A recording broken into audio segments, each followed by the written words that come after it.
I anticipate. La, la, la, la. I anticipate getting some bad news today, but we'll see.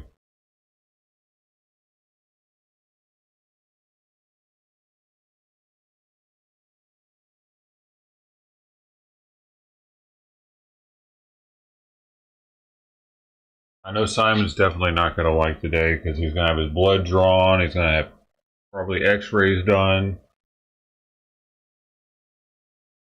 Probably going to have to draw fluid out of his bladder.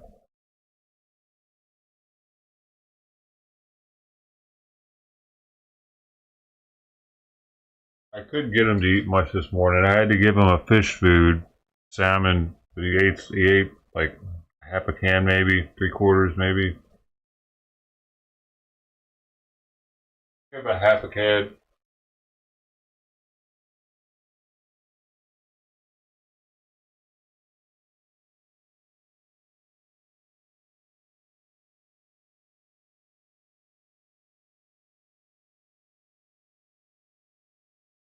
He's not eating the food that he was eating.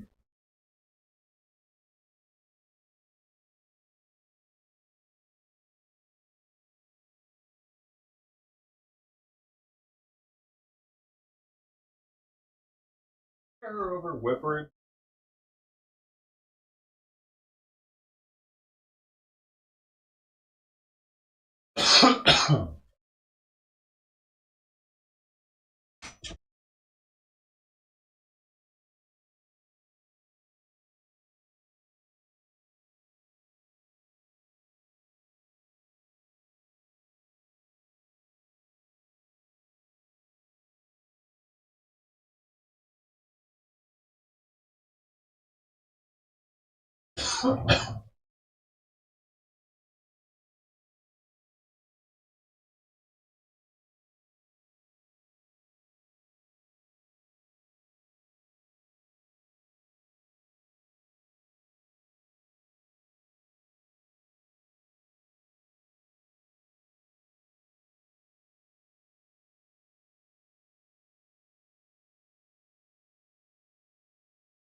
I bet his kidneys show bad numbers because I haven't been able to get much fluids into him because he's not eating much. He's peeing a lot, and that's what's got me concerned. He's peeing so much that he's sticking it to the bottom of the thing. He wasn't doing that like a week ago.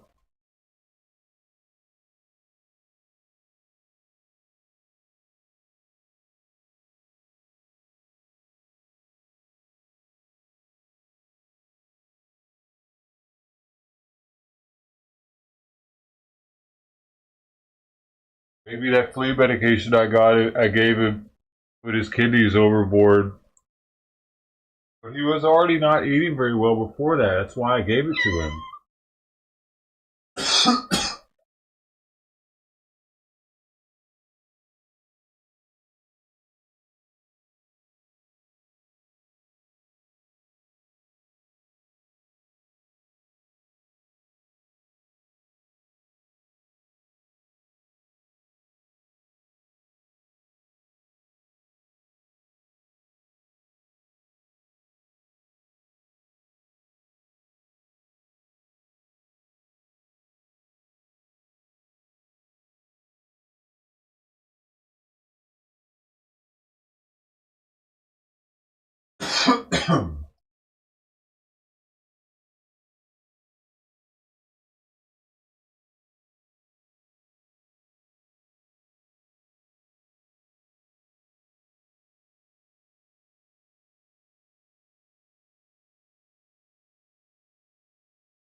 I think I'm gonna take Simon in the hard carrier today. That way I don't have to worry about him peeing in it. Washing that bag was a major dude. That was such a pain in the ass. I had to soak it in the tub, and then I had to hang dry it in the shower, and like, oh, bro, I had to use the enzymes.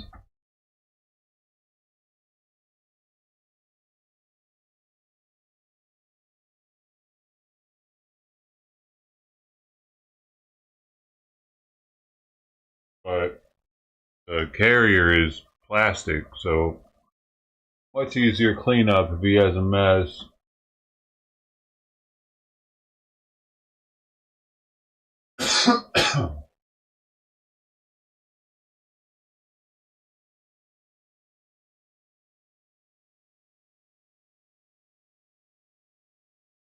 And I'm getting thoroughly fucking baked because if he starts fucking yowling over and over and over, this is what's gonna keep me from fucking snapping. Sometimes, dude, sometimes he does that, and he'll do it too, man.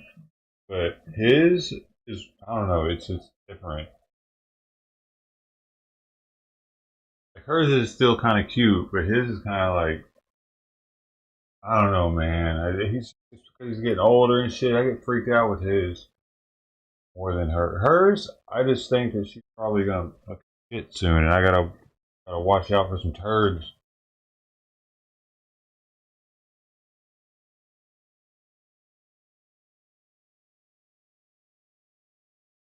Simon only poops or pees when once we're at the vet when they start messing with him.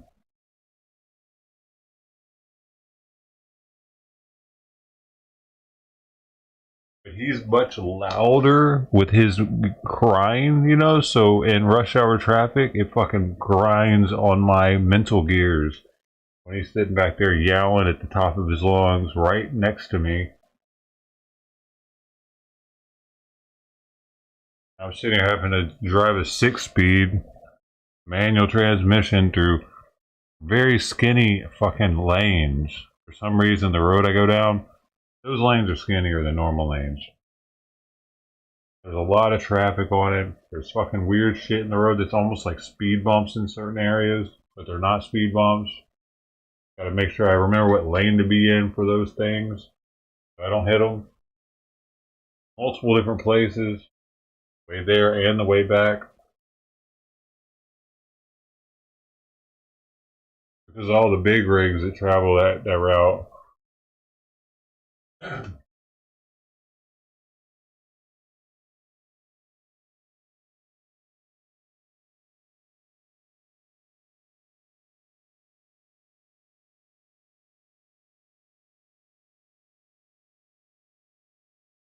So loud, dude. Yeah, like a baby would. I guess a baby would be super loud too. Like no volume control with Simon on the meowing. Her, she's probably trying to be loud too, but she's so little, and her meow is so high pitched that it's not really that. I don't know. Sometimes though, she'll yell too, and she'll get down with a deep octave like, "Rawr!" And yeah, that'll grind the mental gears a little bit too. Starts doing that. And I'll have to like put my finger back there or something and calm her down. But oftentimes Simon will calm down. Oh, because he knows what's happening. He hates being there. Oh, I just got that mod drop. That's how much light that monitor puts off. It's like looking at those lights all day pretty much. That can't be good for my eyes or skin or I wonder if it's done anything to my skin actually. But that's the alcohol. It's the age. It's all of them. I'm getting old, man. I need a facelift. Just a little bit. Just like a millimeter would like pull it right back to where it needs to be again. It's crazy. Starting to trip out. My face is changing. Alright, so I'm gonna go feed Tux. Gotta be out there. Got everything to go. And then I'm gonna try to get out the door in 5 not Botox. Oh, not that.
Dude, I didn't notice.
Ah!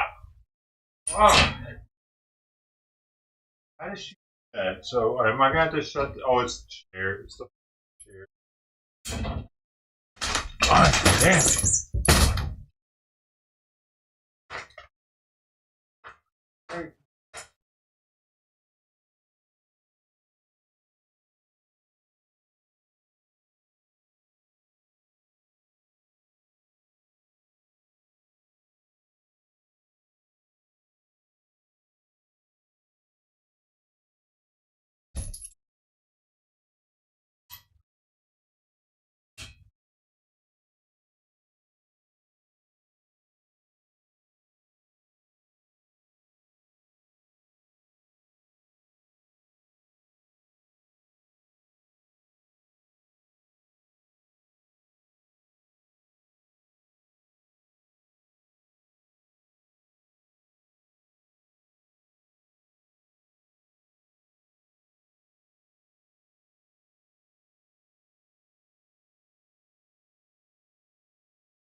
How's she doing it?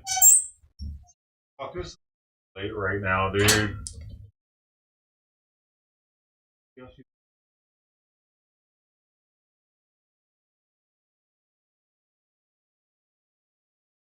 where's she jumping from?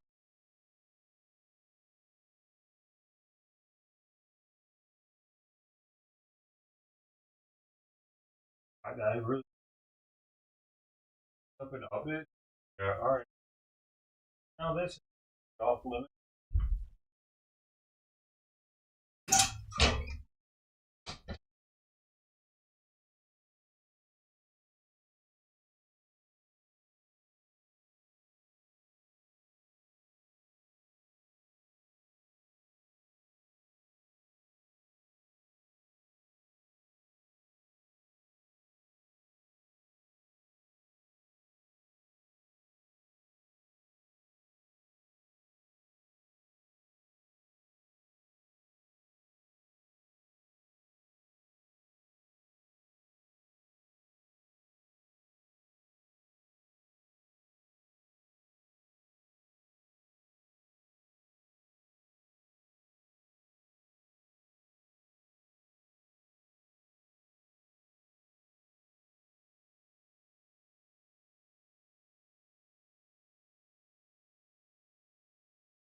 Good morning, Miss Bungle.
My God, what the fuck?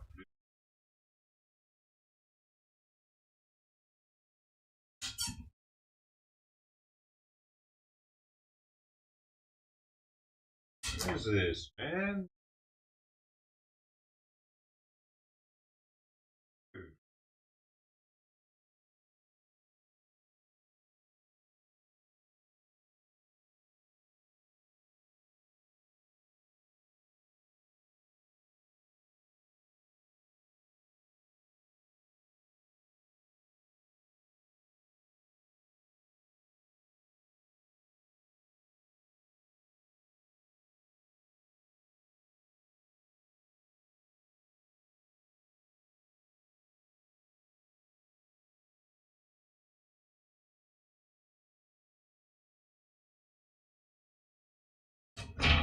Get back. What?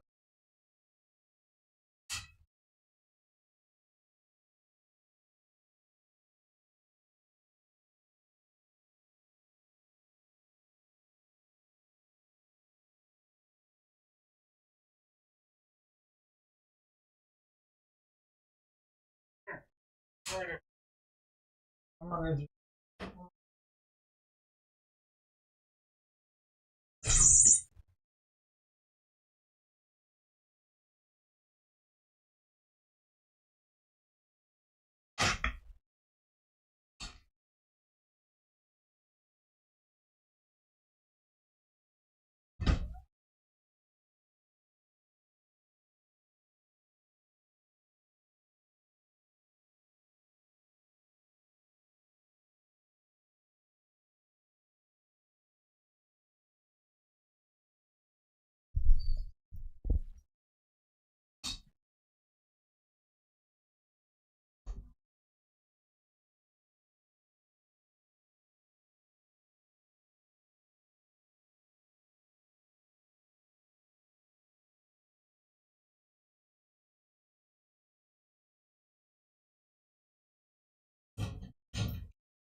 now I see how you're doing it. Now I know how to make her stop doing it.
Now let's see how much she likes jumping up there.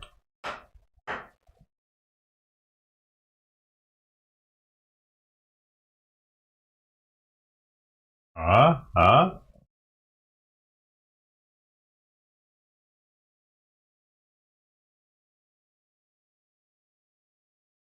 Doesn't want to do it now. Yo, who ate food? Just Tux.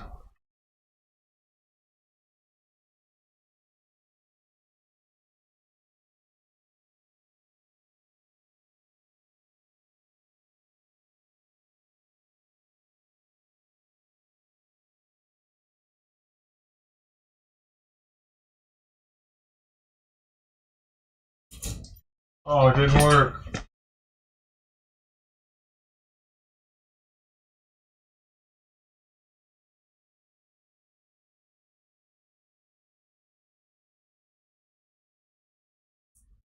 Slippery, maybe. It needs to have lube on it. I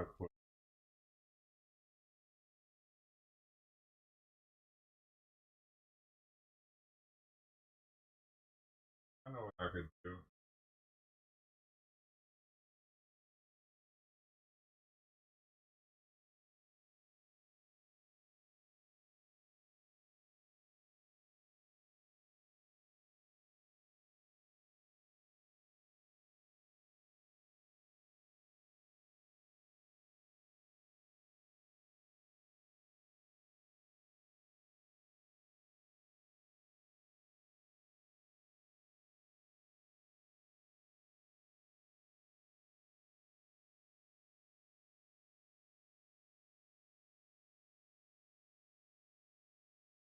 It.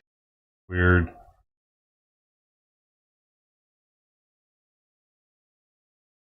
Well, I did my part. Apparently, mom's not hungry.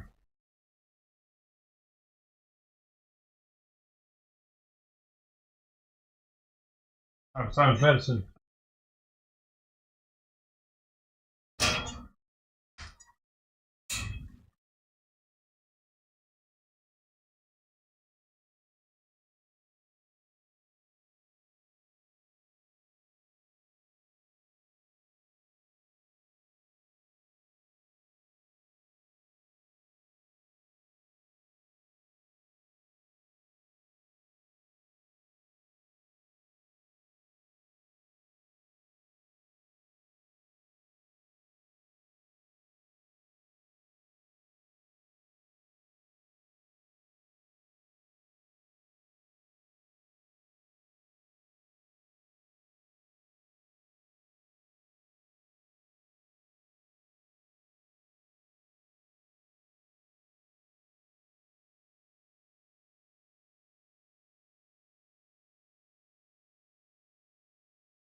I would tape on it. Not completely helping. She still wants to do it, but it's a small deterrent.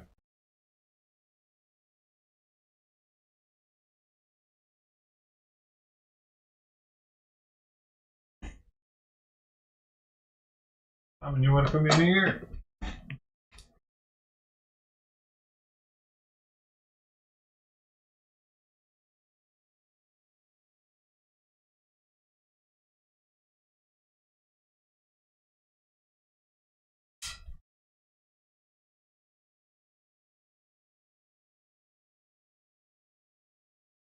Oh, your water when I was going too, I see. Fuck, man.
I just got banned on Kick? Hold up.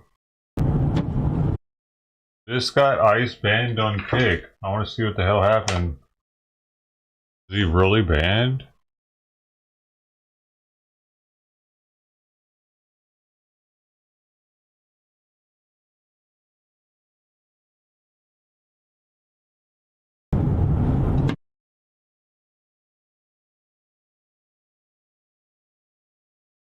Lovely.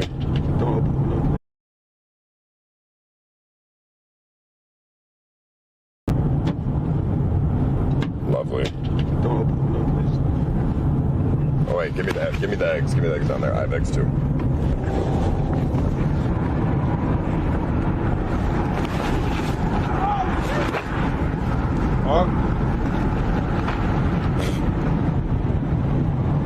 It's very hard to throw eggs and drive at the same time.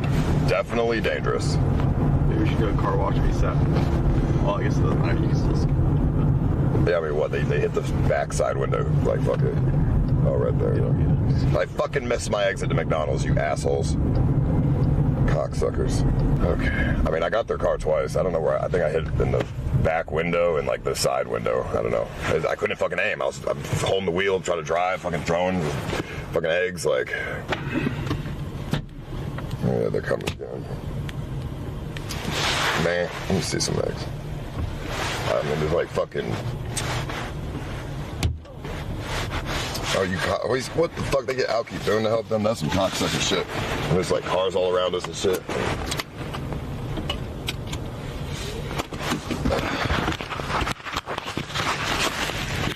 What's he gonna do, man? I'm like in the front of the fucking red light, so if it turns green, He's about to hit somebody that's not involved or something, isn't he? Car behind me and shit. Here, Nick, when they drive by, throw a fucking egg at them. Try to hit their windshield. See if you can hit it from here. Got the windshield. Nice. Right where the driver is? Yep. Good, fuck. Didn't expect that. Fuck them, dude. Fucking assholes. Oh, man, we're in a rush, though. They can't see shit out of their fucking thing. Oh shit, did you get a wreck? He's looking out the fucking window to try to see. Good. I hope they fucking are blinded by it. The other cars sitting at that light are probably just like, what in the fuck is going on? If my car gets hit with an egg, I'll be pissed. What? Is that Gary? Charged of soliciting 14-year-old for sex by handing. Ah!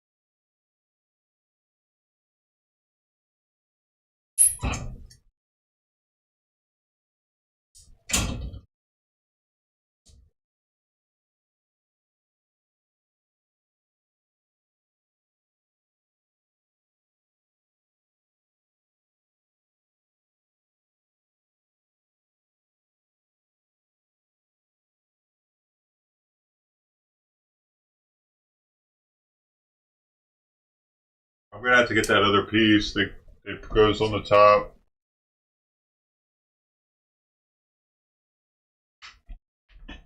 What the fuck is up with Gary, dude? Sex party flyers. Oh, he gave one to a 14-year-old?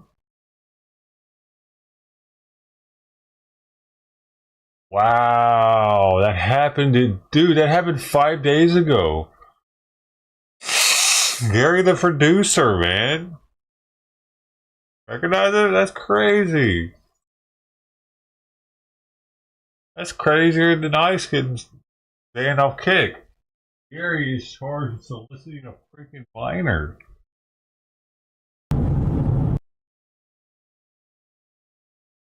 But did Ice really get...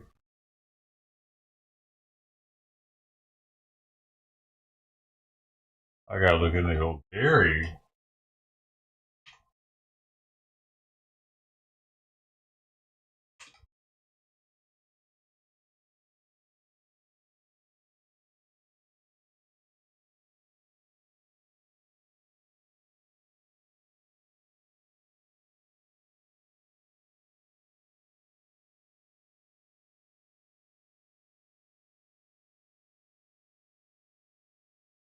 Camera? What do you mean?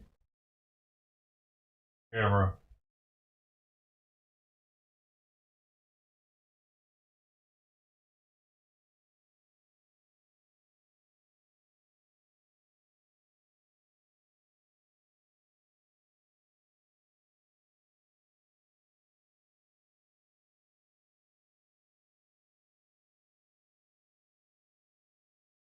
What's wrong with it?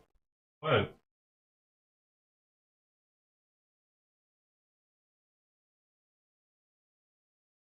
It fixes itself. If you're talking about when it cuts itself off, I can't really fix that. It just fixes itself. It's a Wi-Fi thing.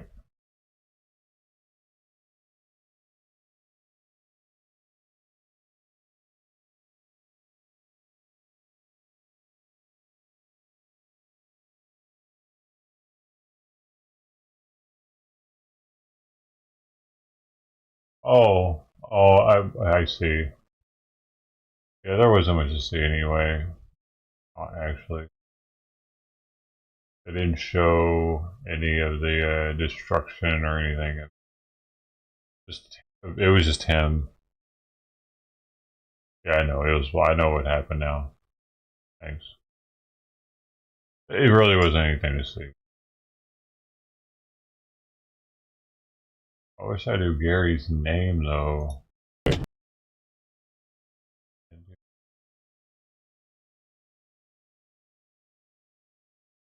Walton County Sheriff's Office.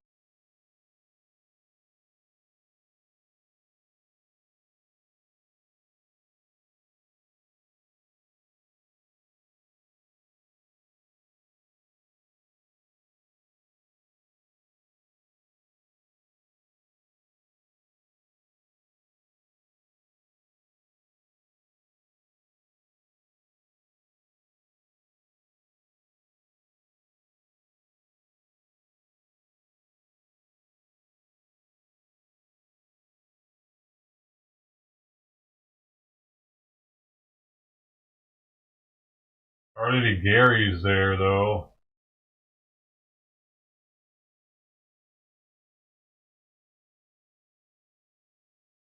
I don't see any Gary's. Never been booked in there.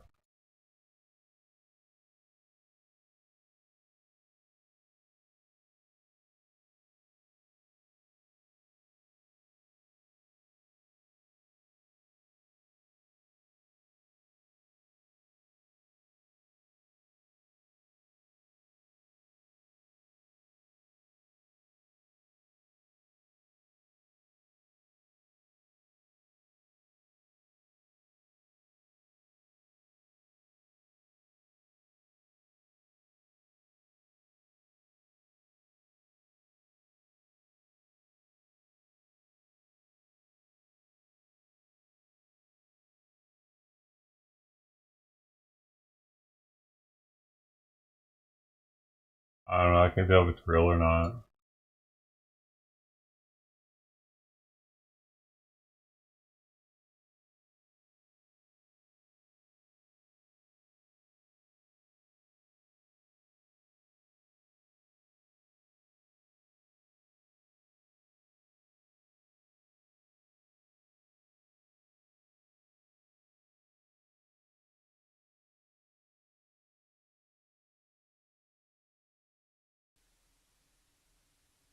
Woman's trapped in a tunnel in Westlake.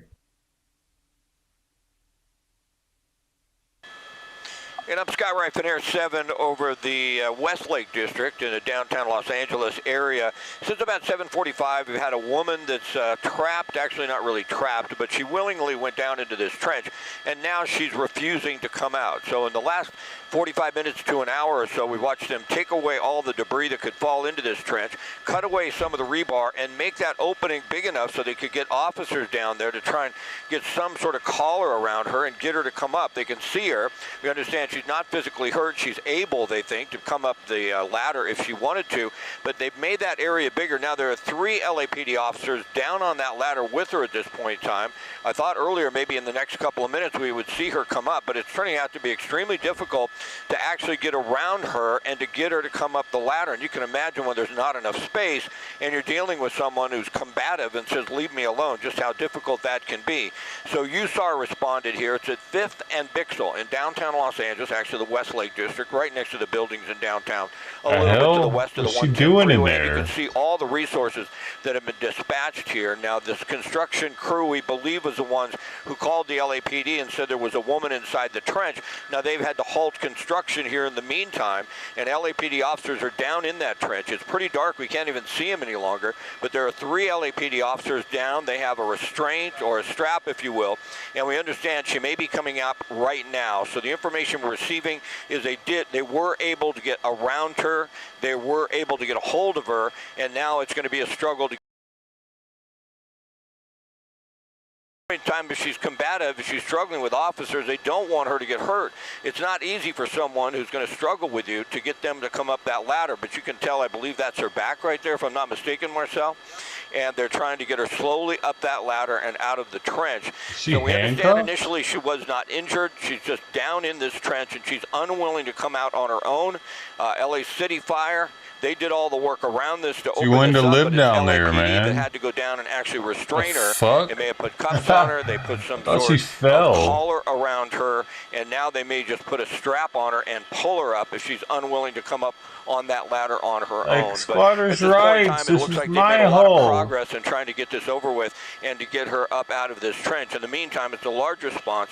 The construction site has been shut down, and this has been going on since 7:45. So more than 2 hours now they've been trying to work on getting this woman out of this trench without incident. It looks like this is going to come to an end here in a moment or so. You can see they're going to attach that line to the harness they put on her, and it looks like they're going to pull her up. It's because she's unwilling to come up that ladder. and it's said nearly squatters' impossible rights. to It's force her hole someone now. to walk up a ladder if they refuse to. But they have a collar around her. Looks like they have a restraint on her. If you open up a little bit, Marcel, you can see that is attached to a hook and ladder from the fire truck there, and that pulley is just going to pull her right up, I believe. We're going to see that in just a moment.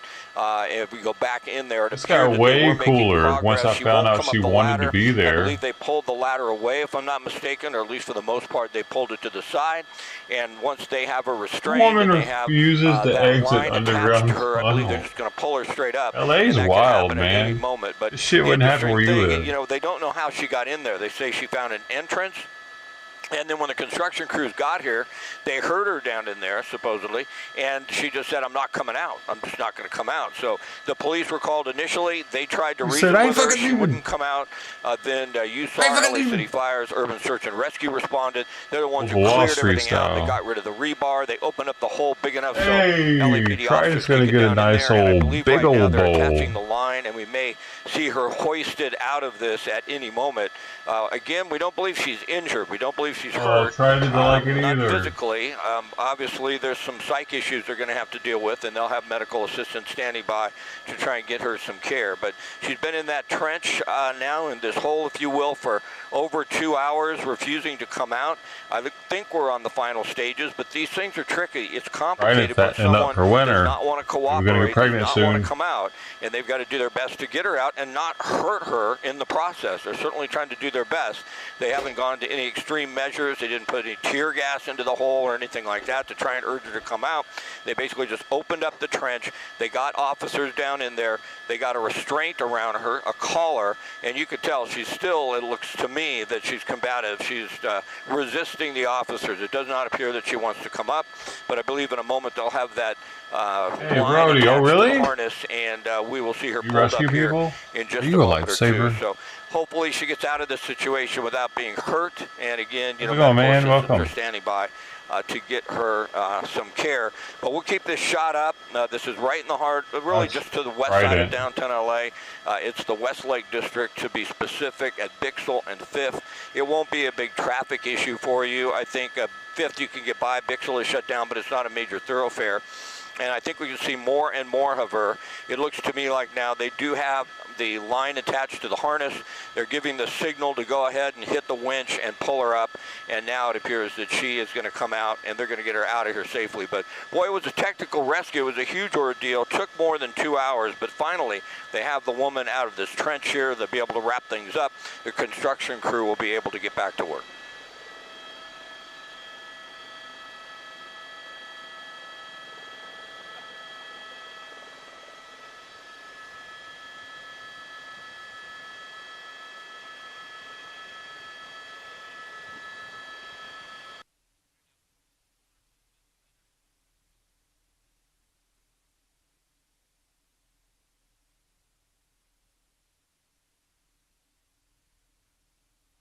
Probably an Afghan national just trying to live in a mud hut.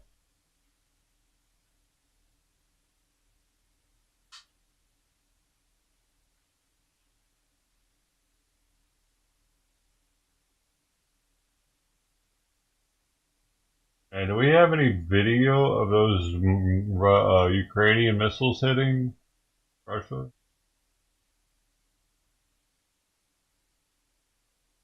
Like it.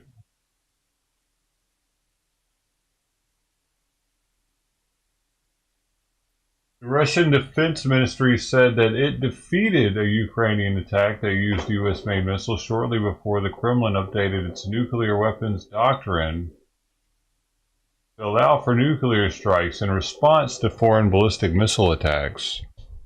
Uh-oh. What? This is from an hour ago. The changes to Russian nuclear doctrine were unveiled several weeks ago, but only signed by Putin on Tuesday, as officials in Moscow expressed anger at the U.S. decision to allow the long-range missiles use on Russian territory. The doctrine now says Russia can launch a nuclear attack against a country assisting a non-nuclear country in aggression against Russia. Well, that means they're allowed to now launch a nuclear missile at us for help in Ukraine. Russia Foreign Minister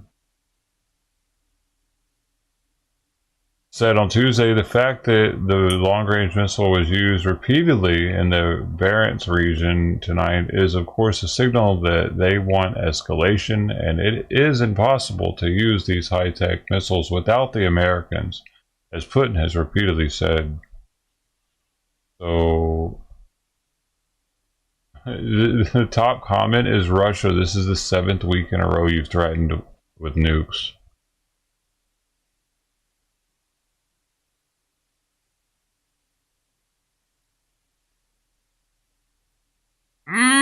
What I'm doing? Come here. I got you now. I got you.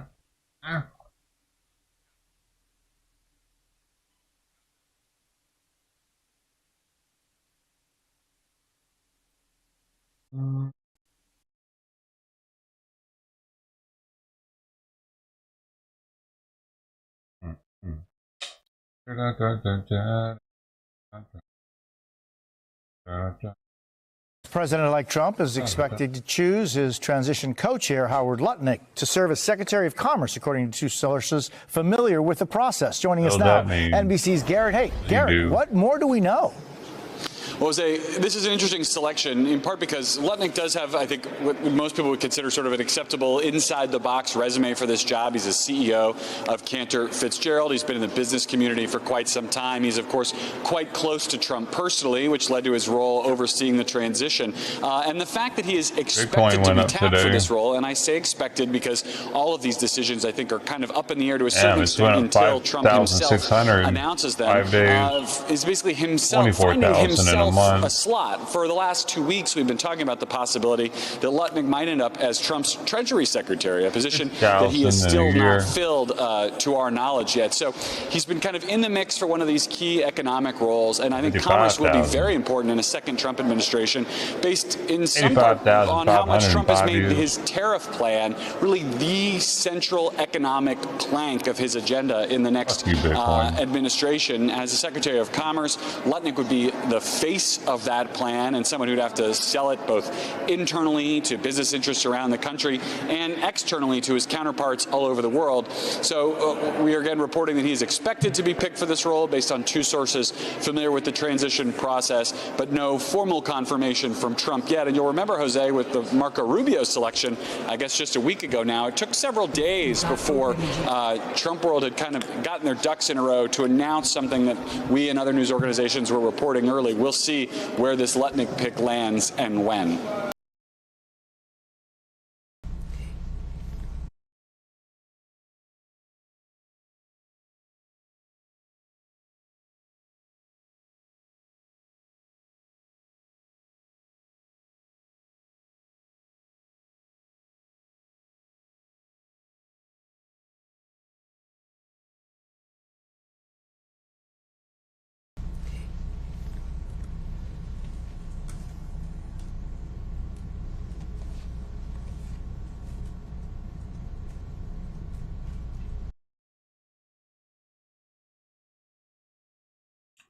I gotta go make breakfast still. Gotta go do that, man. I gotta fucking do that, right? Gotta fucking do that, bro. Gotta do that. Gotta make the breakfast. Gotta make the breakfast. Gotta make the breakfast now. Gotta go make the breakfast.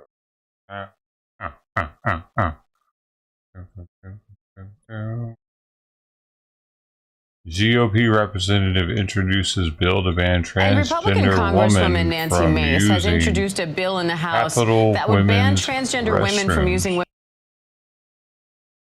I said it faster than her. Punk.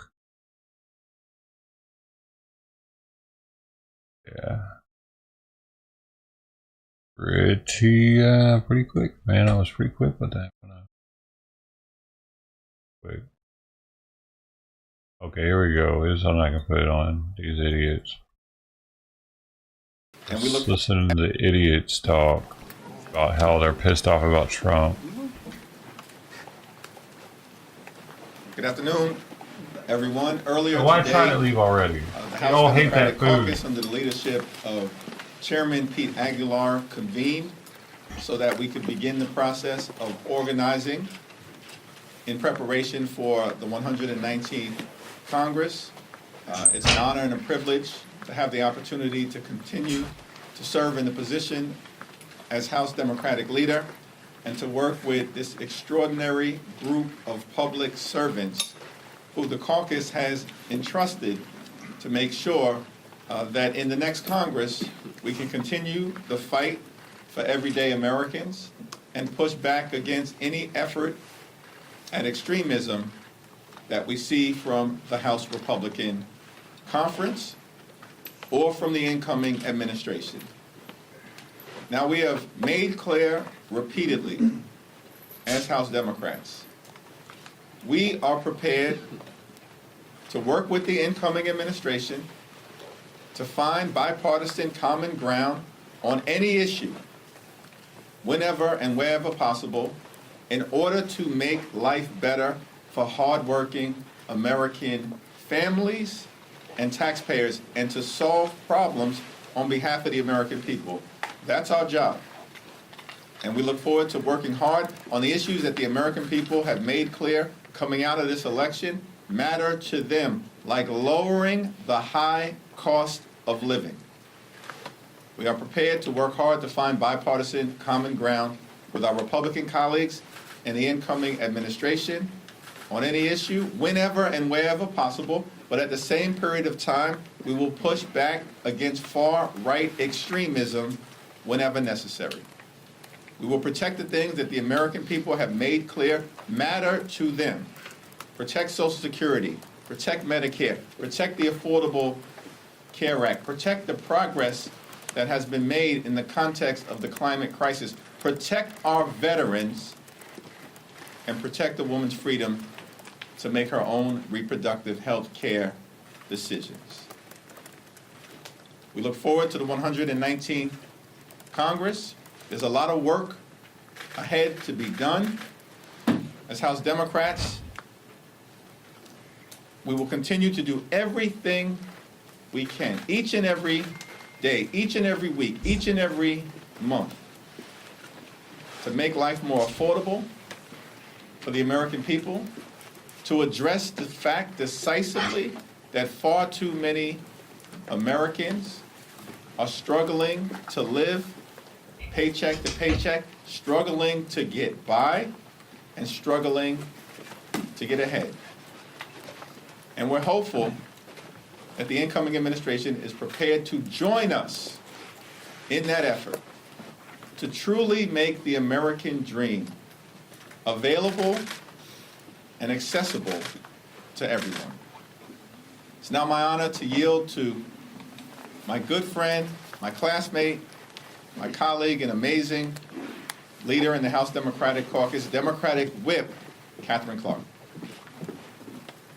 Thank you so much, Mr. Leader. I am profoundly grateful for the trust and confidence of my colleagues, and especially grateful to get to work with this leadership team, led by Hakeem Jeffries, who continues to pull our caucus together and to lead with the American people at the center of everything he does. We are so grateful to you, Mr. Leader, for all your partnership and the values and inspiration that you bring to our caucus. House Democrats, we stand united in a single mission, building an America where every single person has a fair shot, no matter what district we represent, blue, purple, red. We see that the cost of living is pushing the American dream out of reach for so many. Families that I heard from traveling across the country talked about the high cost of rent is not only difficult to meet, but puts home ownership out of reach. Parents who are going into debt simply trying to pay for childcare. Seniors who are watching their hard-earned retirements slip out of their hands. It shouldn't be so darn hard to get by in our country. House Democrats stand ready to enact solutions to meet these challenges. We will continue as the leader set forth, to look for opportunities to work across the aisle. We will work with anyone of any party who is serious about creating an economy that works for working people. But if the idea is that they are going to cut Medicare and Social Security, our education system and public schools, that they are going to take food programs away from hungry children in order to give corporations an even bigger tax break, they're going to have a fight on their hands from House Democrats. It's simple and it's true. We stand with working families. We believe in building an economy that brings everyone along, not in rigging it for a few, and certainly not by scapegoating a few. We stand for what Barbara Jordan called an America as good as its promise. That's our promise to the American people, and I am so grateful to be ready to work and be led by our chairman of the Democratic Caucus, Pete Aguilar. I want to thank Whip Clark and Leader Jeffries, Vice Chair Liu, Assistant Democratic Leader Neguse, DPCC Chair Debbie Dingell, and DPCC co-chairs Lori Trahan, Maxwell Frost, and the newest member, and Lauren Underwood, and caucus leadership Representative Robert Garcia as well. We are clear-eyed about the challenges that lie ahead in the 119th Congress, but we are ready to fight for everyday Americans. Our focus remains tackling the affordability crisis in housing, childcare, and the grocery store. Our caucus has already led the People's House, despite being in the minority, and we will do it again. We were able to govern so effectively because of our unity, and it will be that same unity that helps us prioritize the needs of working people in the face of Republican overreach. We're going to stand up to any effort that would cut Social Security, Medicare, throw people off their health insurance. And we will never stop fighting to restore women's reproductive freedom. Reasonable Republicans who want to get things done and will have to tune out the extremists in their own conference will need to work with us in order to make the House function. This is a role that we've played before, and it's a role that we are willing to work at. It is my pleasure to introduce the Vice Chair of the Democratic Caucus, Ted Lieu. Hello, it is such an honor to work with our entire caucus, and the energy and enthusiasm and experiences they bring really provide a lot of support for our entire leadership team. And it's a privilege to be able to work with Leader Jeffries, Whip Clark, Chair Aguilar, and our entire team. We're doing listening sessions, and we're going to listen to our caucus members. We're going to listen to our constituents. We're going to listen to the American people, and then we're going to chart a path forward. And while we're doing that, I have two observations. The first is there are no permanent political victories. In a country as large and diverse as America, there is no party that has any mandate for any extended period of time. And I note that in 2004, George Bush had a trifecta. And you may have remembered that back then Republicans ran on an anti-gay marriage platform. 2 years later, Democrats flipped the House. 4 years later, President Obama had a trifecta. More recently, in 2016, Donald Trump came in with a trifecta. 2 years later, Democrats flipped the House. 4 years later, President Biden had a trifecta. So we're going to certainly see what the American people are saying. We're going to respond. We're going to chart a path forward.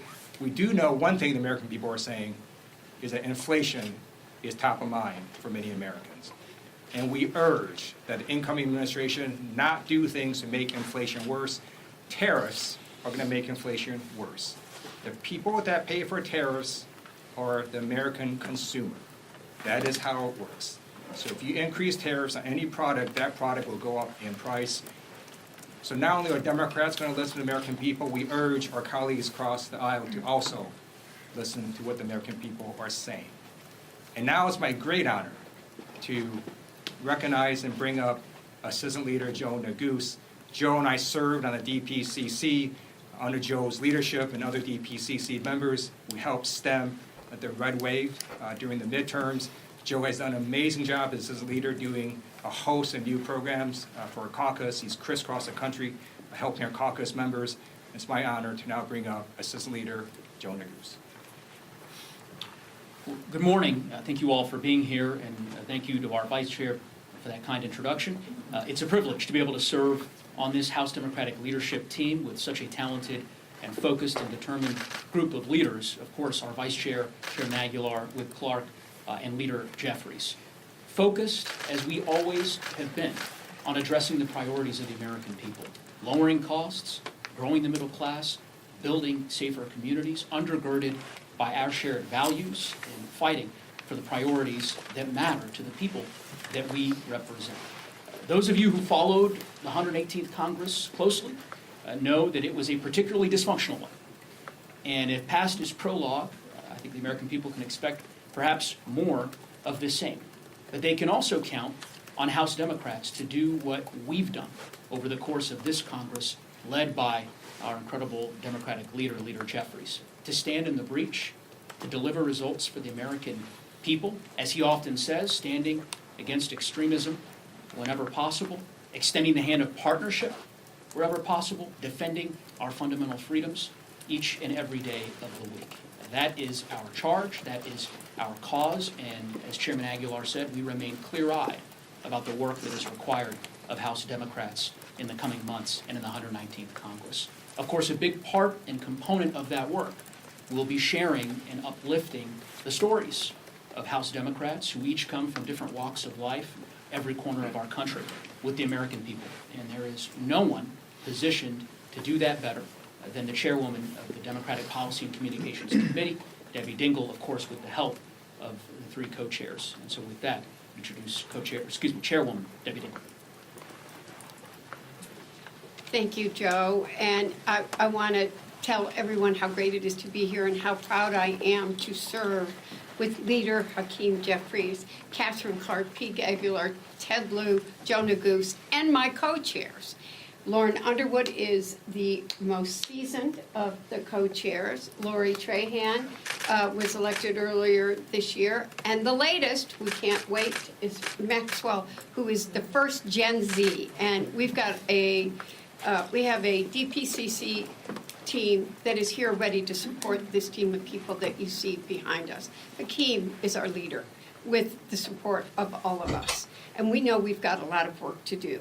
The job of the DPCC is to ensure that House Democrats are unified in their message and that it reaches every corner, every demographic, every place in this country. And we got to do a better job. You know, some of you have heard me talk about this before.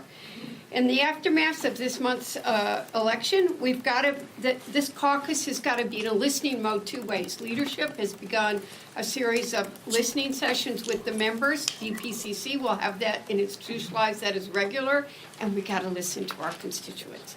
And we, as a team, are going to make sure that members are going to meet their constituents where they are. We have a white in woman. Those farmers markets, union halls, I didn't even know that. Halls, schools. I could go on because, you know, Saturdays, they're 14 events for me.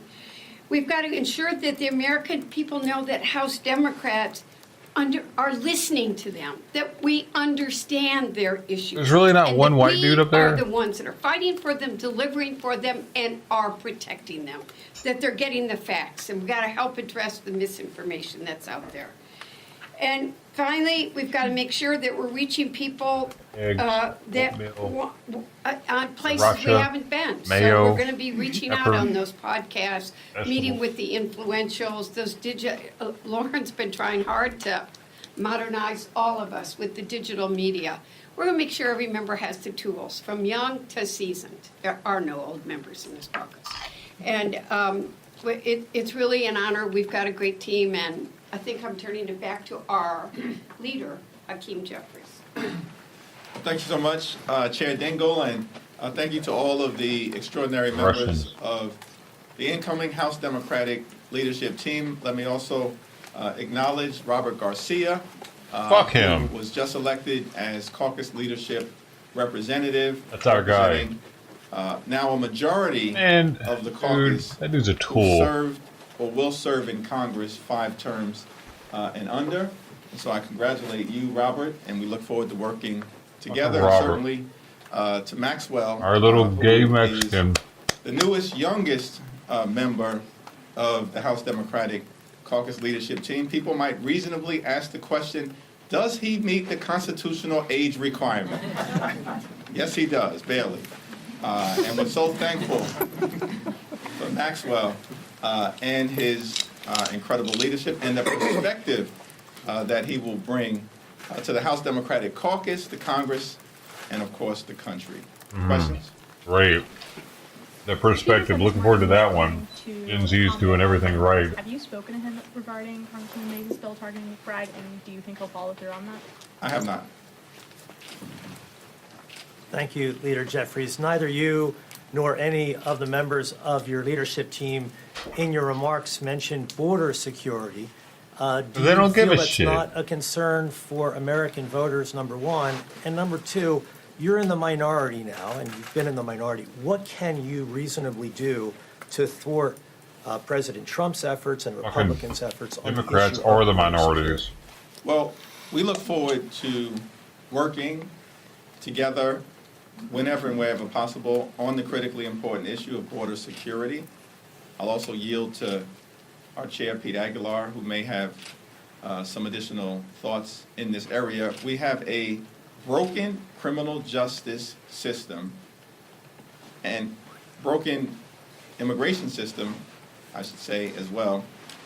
And obviously, we need to secure What does that have to do with it? our border. What the hell We need did a criminal safe, justice system have to do with it? strong, a secure border, a Idiot. humane border. We should secure the border in a bipartisan way that meets the needs of the American people, that right sizes our immigration system, and that ensures we can enact the type of comprehensive immigration reform that allows for legal pathways towards citizenship, which the American people support, but at the same period of time addresses the challenges that we've clearly seen on the southern border. And we will lean into the issue. He's not giving any response. We can find bipartisan This compromise. is a non-response right there. We're going to try to get things. We're going to try to fix it. Thank you, Leader. Okay, just know we're going to try something. Democrats, I don't know what. On this stage, and We're Democrats looking at within our it. caucus, We're still ran, looking at it. and many won on the issue of border security. I bought a new car last week, though. Swanson has talked about this issue at length. I think of members like Gabe Vasquez, who talked about this issue at length, border members who discussed this, frontline members in tough seats, had this conversation with their voters, and overwhelmingly came back to Congress and are here. We're not shying away from any issue, and as the leader said, we will work with anyone, anywhere, to enact meaningful solutions that help people. Now, I don't think that the American public signed up for having military dollars be spent on a private force to run around cities and to break up families. I'm completely or pull okay people with from their that, homes. actually. I don't think that's what this election was about. I'm good with that. But the Break incoming them up. administration has some thoughts on that, and we will respond when there is Anchor more baby having information. motherfuckers. But the American people I mean, have who said there wasn't no spoken, such thing as and we anger babies? Carry that forward. Yeah, here we that go. We want safe communities. We understand that. We respect that. We want to fix our broken immigration system. We've supported policies and efforts to do just that. We've also supported bipartisan solutions that the president and House Republicans have continually beaten back in order to score political points. You can only have anchor babies when you're illegal here. That's what I told you. Like, do you try to do this the legal way? Anchor baby doesn't work. You try to do the illegal way and be like, no, fuck you, I ain't leaving. Then they're like, oh, okay, well, all right. Well, you got the baby here. Well, you can stay now. But if you're like, hey guys, I got this baby, what can I do? Can I stay here because I got the baby? I'm just trying to do everything right. They're going to be like, no, you can't stay here. You know the rules. Get the fuck out of here. You know, that you have to break the law to get away with breaking the law. Otherwise, they're going to be like, oh, he's going to abide by the law. Well, okay. Out of here then. Other than to solve the issue. It's crazy. So if there's common ground, we will seek to find law-abiding citizens are getting kicked out. Call attention and call out the extreme nature of some of the proposals that the incoming administration is also advocating. Thank you, Lee. Not citizens, residents. Thanks, Senator Jeffries. FEMA's been pilloried lately, including in a couple of congressional hearings today, particularly over the incident where that one employee was fired. Fuck this guy squinting. House is advertising Trump, but is it understandable, or perhaps some more nuance there, when you've got some of the threats and the rhetoric against FEMA during that time, that there might be a little bit more to this, and that, you know, preserving their safety could be Democrats are the worst. Well, we're going to fully evaluate some of the congressional testimony that has been received, some of the information that is forthcoming. We obviously need FEMA to be an effective, an efficient, and an equitable organization to meet the needs of the American people, particularly as we continue to suffer through extreme weather events and the natural disasters and catastrophes that have been experienced all across the country. We have a disaster supplemental appropriations bill that also has been sent up that we need to consider and take up so that we can first and foremost meet the needs of the American people who are dealing with the aftermath of these extreme weather events, have had their life turned upside down. Oh, they care so much now. We've got to address that issue while ensuring, of course, as we move forward, that we have the best, most effective FEMA possible. What about the safety of the FEMA workers during the hurricane recovery? The safety of the FEMA workers, of course, has got to be paramount, and it's a substantial consideration for us to make sure that that safety is protected moving forward. Right there. Right, because they were in so much danger. So the House Ethics Committee is supposed to meet tomorrow to discuss whether or not the report concerning the former Representative Matt Gaetz should be made public. Do you feel that the public should be able to see all of these? You know what? How come they didn't think all them fucking BLMers were a danger to people? You know what I mean? Back when that was going on, how come the government wasn't like, oh, well, we got a couple of BLMers that are getting kind of crazy. Now they're all crazy. We need to be paying. They weren't paying any fucking attention. Nobody gave a shit about BLM. All they cared about was the Proud Boys. At least members of Congress, as this man is being put up for consideration to be a part of the cabinet, and especially lead DOJ? Yes. Thank you, Mr. Leader. Senator Stabenow released a proposal for the Farm Bill yesterday, circulating around Congress. I wanted to get your thoughts on the Farm Bill. Will it be extended another year? Will it be possible for a 5-year Farm Bill to be considered during the lame duck? Where do House Democrats stand on protecting SNAP provisions? Just what are your thoughts going forward on the Farm Bill? We certainly will continue to protect nutritional assistance for Americans all across the country. That's in urban America, rural America, exurban America, the heartland of America, and small town America. That will be a priority for us, as has always been the case moving forward.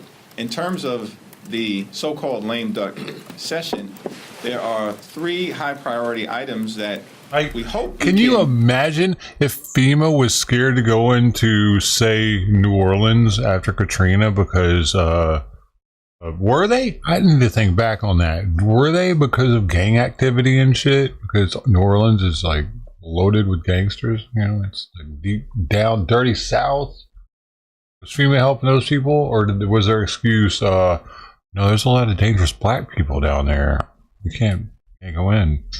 Get to over the next several weeks. First, I know that was a crazy mess, though. Make sure that we keep the government open, that we fund the government in a manner that meets the needs of the American people in terms of their health, their safety, and their economic well-being, and we should do so before December 20th in a manner consistent with the Bipartisan Fiscal Responsibility Act that Democrats and Republicans supported last year. Second, we have to pass the National Defense Authorization Act, and we should do so, as has been the case for decades, in a bipartisan manner. free of extreme right-wing policy riders. Third, it's our hope that we can find the common ground necessary in order to reauthorize the Farm Bill in a manner that meets the needs of everyday Americans, of farmers, particularly family-owned farmers, and that meets the needs of the health and food safety of the American people. Thanks. Back. Yep, sure. Obviously, Republicans are on track to have a similarly narrow majority to what they had this last Congress.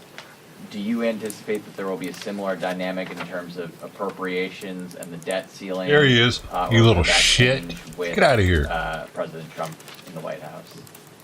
Well, let me yield to one white person, on dude. Who's done an extraordinarily amazing Maybe job she's as our considered whip white. in this narrow Congress, and despite the claims, Gotta be a woman though, or a tranny if it's white some of my though. Republican colleagues who have spent a lot of time over the last 2 weeks talking about some big White people are getting massive tired of their shit, mandate. maybe. I'm looking for it. That doesn't mean that we don't have to make adjustments to make sure that we can get beyond fighting House Republicans with a national wave on top of us to a draw. But the question about this... I think that over time, the Democratic Party is going to be like all minorities. Very little. It's turning into that already. And that's what's going to cause our fucking civil war, dude. Because the white people of America, the majority, still is, are going to start getting fucking tired of it, dude. As you can see, it's happening already. White people more so voted for Republicans this time. I would think they did. It seems that they did because you see the results. Notion of some mandate to make massive far-right extreme policy changes, it doesn't exist. It doesn't exist.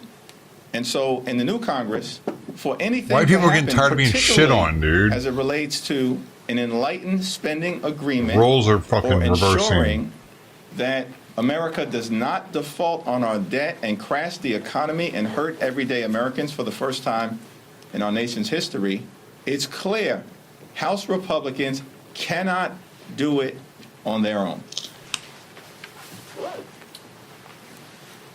We're not off to a great start on this new governing majority that they have that's going to continue to be very close. When the first question of this press conference has nothing to do with how we have security at our borders, how we make sure that every American has a fair shot, how we make sure that we have a budget by the end of the year. As we look out into the debt ceiling, how do we ensure we do not take our economy and the global economy off the cliff? You know how we do that? We get the Democrats out of the office. What are they talking about there on day one? Is where one member out of 435 is going, where she is going to use the bathroom? That is their focus? Yeah. So this is not a great start for how we start to turn the focus to they the have to set up American precedents. people. It is where the House Democratic in the Caucus federal government lives. with the training This is our bathrooms. purpose. That's why We understand that we are the closest connection to It's time. the people. And that is exactly where our work is going to be. And you've seen it demonstrate over the last it's triggering 2 them. years. I love that. We met their chaos, their division, It's triggering their them that they care about that they're bathroom. creating issues that are not important. The She's still American talking about people it. say, mind your own business about where people do their business. No, we're not saying but what that. they do want No, you to we're- talk about Bitch. is make.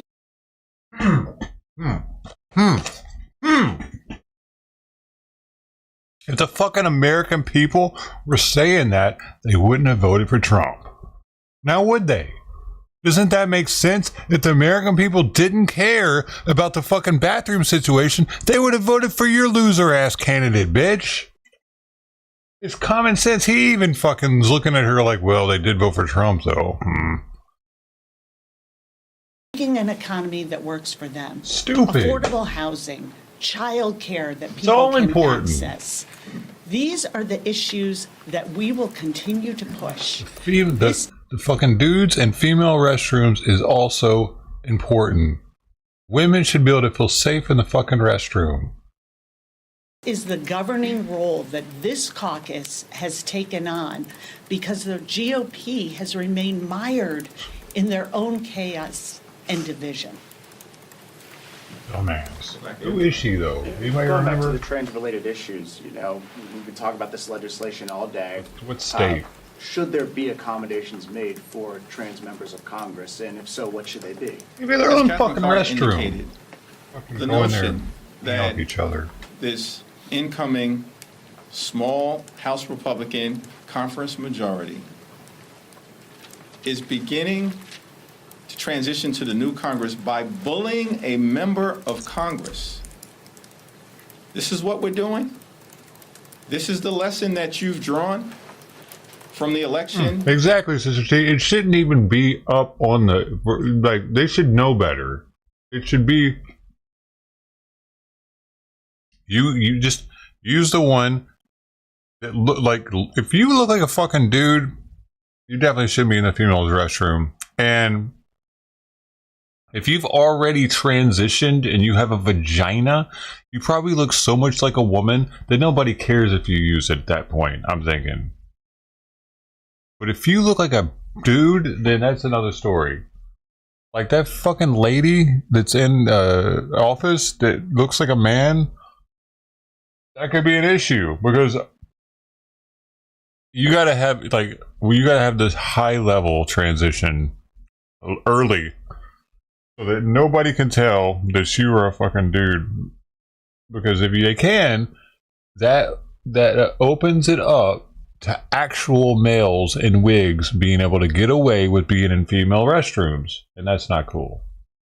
You better have a damn good doctor, all that, and you better look right, and you're allowed to use a female restroom. How about that?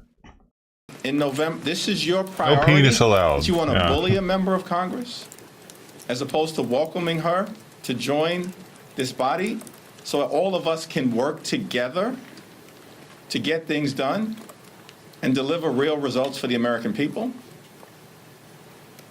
I think it causes you to have to ask the question, what was all the rhetoric about over the last several months on the campaign trail? Did you lie to the American people? Are you really focused on solving problems for the American people? What? Are you really focused on lowering costs, addressing the high cost of living? Are you really focused on housing prices? Dude. Apparently not. What do you mean? Because they brought up the fact that someone brought up and they want a bill on it. I read it earlier about trannies using female restrooms in the federal buildings and shit. Like, there's so many senators and congressmen or whatever. One of them is who brought it to try to do it. So it's like one person decided that this was an issue that they wanted to concentrate on. So now the entire Republican Party, that's all they care about is this restroom. Is what they're trying to make. They're fucking talking to idiots, dude, apparently, that are going to believe this shit and be like, yeah, why do they care all about that? Why aren't they care about the other stuff? Why are they only caring about the bathroom now? It seems that they're the ones only caring about the bathroom now. Are you really focused on grocery prices? Apparently not. They had a whole fucking 2 years or 4 years to get our grocery prices down. Focused as Republicans on building a healthy economy? Apparently you are not. Wow. This is thick. And we will not hesitate to call that out. Every time yeah, they lean into the American people far called you out right with the votes. Extremism and ignore the things that the American people want us as members of Congress to focus on together. Last question. I don't think it re-elected. Elon Musk are bound to, quote, I don't get delete it. certain agencies. They're also promising widespread federal layoffs. Is there anything House Democrats can or will do to perhaps protect these workers? Well, let me yield to two of our colleagues, Vice Chair Lou and Assistant Leader Nagus, and then I'll close us out. We're going to fight and make sure that everyone's due process rights are respected. I just note that up to November 5th, Democrats were warning about Project 2025, and the incoming president kept saying, oh, no, nothing to do with that. Well, you're watching Project 2025 being implemented. And so Democrats were telling the truth, we're going to continue to tell the truth, and we're going to make sure that all employees have their rights respected. I don't even care if Project 2025 happens. Get you the fuck out of office and let me happier. To the Vice Chair, we are the Article 1 this fucking branch time. of government, a co-equal branch of government. We still have a constitution. I don't know that I can find any constitutional statutory basis for deleting agencies, as you pretty sure all the black Democrats are on with arms. Democrats will remain They're working clear-eyed for the about white man. doing what needs to be done to protect the American people. And of course, that includes the wide variety of services that so many countless Americans rely upon every day. House Democrats are going to protect our institutions, protect our values, protect the norms that have made America the greatest country in the history of the world and the greatest democracy in the history of the world. Thank you.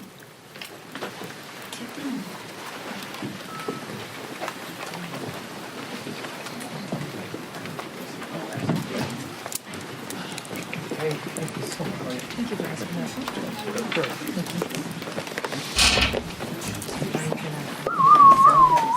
Yeah, I'm going to.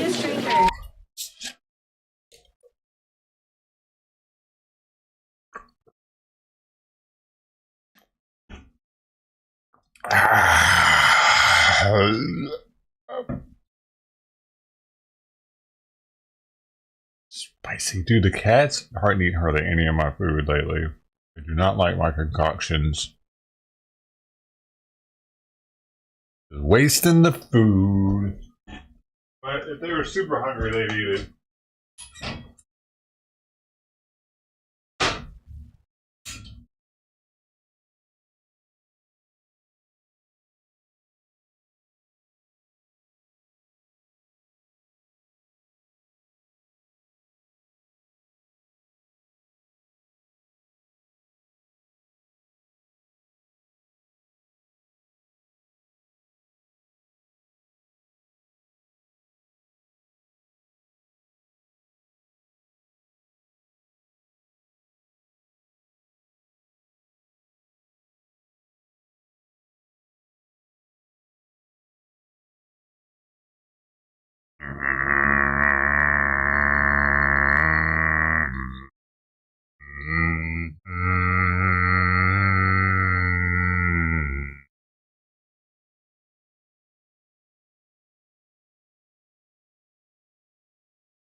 There's nothing in there, silly. I just moved it. Jeez. It's constantly hungry.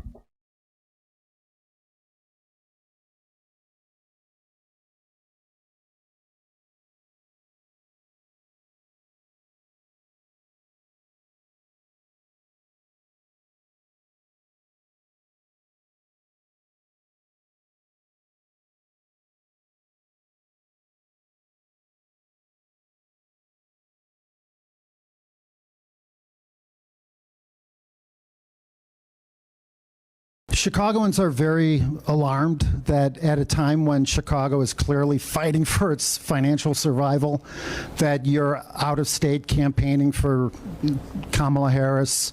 You are defending Little Dirk. This is your priority. You and your wife Stacy have a 200-plus CPD police security detail when real Chicagoans are obviously afraid and victims of violent crime.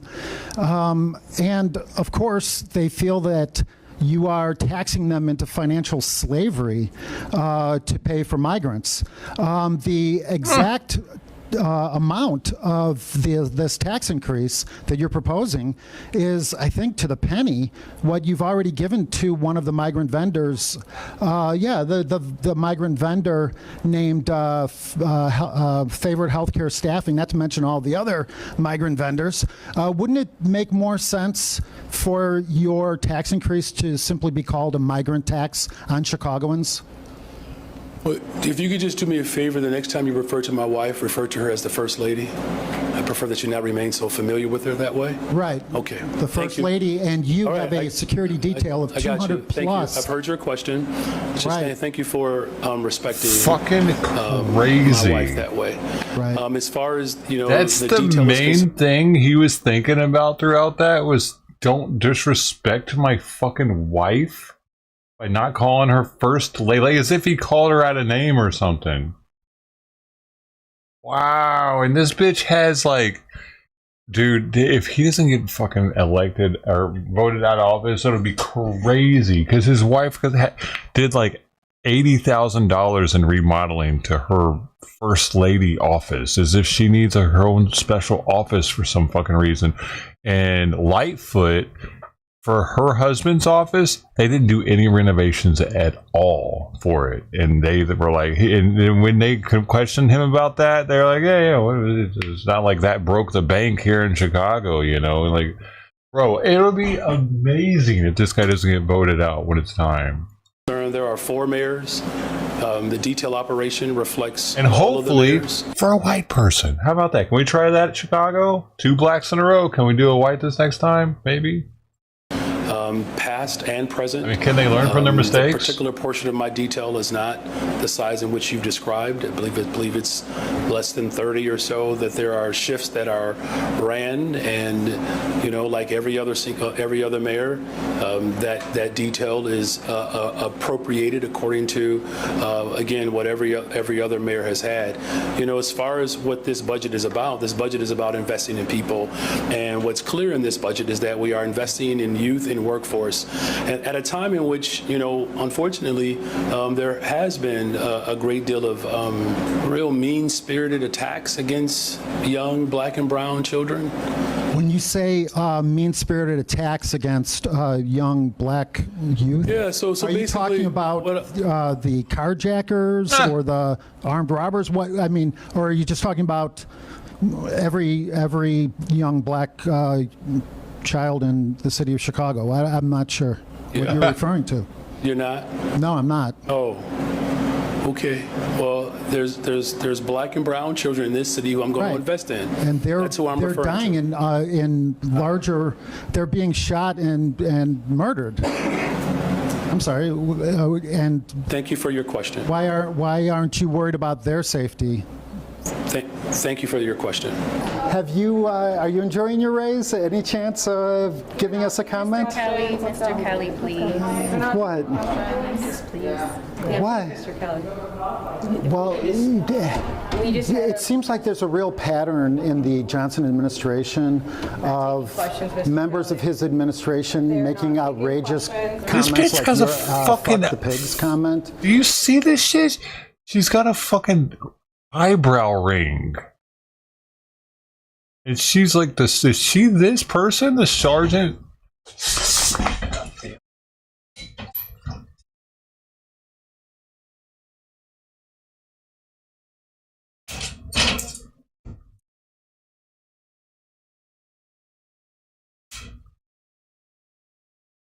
I'm gonna make it fruitless for you to do that, kitty. Making outrageous comments like your "fuck the pigs" comment. Have you? Mr. Kelly. Yes. Please give her a moment. She's not. Give her a moment. There are police officers who are committing suicide. They're not. And we have a lot of police officers that are quitting. Thank you for joining. We're very understaffed. Trippy. Chicagoans are very alarmed. See, that's awesome. I'm surprised they even let him in there.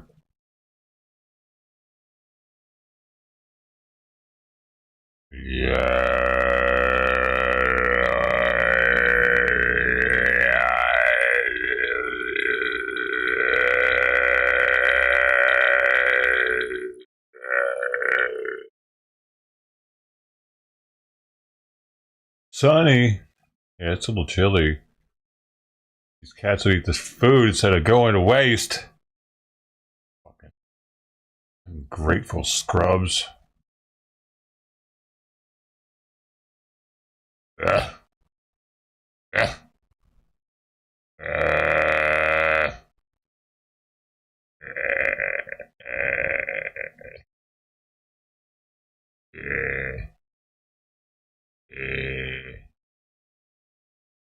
my camera just turned off, man. Not happy about that, yeah.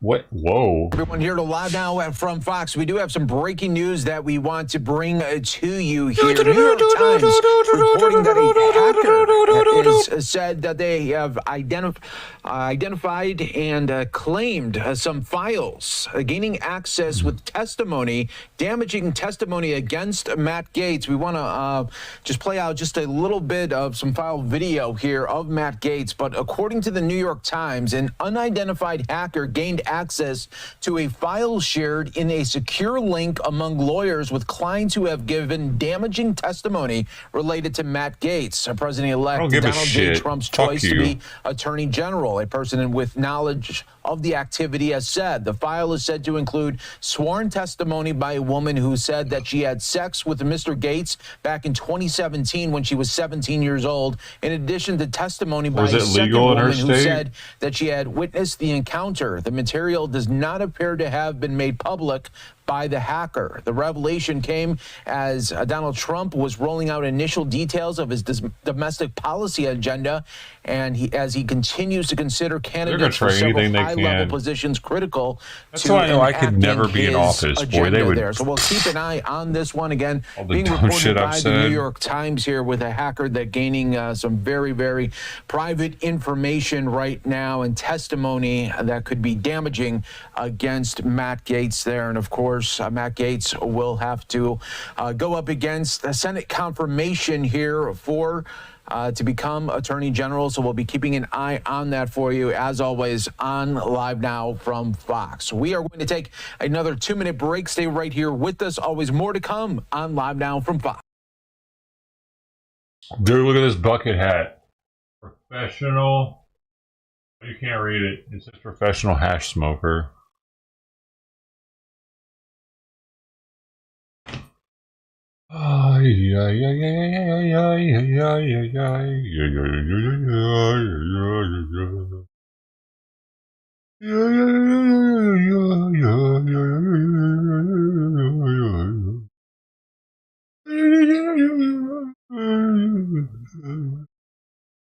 On day one, I will launch the Sounds good. largest deportation program of criminals.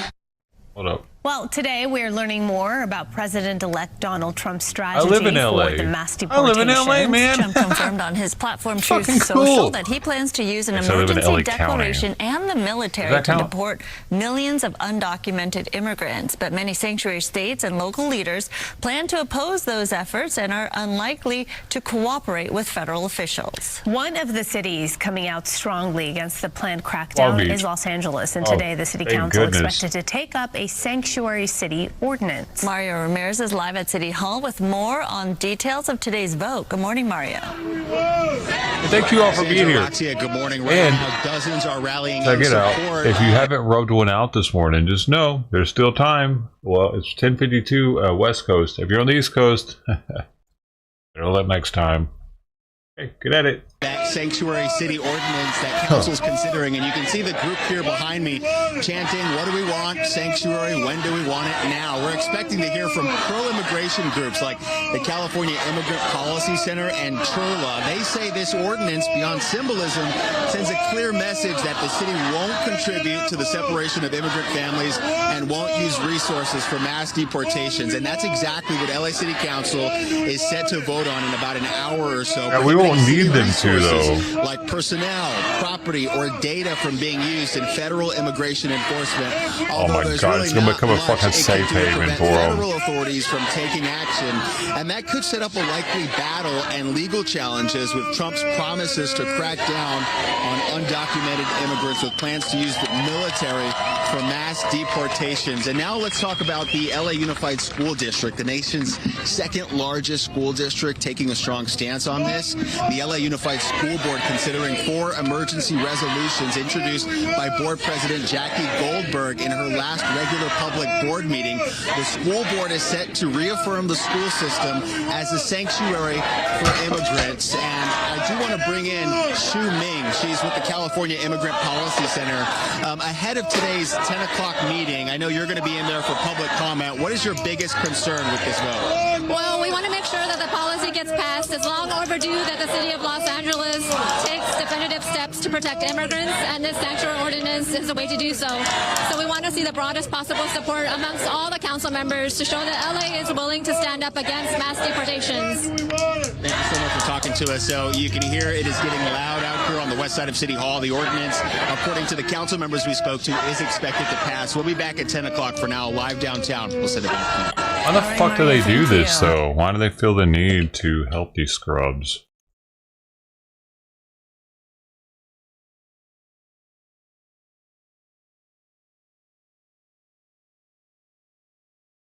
I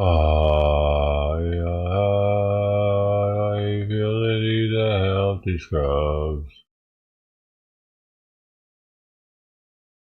More about a Northeast Arkansas physician who had his license suspended. The suspension of Dr. David Diffenay stemmed from a complaint sent into the state medical board in July related to alleged inappropriate sexual contact in one of his medical offices. We sent in a Freedom of Information Act request to the Arkansas State Medical Board. How could it be that somebody doesn't want his penis? According to the investigator's report, Diffenay denied all of the claims listed in the complaint.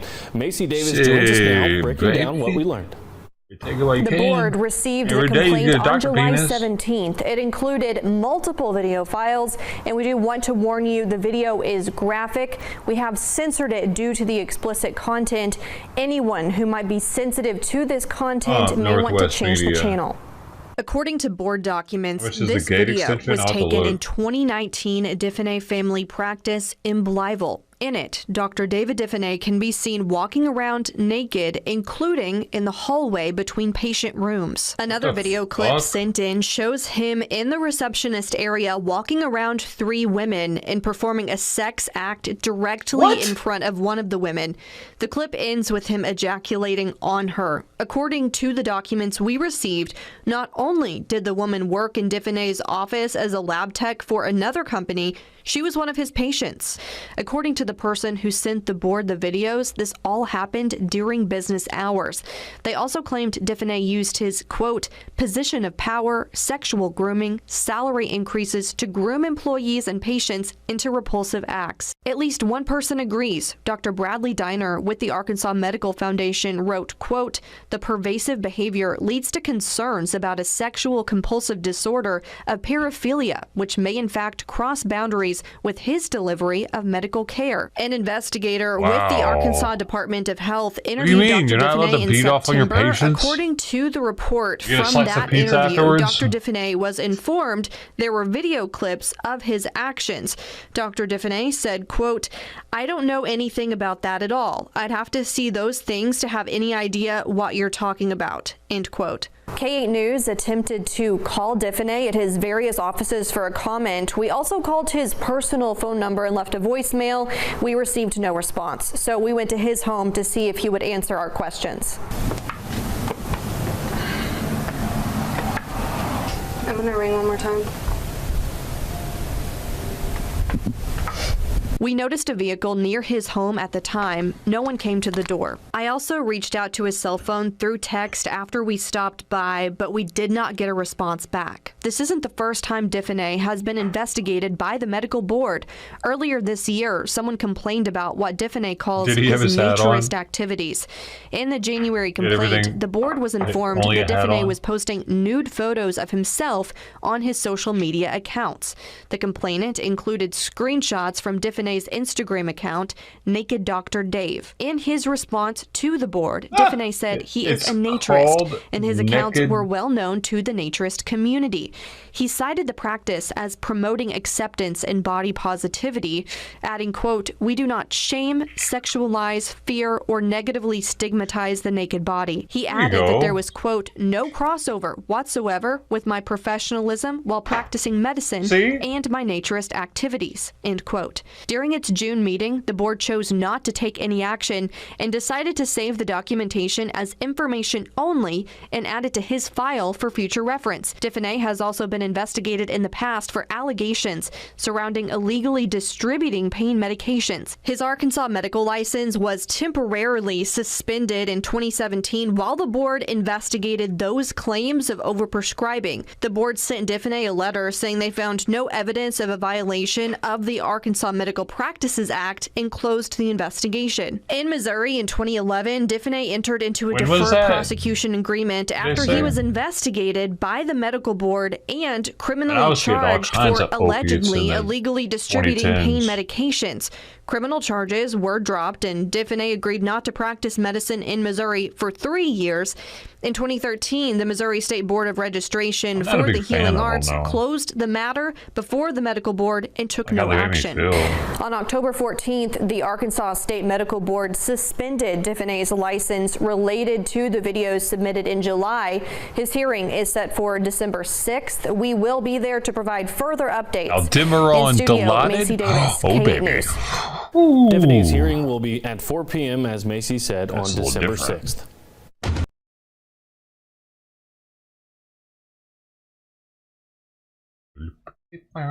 It's just this Vicodin feels gross to me. Percocet makes my nose itch like crazy. Also, probably feels about the same as Vicodin. Oh, dude, I heard about this. Costco had a bunch of carrots, dude. People were getting emails about it, like from Costco. Why, dude? Why is everything getting fucking E. coli on it lately? It's getting a little bit annoying, isn't it?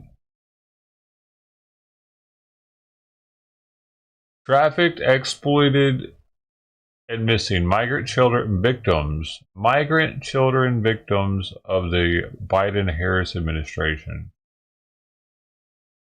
It hasn't started yet. What's happening? It's happening.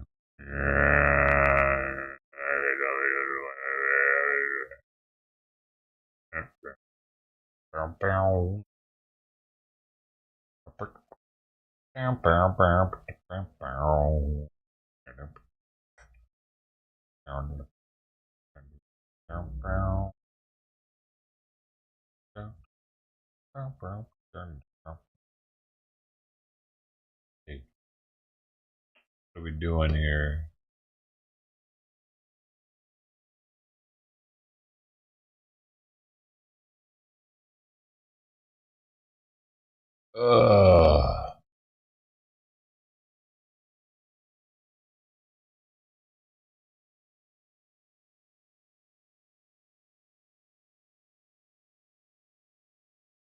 President Zelensky addressed the European Parliament earlier today, apparently. He wasn't even there. He did it remotely.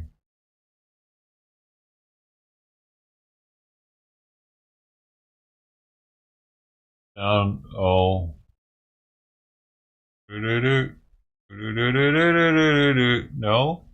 I don't see that happening. I don't see that happening. I don't know why it would be funky.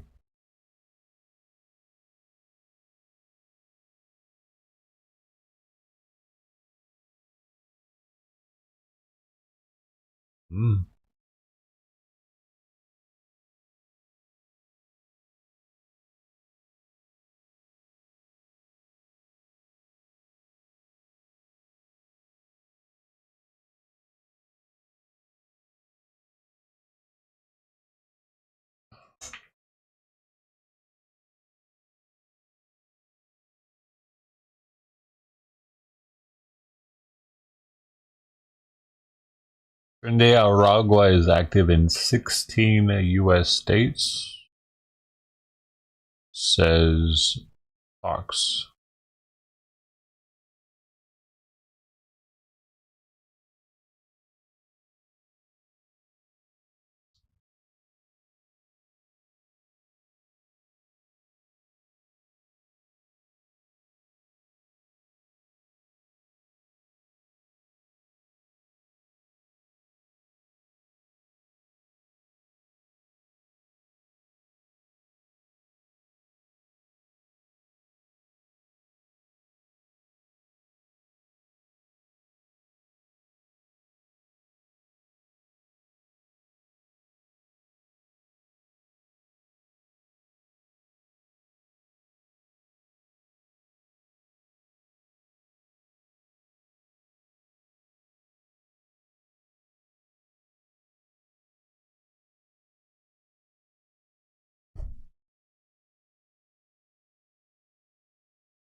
Hello, everybody. I just want to make a statement for all of you here and be very clear. I was asked a question this morning at the leadership gaggle, and I rejected the premise because the answer is so obvious. For anybody who doesn't know my well-established record on this issue, let me be unequivocally clear. A man is a man, and a woman is a woman, and a man cannot become a woman. That said, I also believe, that's what Scripture teaches, what I just said, but I also believe that we treat everybody with dignity. And so we can do and believe all those things at the same time. And I wanted to make that clear for everybody because there's lots of questions. But that's where I stand. I've stood there my whole life, and those are facts. So what are the special accommodations that you'll take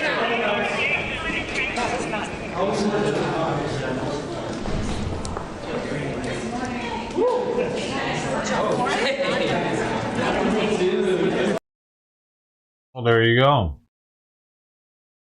No dudes in a female restroom, says that dude.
'64-year-old Alexander Zostakowicz appearing in front of a judge Monday morning, not even 48 hours after apparently approaching and berating a young couple. She's accused of committing a hate crime by reason of perceived national origin. What? She came closer to our face Chicago. and started asking, "Are you Palestinian?" And I was like, "Yes, I am." And then she proceeded to scream in my face, "Palestine." Wasim Zaran says he That and seems his all right. wife were Fuck just Palestine. grabbing lunch Saturday at Fuck Panera Bread near Palestinians. Lamont Road and 75th Street Wrong in with that? Downers Grove. Zaran says another customer, who we now know as Zostakowicz, began swearing I've been at them. homeless in Downers Grove before. I was sleeping in my car out there, working at Labor Ready and shit. Downers Grove is south of Chicago, but it's still it's right there near Chicago. 25 minutes, maybe at the most. Just out of hate. He says it started with the expletives, but then turned even more troublesome. And she specifically asked, "Are you Palestinian?" And I said yes, and then she started getting physical. Seconds later, Zaran's wife began recording the altercation. She should have got physical. Stop! That was stupid. Oh my God! It shows the woman attempting to slap Zaran, and seconds earlier, lunging at his pregnant wife. The woman eventually It's one left thing to the talk Panera shit Bread to him. before Downers Grove police arrived. But she was arrested Sunday and charged with 2 counts of hate crime and 1 count of disorderly conduct. A Panera Bread spokesperson says they're working with their team to look into the matter. Dude, Panera Bread Meanwhile, sucks Zeran says anyway. the video has gone viral on social media. Everyone that shops at Panera Bread is retarded. I'd rather have the video go out and be public about it than be quiet about it. What do they even and let make? her get, Soup? go away from it. The Pre-made judge soup? granted Zastakowicz pretrial Sandwiches? release on the conditions that she won't contact the victims Hardly anything or on visit them. the Panera where Bread? the incident took place. She's scheduled to be back in court for arraignment next month. Watch breaking news on YouTube. Subscribe to ABC7 Chicago It's Eyewitness overpriced bread News. with a little bit of condiments on it. Some pre-made soup.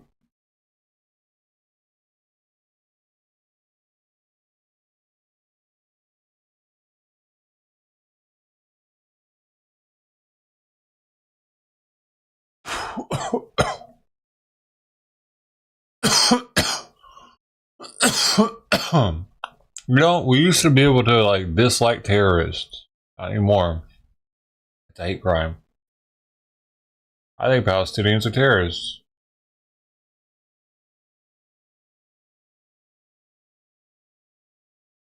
Historically, they've shown to be terroristic in nature. So why can't she shouldn't have hit them though. She can't put her hands on them.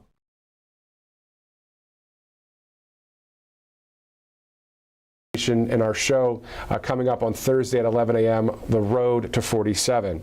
Let's get back to some more information about what you're about to see here on this subcommittee hearing on Capitol Hill, which will be starting in just a few minutes from now. I do want to share with you some more information from the inadequate tracking systems when it comes to the reason why a lot of migrant children go undetected.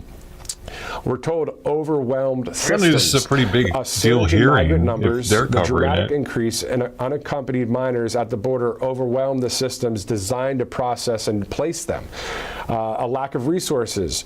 Agencies like Health and Human Services, HHS, and Customs and Border Protection were unprepared for the surge, leading to rushed placements and lapses in oversight. This, according to a former director with CBP, Customs and Border Protection, which is under the Department of Homeland Security. Again, today there will be 4 expert witnesses that will be testifying or sharing their information about why all these different things are happening. So you're going to get a lot of attention on this today in Washington. Also, poor sponsor vetting, limited background checks. Reports have highlighted instances where sponsors were not properly vetted, increasing the risk of exploitation or abuse. Also, I don't know if he's going to mention it, but a lot of them are lying about their age. A lot of them aren't actually missing minors, but missing adults gallivanting as minors. Inconsistent oversight. The government has struggled to maintain contact with sponsors, leading to children being placed in vulnerable situations without further scrutiny. There are a number of policy changes and loopholes, we're told, as well. A non-return policy. The administration's policy of not returning accompanied minors to Mexico has led to an increase in arrivals, straining existing resources. And there's so many more pieces of information here that I received from this former director of Customs and Border Protection. But at the end of the day, we know that it's common sense leadership that's needed. President Trump and his team, including now the border czar, Tom Homan, Border 911, a great patriot that is ready to take care of business, to clean up that border, to be a part of the mass deportation operation. That older how dude's about the blowing my sidewalk right now. It's very nice of him. Venezuelan gangs that were going from apartment to apartment, or at least within that complex of that video. Mexican gentleman. We saw them with the long rifles and the machine guns and that kind of thing. And then we hear reports that in the state of Tennessee, the volunteer state, that all of the major cities there, everything from Memphis, Knoxville, Chattanooga, and Nashville.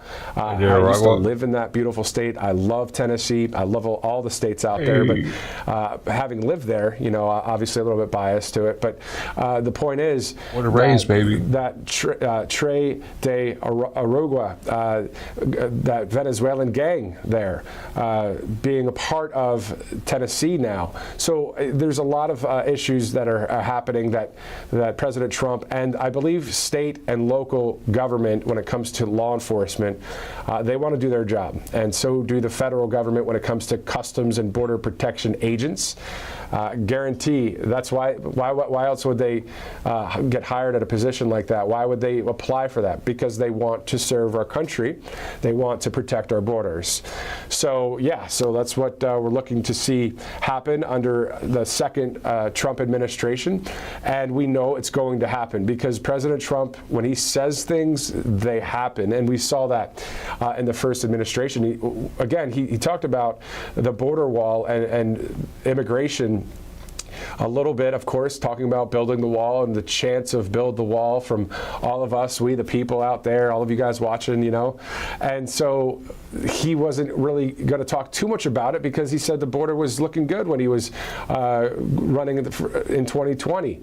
But he still spoke about it then as well. So, and then if you remember, I always use the gas prices and then the immigration situation because President Trump in that 2020 election cycle would say things like the border, if people are going to continue to come in, these are some of the worst people, criminals and the drugs and all of the bad things that happen at the southern border will really destroy our country in many ways.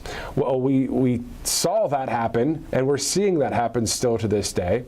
Same thing with the gas prices. He was saying the gas prices, if Biden takes office back in 2020, in 2021, that they would be $6, $7, $8 a gallon. Well, at the time under President Trump, they were $1.84, $1.87, $2.30, you know.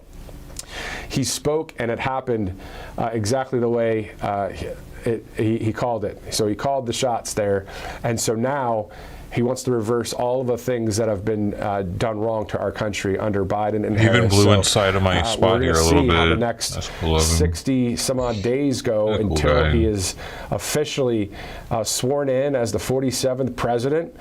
We see a lot of terrible things going on out there when it comes to Ukraine and Russia and the long-range missiles. That in itself is a scary time. And we will cover whatever we can here at Right Side Broadcasting Network, especially when it comes to America First, MAGA president. All right, so that's what's happening. That dude's not going to stop talking.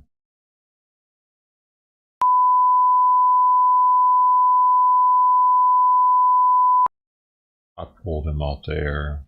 It makes that noise when I do that. To order. Without objection, the chair is authorized to declare the committee in recess at any point.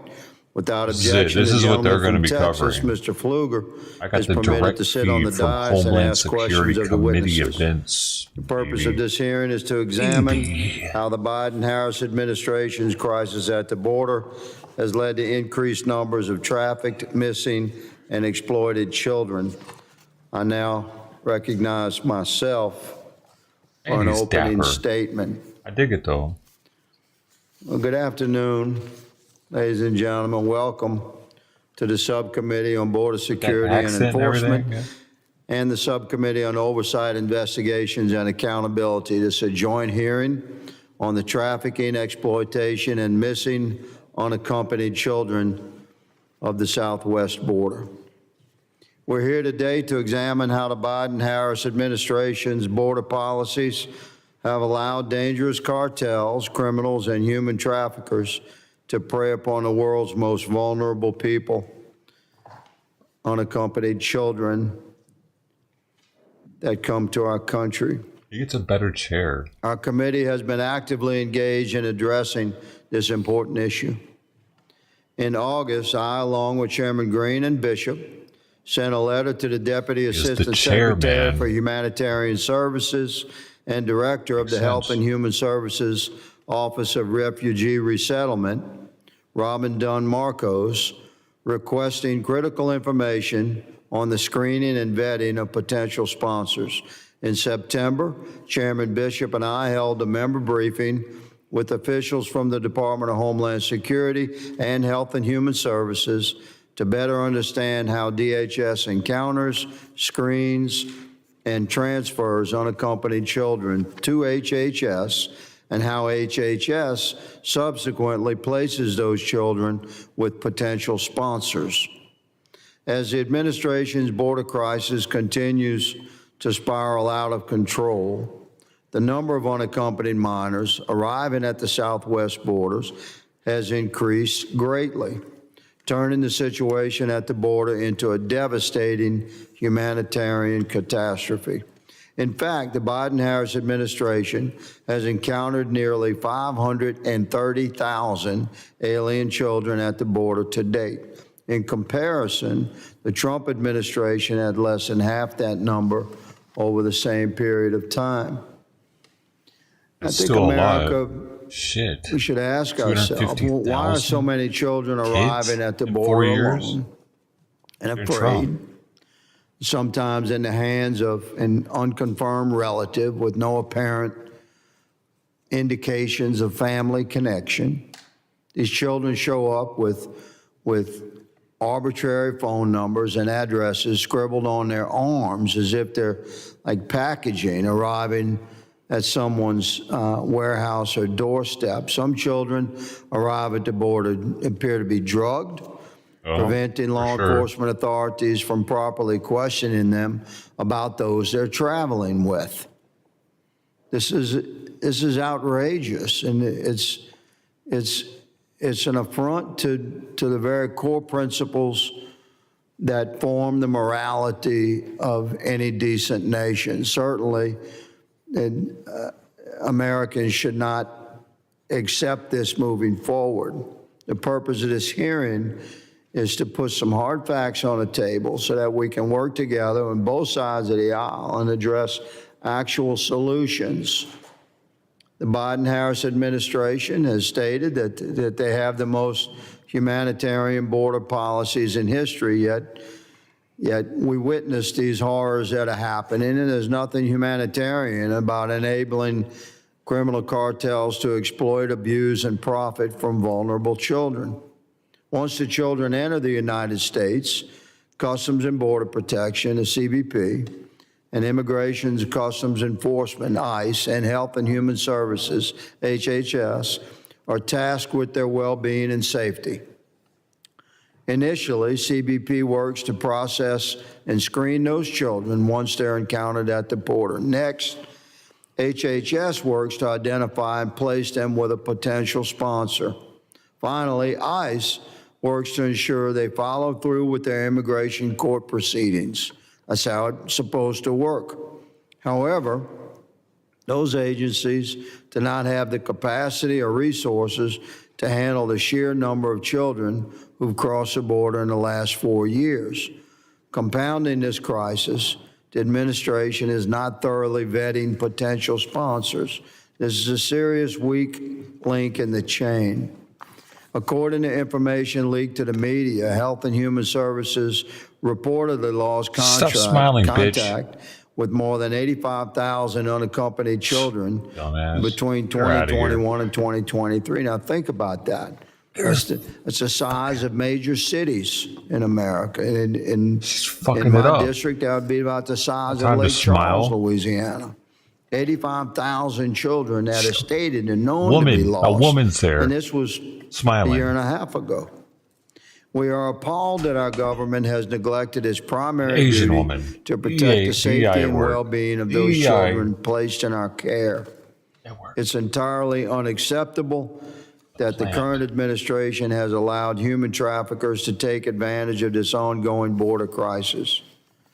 We have a responsibility to our nation to fight against the human trafficking horrors and to find and rescue the children that are currently missing.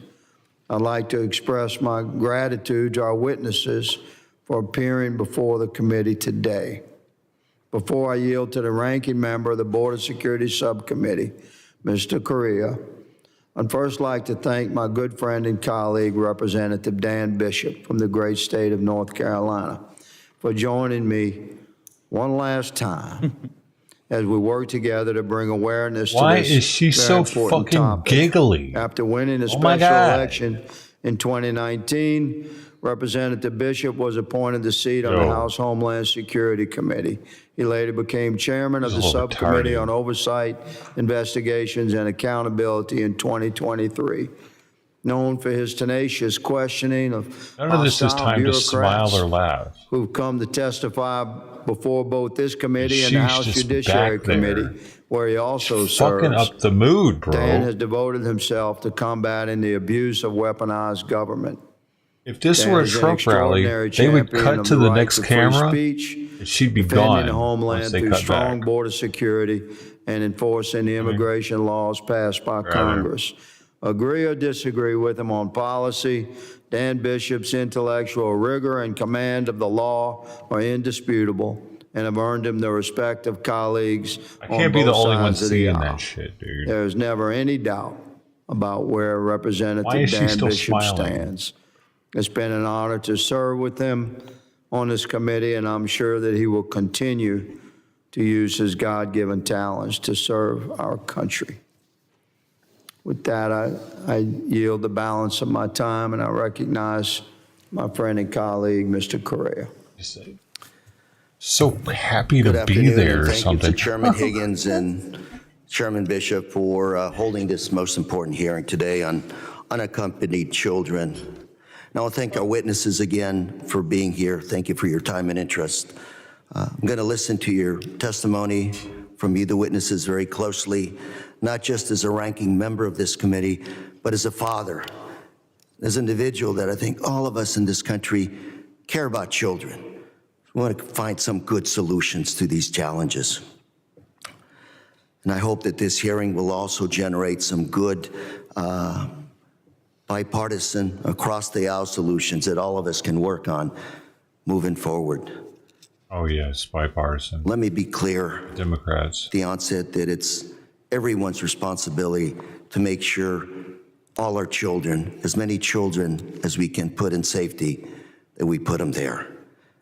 It means ensuring that these children that we're talking about today They let it happen. are protected at all stages of the immigration process. Right. And that includes when they're encountered and held at the border, transferred to the Department of Health and Human Services, and sent to what we hope is a vetted sponsor.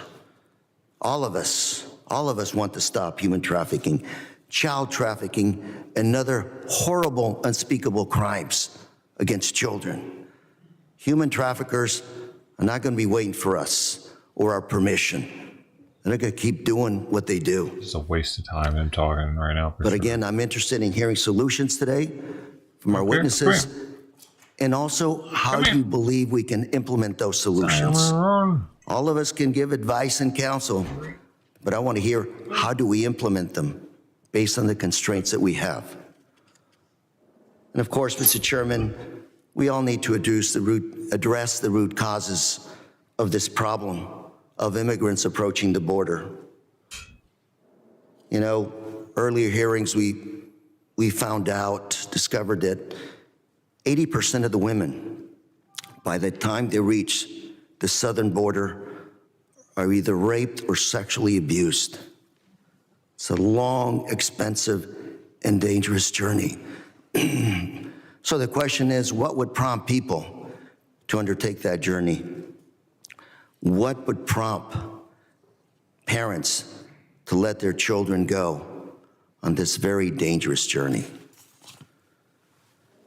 None of us want these children crossing our border or making this journey. Nobody in this committee wants to see that situation.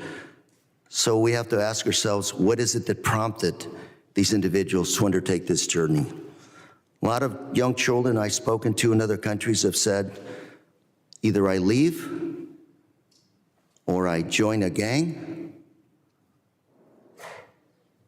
One way or the other, I'm probably going to die. Others come from families that have nothing to eat, essentially starvation. It's what prompted our ancestors to come to this country. Simon's eating. Stay in Europe or starve. Butterflies. You got a choice. Also, we need to investigate those individuals that are making a lot of money from trafficking children, dropping kids over our wall, as well as those individuals in the United States that actually make a buck from looking the other way and hiring children to do adult work. And of course, we also need to make it easier for the victims that are trafficked to move forward, come forward, and to ask for help. I work closely with my Republican colleagues to counter a lot of human trafficking, child exploitation. And I've also spoken to special agents at Homeland Security investigations to hear about their investigations. What are they doing and what tools do they need to be more effective? And in this committee, I've spoken to many CBP officers about the ways to identify human trafficking situations. It's a pain in the ass. Right? And I've also heard from the Department of Health and Human Services on their efforts He's to definitely improve wasting outreach time. to unaccompanied minors, expand access to post-release services, and improve the vetting process. And just last year, our Chairman Higgins and I introduced H.R. 4574, Cooperation on Combating Human Smuggling Trafficking Act. This bill would enhance Homeland Security's transnational criminal investigative units, which help stop trafficking in the home countries before these children undertake that long journey. I'm glad this bill is passed out of this committee and then is now scheduled to be marked up in the Senate, and hopefully we'll be able to get it to the President's desk for a signature. But so much more is left to be done, and that's where all of you come in. And of course, we know that basically we need more agents dedicated to investigating these cases, preventing child trafficking and exploitation. And we also need more legal services available for children so that toddlers aren't defending themselves in a courtroom. And we also need the resources for more home visits of those sponsoring unaccompanied minors. We need to make sure that those children, after they're placed, are actually in safe living conditions. Those are just a few things that we need to do. How about we just get them the fuck out of the country? Why do they get to just come in, man?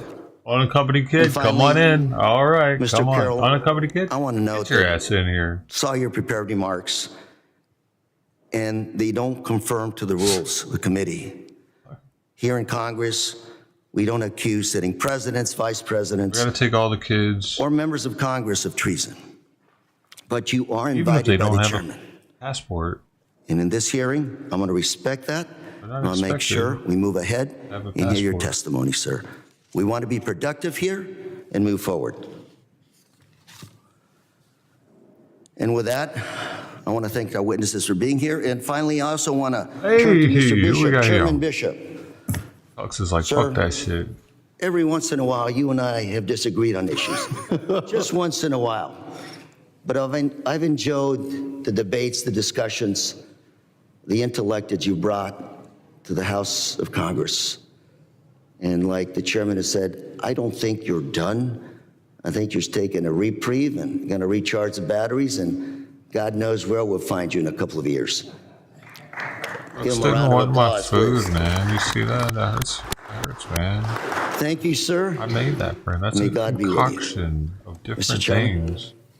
Ranking Member yields. I now recognize the chairman of the Subcommittee on Oversight, Investigations, and Accountability, the gentleman from North Carolina, Mr. Bishop, for his opening statement.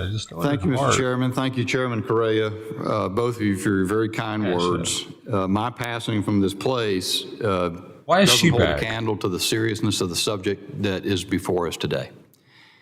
And so I very much appreciate your comments, but I want to get to the matter at hand. And I do want to say to Mr. Correa, I have such a fond feeling for you, sir, and it is important to say that we do have very fundamental disagreements, and yet you are a warm-hearted, kind individual. And What is happening? Shut the fuck up. Let's get on with it. Wish that it were possible for us to express just how deeply our differences. Can't they fucking pat each other on the back afterwards? Without it appearing Why do they have to sometimes do that it we in front of everybody? dislike each other on a personal basis. I do not. I haven't disliked anybody I don't in this care. Congress. give a Well, I'm shit. sure there's probably an exception or two to Why that. can't we just move But for the most part, Stop laughing, it is merely bitch. the seriousness of the problems that we confront and the deep disagreements about what leads to them that I think leads me to the things I'm going to say right now.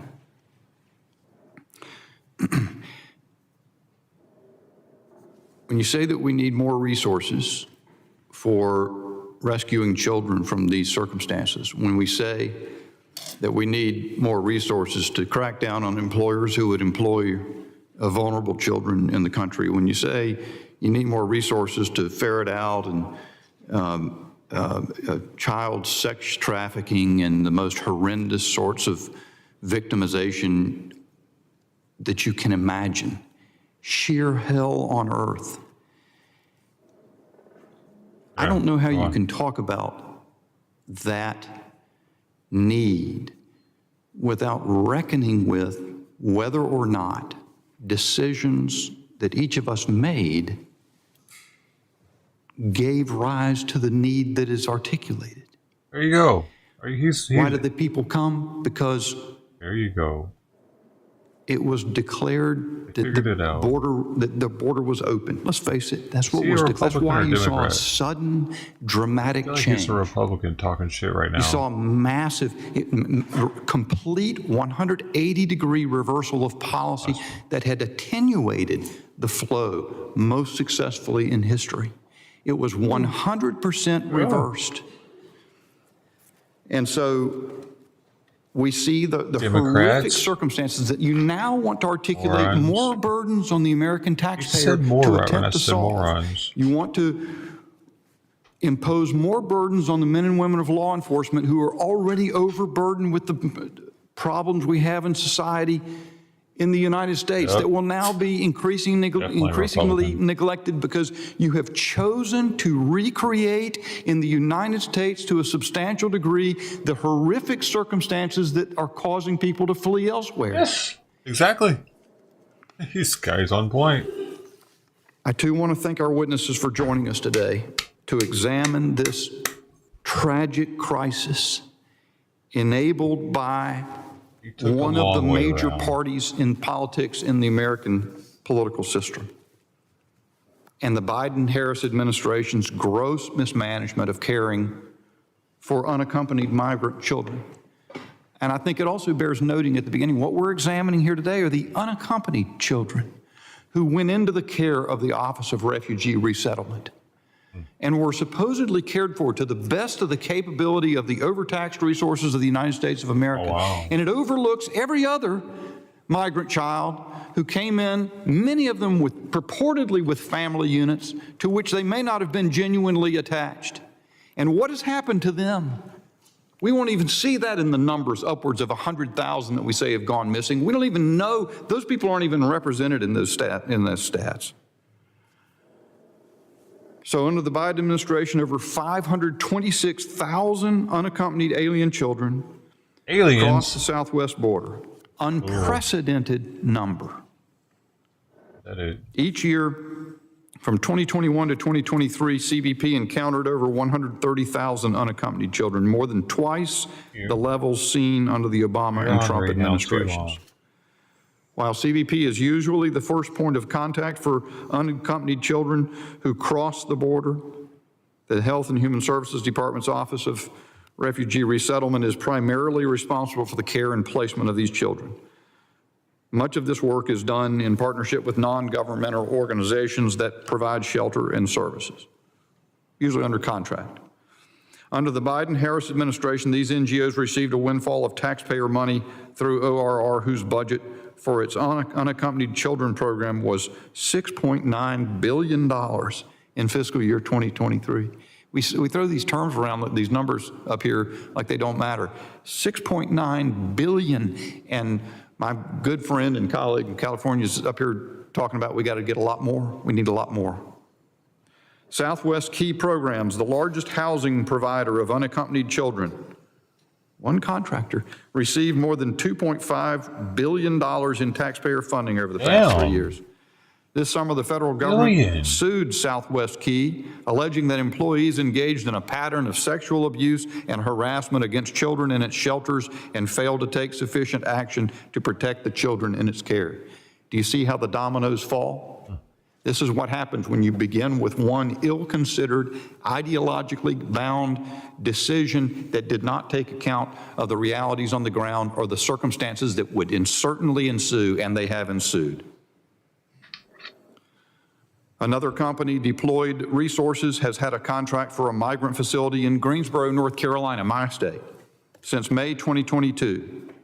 $39.5 million has already been spent, with another $64 million obligated, but incredibly, according to HHS, no children have been in care at the facility from the time it became operational in March until it went into standby in June. What is it then? Do you see how the consequences proliferate of unbelievably bad decision-making? What do we spend all that money on? The Biden-Harris administration placed political aims above the welfare of unaccompanied migrant children who crossed or were trafficked across the southern border, releasing UACs, I'm not going to use that term, releasing unaccompanied children with inadequate vetting and follow-up to avoid the bad optics of crowded facilities. You don't want to say alien again. The Office of Refugee Resettlement releases children to sponsors in the United States. Thorough vetting of these sponsors is absolutely critical and morally compelled if that's the path you're going to undertake to bring these children across. Unfortunately, the Biden-Harris administration's push to bring in migrants, to quickly release migrants, resulted in countless cases of migrant children being released to sponsors with major red flags, placing children at obvious risk of exploitation that has played out in exactly the exploitation that would have been anticipated. Far too often, children are released to sponsors who do not care about their welfare and intend to exploit the child through, at a minimum, child labor, and very often far more heinous forms of trafficking. Is it really in the interest of these children to rush to release them to individuals who are trying to sponsor multiple unrelated migrant children? This is a systemic failure that has put thousands of vulnerable children in risky situations here in the United States. This failure goes well beyond the vetting issues on the front end. As an Inspector General report earlier this year made clear, that the federal government cannot account for tens of thousands of children that HHS released to sponsors. 32,000 children didn't show up for their immigration court hearings.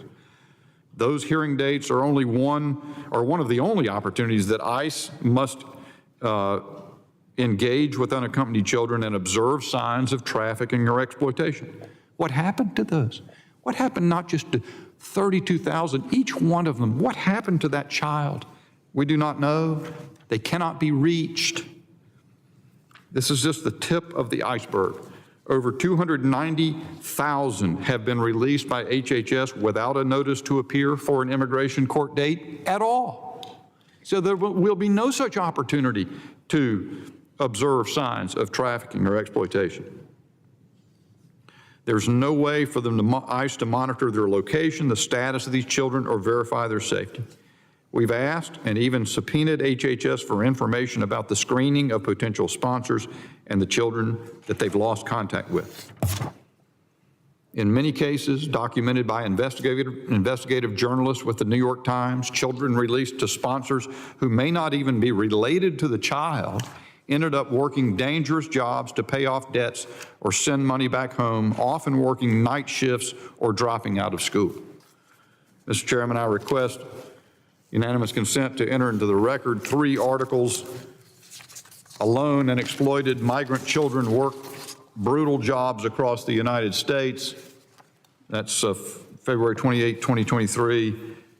Second one, as migrant children were put to work, U.S. ignored warnings, April 17, 2023, New York Times. And finally, U.S. failed to safeguard many migrant children, review finds. Without objection. 2024. The federal government has precipitated and is facilitating this humanitarian catastrophe. The unaccompanied children are released from the HHS shelters right into the hands of these sponsors, despite multiple warnings from staffers within the agency that the vetting process was failing to protect children. The Biden administration was so focused on moving people through the system as fast as possible that they failed to ensure the safety of the children they were releasing. Many of these children already suffered at the hands of criminal cartels on that treacherous journey to the border, only to find themselves exploited again after leaving government custody. The human cost of this impossible to understand bad judgment is simply heartbreaking and tragic. I look forward to the testimony of our witnesses as we shine a light on this monumental failure. Mr. Chairman, thank you. I yield back. The gentleman yields. Thank you, Chairman Bishop. I now recognize the ranking member of the Subcommittee on Oversight, Investigations, and Accountability, the gentleman from Maryland, Mr. Ivey, for his opening statement. Thank you, Mr. Chairman. Another one? I want to join with fucking both hell? of you and I just want to hear what the my damn comments regarding. Why do we have to hear what the Chairman politicians Bishop, have to say of so North much? Carolina? We had They're a all chance saying the to same work shit. together on a subcommittee. Just move on now. Several hearings actually with respect to it's my turn to talk. forced labor, and I appreciate the work that we were able to do together on that. We also serve on the Judiciary Committee together, and I share the view about his insight, his legal acumen, and his energy and passion that he brings to these. And I was mentioning to him I was campaigning for another candidate down in North Carolina and happened to see some of his commercials down there, and I realized what a full contact sport politics is in North Carolina. I'm going to stay in Maryland, I guess, but I do appreciate the fact that you've done such great work, and the fact that you're leaving public office, I assume, does not mean you're leaving public service. So I look forward to your continued work. As they say, God is not finished with you yet. To the matters of the day, I do want to say this. I actually share in the concerns that have been voiced, I think, by all three of my colleagues so far with respect to the dangers and the horrors that these kids have been facing as they not only face sometimes death, sometimes maiming, sometimes sexual assault as they make this trip to the United States, but that the system has let them down here when they get to the United States, and I think those have been well documented not only by this committee, New York Times reporter Hannah Dreier, and I believe these are the three articles that Chairman Bishop just put into the record, and I referenced these as well. One of my colleagues from Michigan, Hillary Skolton, said that stories of kids dropping out of school, collapsing from exhaustion, and even losing limbs to machinery are what one expects to find in a Charles Dickens or Upton Sinclair novel, but not an account of everyday life in 2023, not in the United States of America. So I think we can all agree that there are horrific circumstances here in the United States right now that these young people are facing. And I think we have to try and figure out how to work our way out of that. And I'll say this too, I mean, we've got a new administration coming in. I've heard some comments by some of the nominees, and I'm not sure that what they're proposing actually would necessarily address this particular problem. There's a lot of focus on shutting down the border, and you know, that's certainly of interest, I think, to many of us on that front. But figuring out what to do with the kids that are here, I think, is the immediate challenge that this hearing, I hope, will focus at least in part on, because as has been stated, there's at least, I think, 320,000 is the number that I've heard here in the United States, many of whom have not been located, many of whom we don't know what they're doing or how they're doing.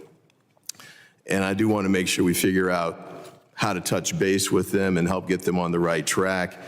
Many of them are due for court proceedings. I don't know that those are on track. Apparently they are not. And I think we need to address that too. I know my colleagues have made some comments about money, but you know, unfortunately, I think money is going to be relevant to trying to address these problems. It's going to be expensive to locate these kids. It's going to be expensive to try and put them back in connection with their parents to the extent they are here. To the extent there's a decision about sending them back to a different country, that's going to be expensive. To the extent there's a decision made about keeping them here, that's going to be expensive too. And I do want to note that the FY 2024 congressionally enacted budget for this particular issue, unaccompanied children program, is $100 million less than the prior year and the president's request. And then for the FY 2025 budget approved by the House Committee on Appropriations, more than $3 billion less than the prior year and what the president requested. Now, money doesn't fix everything. I'm, of the mindset that money can play a role, but there's got to be other types of impact that can make a difference on these sorts of things. But I really do think money's going to have an impact here. And Mr. Correa referenced a moment ago the issue about unrepresented minors not getting any legal representation to the extent they're coming through court. Some of them might not speak English. Some of them might be too young to understand what's going on. Some of them might be old enough to understand what's going on. But I can tell you, the immigration process is a complicated legal system. Now, I remember in this committee when we were voting on, I think it was HR 2, if I recall correctly, Mr. Magaziner offered an amendment to that bill that would have provided funding for legal representation for kids in these circumstances, and that was voted down and has not been included. So I hope that's one of those things that we can revisit as we move forward with this. And I'll say this as well. I think that one of the things that we really need to do is make sure that well, I'll say it this way. I read in the testimony two statements, well, multiple statements actually, about the harvesting of organs from children. And that was news to me. When I looked for footnotes and references and citations to support those claims, I didn't see them. So I'll say you'll have a chance to testify about those when your time comes, but those are very serious allegations. And to the extent that that's actually taking place, I would strongly support the effort to energize the Department of Justice, the FBI, to the extent I know I've got some colleagues that want to defund them, but I don't think they're going anywhere, at least I hope not. And I hope that we can try and address whatever these types of issues may be, certainly the sexual assault, certainly the trafficking, certainly the international cartel activity. I know the Department of Justice has had some success there, especially with the Sinaloa cartel, but we got a long ways to go to actually make a dent on that activity. And then Mr. Carroll, I guess, I just got to mention this before you have a chance to testify and you can address it. But, staff found a couple of quotes from you about punching, I guess it was the speaker, square in the head, and the mass deportations will be swift, but they will be deadly. And I'm concerned about those kinds of comments. Now, you'll have a chance to speak to those things, and I don't know that mass deportations are going to be the way to go, especially with respect to the children, unaccompanied children issue, but you'll have a chance to discuss that. I look forward to questioning you about it as well. But to all of those here today, I'll say this. These are very serious problems. These are very serious concerns. These children are very much at risk here in the United States. We want to make sure that we do everything we can to address those problems and help to get those children back on the right track, as well as the immigration issue as a whole. And so, Mr. Chairman, I thank you again for giving me a chance to speak. Mr. Bishop, I got to thank you one last time for your service. Michael Jordan, I guess he's kind of a goat out of North Carolina. Maybe you can be the Republican goat for Congress out of North Carolina as well. And with that, I yield back. Thank you, Ranking Member Ivey. Other members of the committee are reminded that opening statements may be submitted for the record. I'm pleased to welcome our panel of witnesses. I ask that our witnesses please rise and raise your right hand.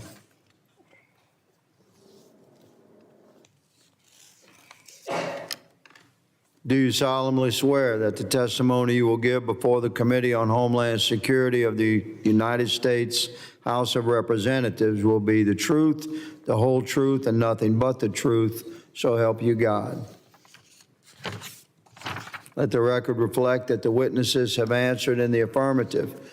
Thank you, and please be seated. Why is this lady in the background of every shot? Introduce our witnesses. Mr. J.J. Carroll is a retired U.S. Border Patrol agent with a distinguished 24-year career, most recently serving as Deputy Patrol Agent in charge of the San Diego sector. Ms. Allie Hopper is a nationally recognized counter-trafficking expert and policy advocate dedicated to combating human trafficking and exploitation. Ms. Kathy Laren serves as director in the Government Accountability Office's Education, Workforce, and Income Security team. Her portfolio covers a broad range of issues, including child welfare and refugee resettlement.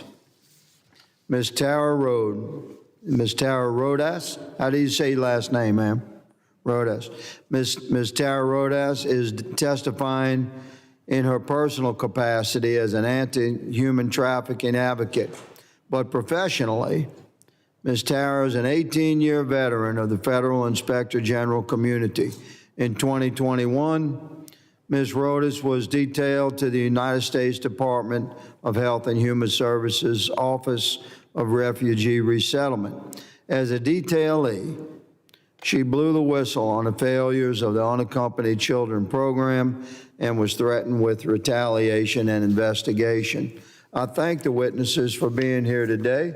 The witnesses' full statements will appear in the record. And I now recognize Mr. Carroll for 5 minutes to summarize his opening statement.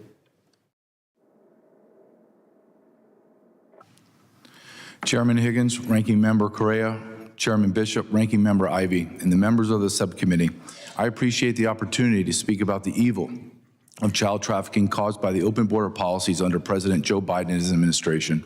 I served in the United States Border Patrol for 24 years until I retired as a Deputy Patrol Agent in charge in San Diego sector. I worked under 5 presidential administrations, and only one president secured the border, President Donald Trump. Border Patrol agents went from working and being supported by the greatest border president in American history to the worst, President Joe Biden.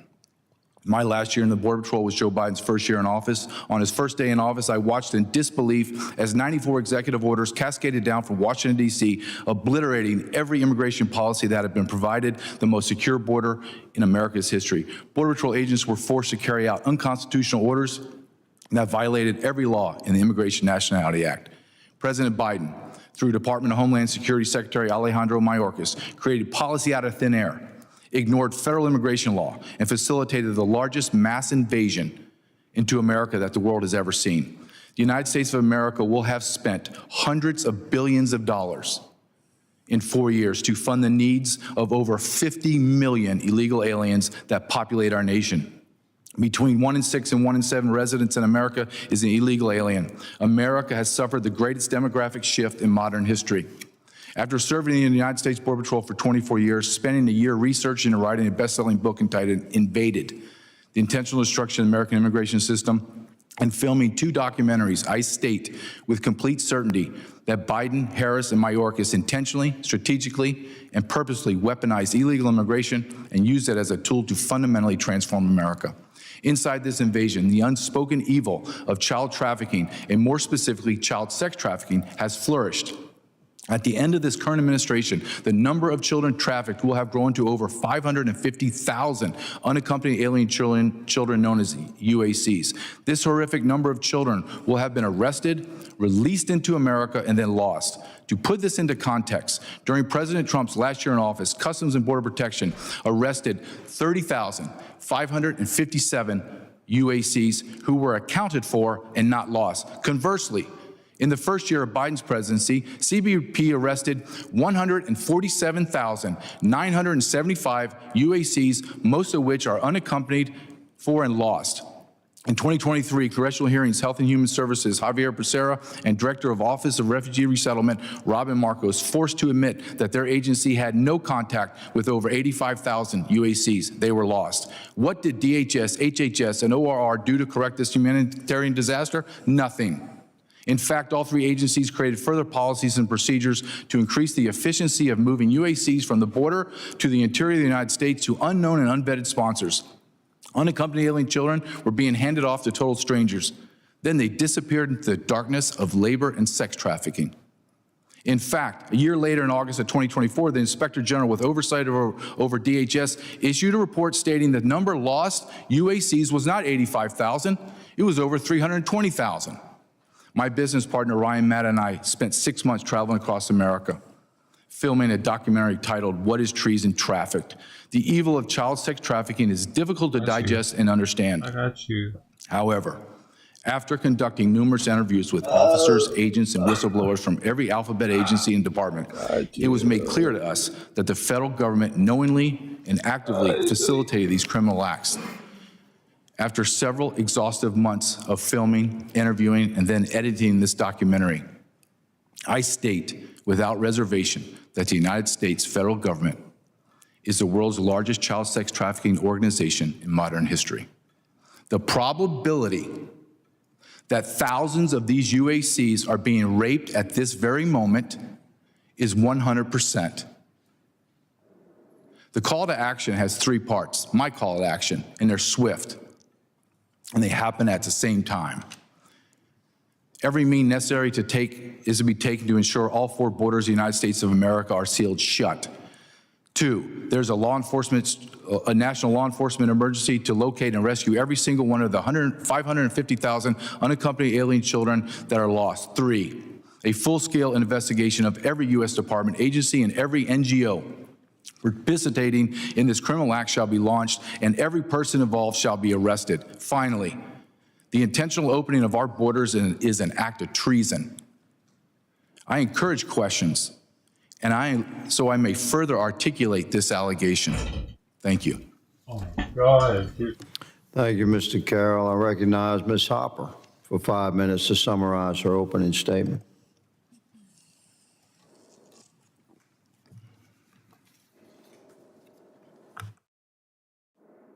Get that thing, man.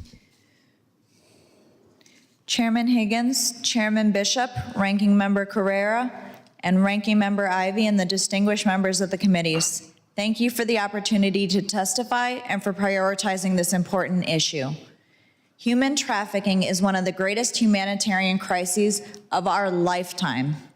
In the 5 minutes I speak today, men, women, and children are being sold, exploited, and brutalized within our borders. As a Hispanic mother, this crisis is deeply personal to me. I have witnessed firsthand the unimaginable suffering experienced by migrants on both sides of the U.S.-Mexico border. In one interview I conducted, a local resident whose property straddles the border told me about the screams of women and children he hears, including just 2 days before my visit.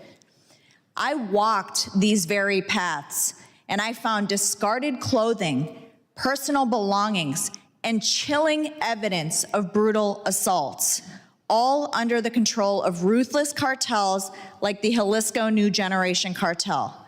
No one passes through without their approval.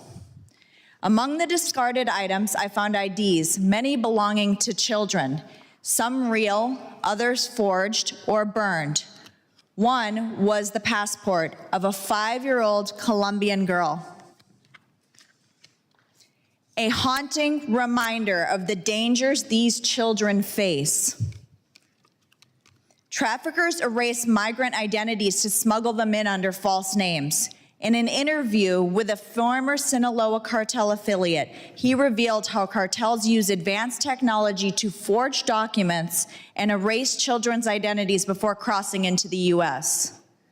Tragically, the horrors don't end at the border. The very system meant to protect vulnerable children has become a trafficking pipeline. An OIG report recently revealed that 324 1,000 unaccompanied children processed at the border are currently accounted for. Policies from the Biden-Harris administration prioritizing speed over safety have placed children with unvetted sponsors, increasing their risk.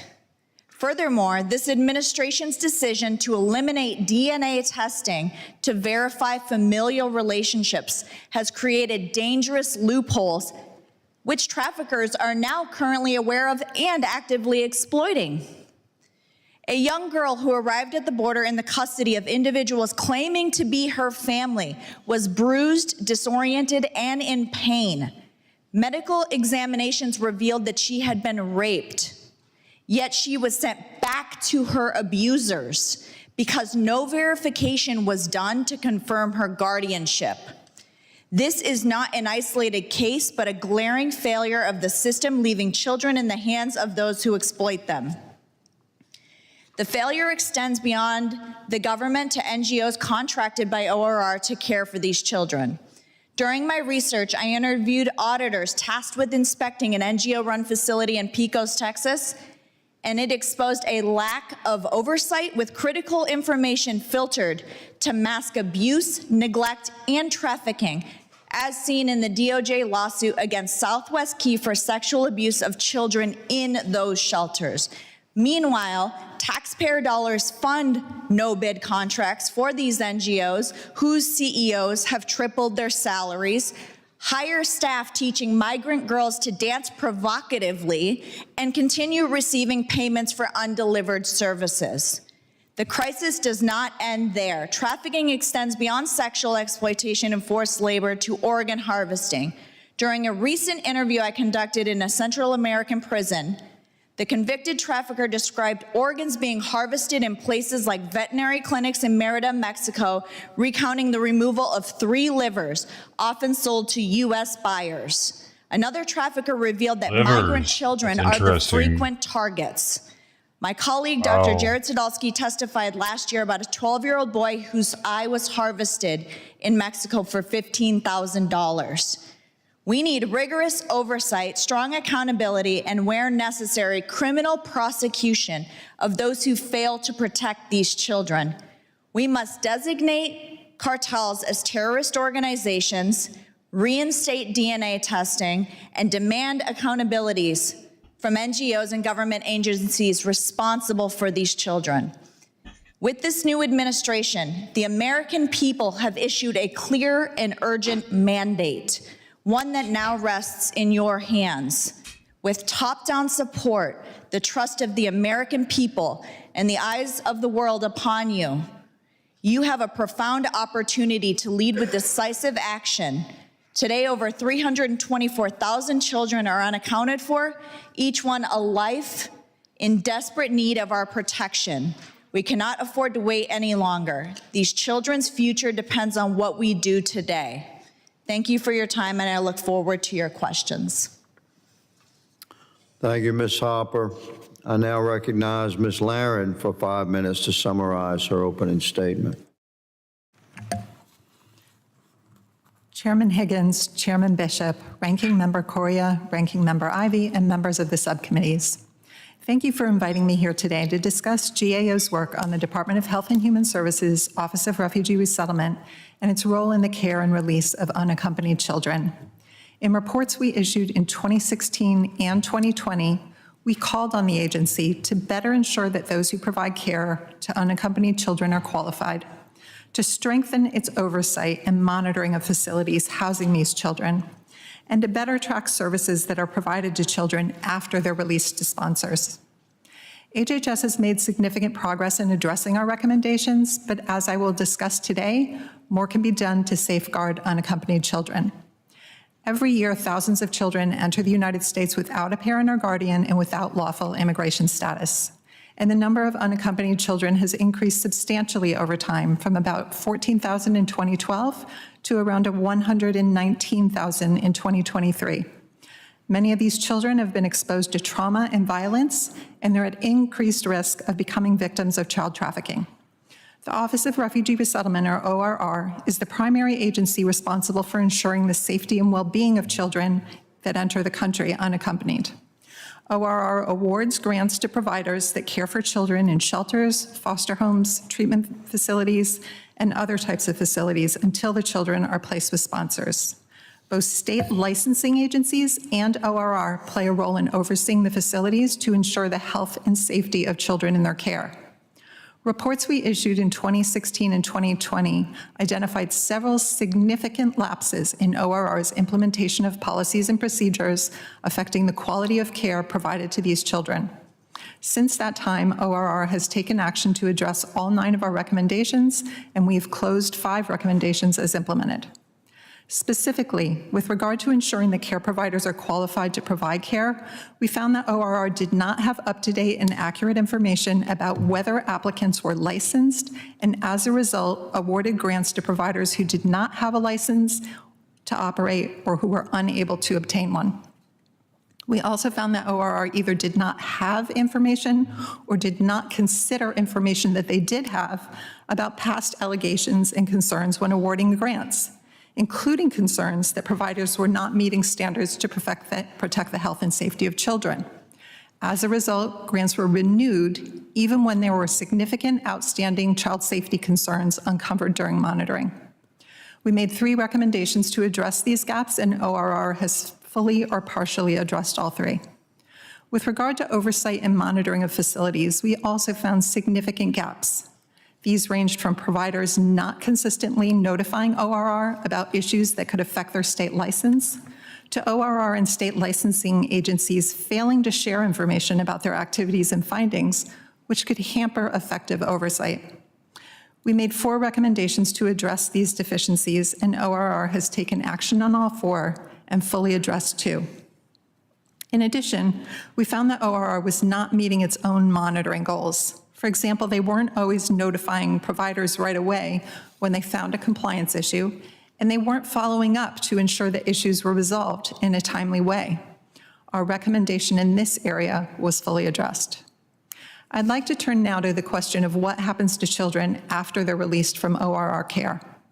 In 2016, we found there was limited information on follow-up and services provided to children after they were placed with sponsors.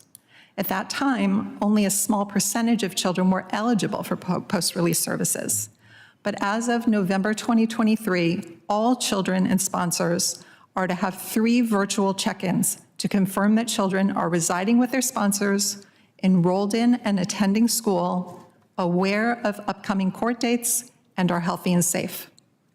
We recommended that ORR develop a process to ensure information on its post-release efforts is reliable and systematically collected, and this recommendation is still relevant and open. ORR has taken some action to revamp its case management system to include tracking of children post-release. Officials have told us that these enhancements will be complete at the end of 2024. This concludes my statement, and I'm happy to answer any questions. Thank you, Ms. Laren.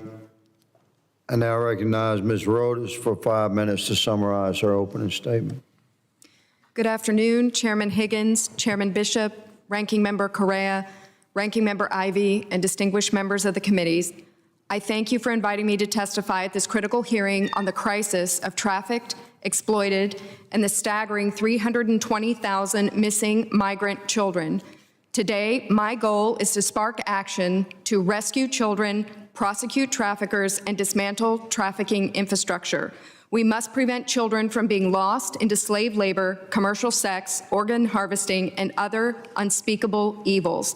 Migrant children are working overnight shifts in slaughterhouses and factories, and some may die today because they don't have the knowledge or skills to do the job that they're supposed to be doing. But they're doing it because they need to repay debts to their smugglers and traffickers. Children, boys and girls, are being sold for sex. Just last month, I spoke with a care provider in Florida who told me about cases of migrant children as young as 8 with sexually transmitted diseases. 8 years old.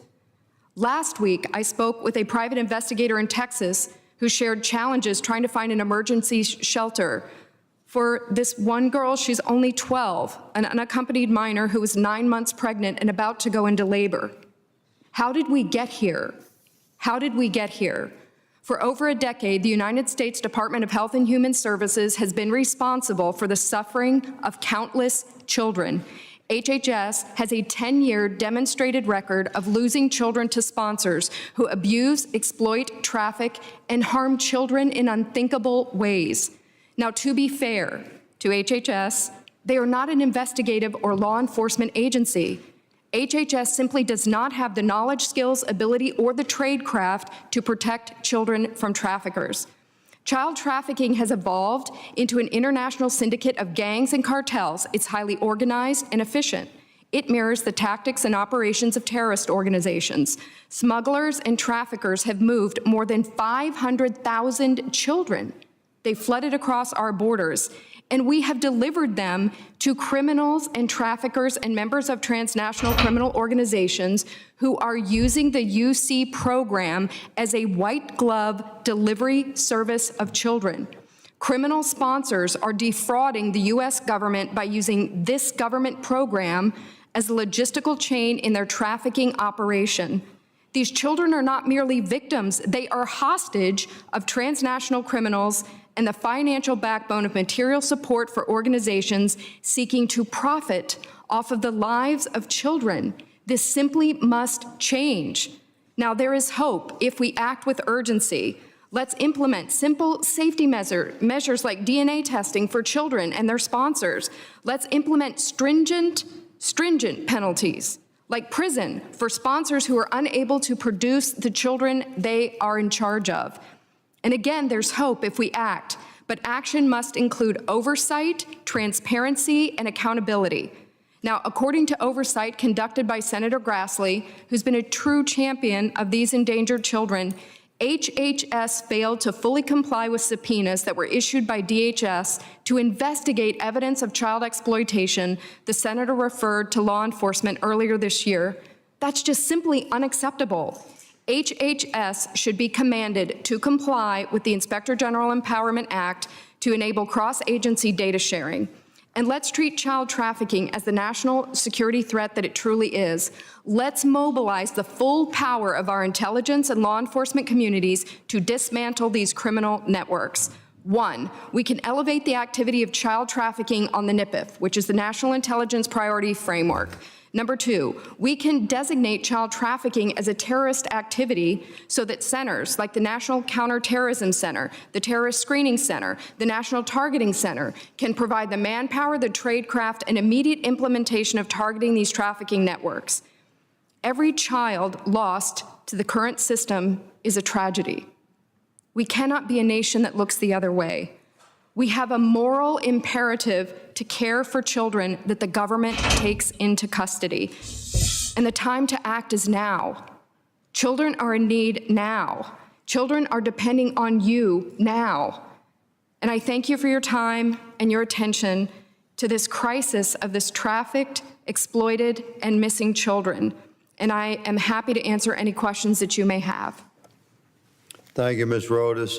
Members will be recognized by order of seniority for their 5 minutes of questioning. An additional round of questioning may be called after all members have been recognized.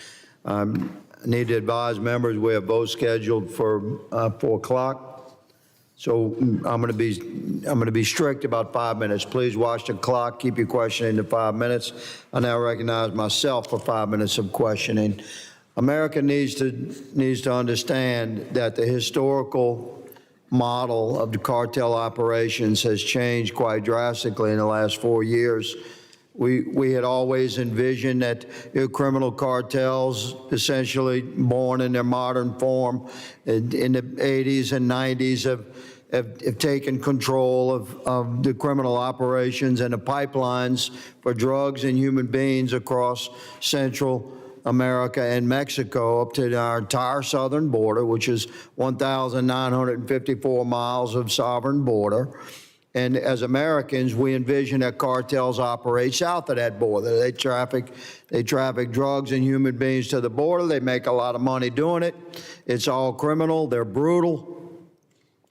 And we have envisioned that there was always a measure of sovereign protection of our nation at the southern border, and cartel operations sort of stopped. We also recognized that within the interior of our country, we have traditional criminal networks that exist in our densities of population, commonly run by gangs, and those operations, although similar to cartel operations, were not nearly as organized or incredibly well funded, but they operated independently of the cartels in many hundreds of factions across the country. And what America has to understand right now is that the cartel operations now operate across the entire United States, and their pipelines continue through Central America and Mexico, across our southern border, into our major cities. I have reports of entire buildings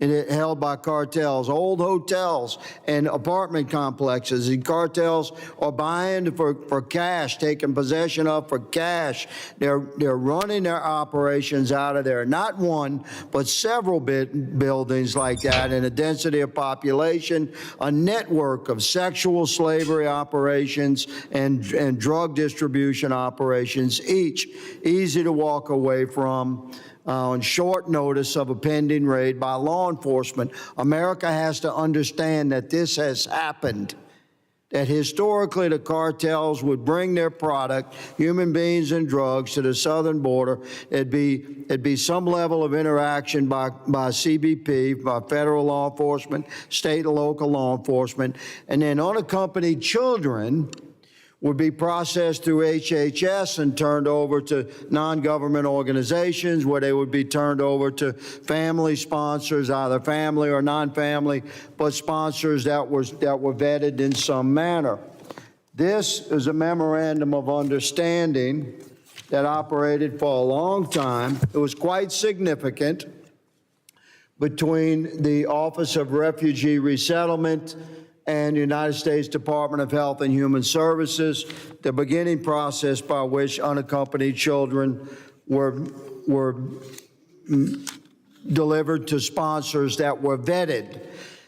Because of the volume of children that were coming across in the last 4 years, and a part of that, the HHS and DHS joint statement of termination of this agreement, and this is from March of 2021, my brothers and sisters. This was a policy decision to step away from the strict means by which these children were monitored and controlled. And what it was replaced with was this sponsor care agreement. There's nothing to this.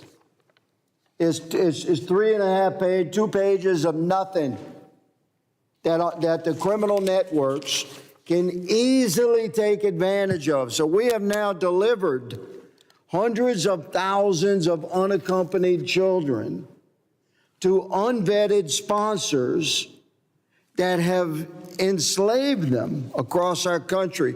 Ms. Hopper, you have done some brilliant research on the connection between trafficking, human trafficking, south of the border, and as it networks into our country. Please expound upon what I've been discussing today. Thank you, Chairman Higgins. You're correct. The terrorists, the cartels, sorry, the terms are interchangeable to me. They do know our policies and the 94 actions that were rescinded upon the new current administration coming in. And they actually do use our programs and the manner in which we process unaccompanied children against us. They actually use Border Patrol and refer to them as migrant Uber. They know once migrants cross the border, it's one phone call away, the Border Patrol picks them up and processes them, and then they know to write the number and name of the sponsor the child. Sorry. I'm not stopping you, I'm just telling you we're out of time here. Oh, sorry. Thank you, ma'am. My time has expired, and I recognize the ranking member, Mr. Correa, for 5 minutes for question. Thank you, Mr. Chairman. I hear your testimony, and Anybody who's listening to your testimony has to cringe to think of what you're saying and the words, what they mean. Looking at some data, the biggest group of sex trafficked minors, reported cases, are American citizen children in the United States. So the chairman's discussion that this is an international ring, operating across international lines is absolutely correct. We have a lot of work to do. We're going to have to work with our partners to make sure we begin to address this challenge. Simon didn't like those two at all. They're two different fish ones. Last week I heard David Beasley, former governor of South Carolina, speaking. He was at the Aspen Institute talking about hunger in the world. It was interesting because at this lecture, it was standing room only. We had senators and Congress members there listening to his discussion. And his message was a sad one. It was a message, a warning to us. And he was telling us that hunger around the world is only going to get worse. Situation around the world is in a crisis mode. And as soon as parts of the world like Africa and the rest of Latin America begin to really starve, heaven help us. You don't take my word for it, take his. He won a Nobel Prize recently. He's former head of the UN World Food Relief Organization. Easy now. And I say this to you because, again, during my opening statement, I said, we got to figure out the roots of this challenge. We can shut off the border. We'll do that. I doubt if it's going to work. You're still going to have children being trafficked. There's always a way when there's a profit to be made. So in my 3 minutes I have left, I'm going to, very complex issue, trying to break it down in little pieces, but I'm going to ask each one of you, very succinctly, tell me, what would you do that would be quick and effective to stop sex trafficking? Mr. Carroll, a few words, a couple of sentences. Yes, sir. In order to stop child sex trafficking coming across the border must be closed, period. To tourists, to commerce, all of the above. Sir, we have ports of entry. That's where we come through. Ports of entry. We don't come through the steel fence. No, thank you. Ms. Hopper, what would you say? What would your answer be? To actually build on what Mr. Krell was saying, once the borders are closed, reinstate DNA testing. Thank you. Ms. Laren. You know, we found that child trafficking is complex. It involves law enforcement, it involves services to children, it involves multiple programs across the federal government. I think better coordination between those programs will help. Ms. Rodas. I believe we must designate child trafficking as a terrorist activity. This would unlock critical counterterrorism tools, including expanded intelligence collection, interagency collaboration, and financial sanctions to dismantle trafficking infrastructure through interagency Would that include additional resources? No. Okay, thank you. Ms. Laren, I'm going to focus on you in the last minute I have. 2020, GAO identified a host of problems with the Trump administration management of temporary shelters, failing to check state licenses of providers who ran these shelters, failing to conduct audits to ensure the facilities met standards, insufficient information sharing with their agencies. Anything happen with that? Were those issues taken care of? Yeah, as I mentioned in my testimony, we made 8 recommendations covering all of those deficiencies that we found in our work during 2018 and 2019. Of them, 5 of the recommendations have been closed as implemented, and 3 of the recommendations are still open, but progress has been made to address them. Which ones would those be in the last 30 seconds here? I'm sorry? Which of the 3 recommendations are still open? There's still recommendations open related to maintaining, ensuring that policies are being followed and maintaining records accurately. Thank you very much. Mr. Chairman, I'm out of time. I yield. Gentleman yields, and Mr. Bishop is recognized. So, Mr. Carroll, we're hearing some amazing things today. Children being sacrificed to harvest organs. Of course, somebody said they don't, Mr. Ivy said he's not so sure about that. You got the amazing 8-year-old with sexually transmitted diseases, 12-year-old 9 months pregnant. My colleagues on the minority are very concerned, though, about your language. What do you think of that? I find it fascinating and interesting that after hearing about all this testimony, and right now, thousands of children are being raped, that's just statistical probability, 100%. Children are being murdered, and I'm going to quote President Trump when he said, a lot of these children are already dead, end quote. What I find fascinating is all of this that we got to talk about, all this tragedy that we're dealing with. And we want to talk about what I said about Speaker Johnson in a podcast that I don't even remember. I think maybe it goes back to the congressman. Would he like to ask me a question that has any relevance to helping secure these children? And then you go back further, sir. The reason why we are in this position is because we destroyed the border, not just the southern border, the northern border, and both coastlines. This is a tragedy, and it is treason, because this is not bad policy or bad mistakes or somebody's incompetent. This is intentional. So when you do intentional acts against your nation, that is treason. And I'll be glad to talk about Speaker Johnson and him funding NGOs to the hilt. I would love to talk about that as well. Ms. Hopper, I sat in another briefing on this subject, and one of the witnesses there, a libertarian guy, as I recall, sort of said, these people that have all gone off grid, the people that ORR can't contact, that it's not, there's no problem. They don't want to, they sort of live, they don't want to have contact with official sources, but they're fine. I find that to be amazing, but can you respond to that? I mean, you've seen a fair number of things, it sounds like.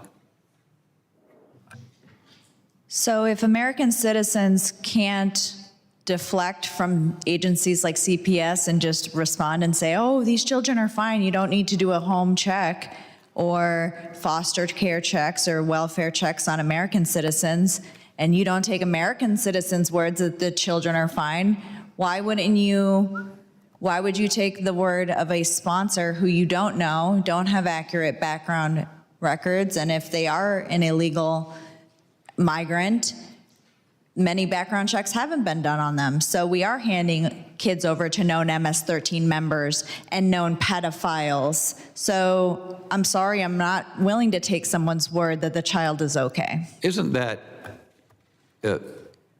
unbelievable callous indifference to take the position that these people are just, not wanting to be in touch with authorities? Isn't that a horrific disregard of human beings that are being abused and suffering? Would you agree? I agree. Ms. Rodas,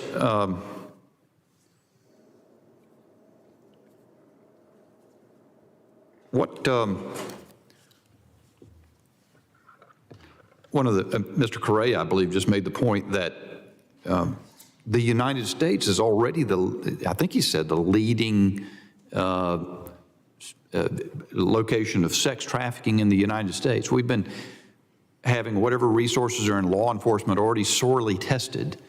What will happen to the American children that might be rescued from sex trafficking if our already overtaxed, overburdened law enforcement resources have to bear this additional immense burden? What's going to aren't they all going to suffer? All the children who would benefit from those services if you just have more and more of them, unless we can pay more and more. How much would it cost? How many trillions of dollars would it cost to stop this entirely? Well, I would submit that you could save a few $1 billion by not running the program in the manner that it's being run. I'm very unclear as to why we're luring children to the United States to be the white glove delivery system of these children to known MS-13, 18th Street Gang, Russian Balkan crime syndicates, and other unsavory characters. We've known since February of 2021 when DHS whistleblower Aaron Stevenson came forward. We've known since 2015 when DHS whistleblower Jason Piccolo came forward. The children are being used. My time's expired, Yes, and sir. very well said. Someone may get a chance to follow it up. I yield back. Gentleman's time has expired. Mr. Ivy is recognized. Thank you, Mr. Chairman. Ms. Rhodes, you picked up 2 books there. What were they? So this book is actually called Out of Shadows by Dr. Jason Piccolo. He was the very first whistleblower in 2015. So prior to when the chairman referenced the severing of the DHS and HHS information sharing agreement because they didn't want chilling on their sponsors, at one point, this brave whistleblower, when he was looking and had the ability to look at the data, said, hey, we are giving children to criminals and pedophiles and traffickers. And that was 2015. Okay, that was 2015. And what was the other book I think you had? Oh, it wasn't a book, sir. Oh, I'm sorry. No, I referenced Aaron Stevenson, who is the DH whistleblower from 2021. He was the TOC mission expert, that's the Transnational Organized Crime mission expert, and he identified the very first time in the history of the program that a TOC member, because of all the relaxation of the vetting, was able to sponsor a child. And that brave whistleblower lost his job for coming forward to expose child sex trafficking. All right, let me ask a couple of questions to follow up on what I think I've heard. I think you and Ms. Hopper mentioned resuming DNA testing. Yes. As steps that should be taken. Prison for sponsors who lose their, I wrote charges, but unaccompanied children. I think that was you, Ms. Rhodes, as a solution. Okay. Do you know if there's federal law that covers that, or do you think federal law would need to be implemented to address that? We would probably need to say, yeah, we would need to put in a law because it doesn't currently exist. I think it's very important for people to understand, just like PRS is not enforceable. Fair enough. I'm running out of time. I apologize. You also mentioned that you thought this was a 10-year problem, and you raised concerns about HHS not having the tools or the expertise to address some of these problems because of the cartel involvement, I take it, that has become part of this? Well, even Mr. Carey, who used to formerly be with HHS, he's even said they're not law enforcement. They know they're not law enforcement. So that would be DOJ then potentially, or other law enforcement entities that should be more involved with this? Absolutely. All right. And then, boy, I think this was Ms. Lauren. You mentioned, and to Mr. Correa too, that some of the changes that had been made, more accurate licenses, better information regarding past allegations of misconduct, because sometimes entities would, even though they'd been identified for misconduct, would still be receiving unaccompanied children. That needed to be addressed. Is that fair? Yeah, that's correct. All right. And then you said something about improving the ability to confirm that kids are in school, aware of their court dates and the like. And I was curious about how that would be done. Would that, you'd have to increase the number of people who have oversight over these children, or how would that work?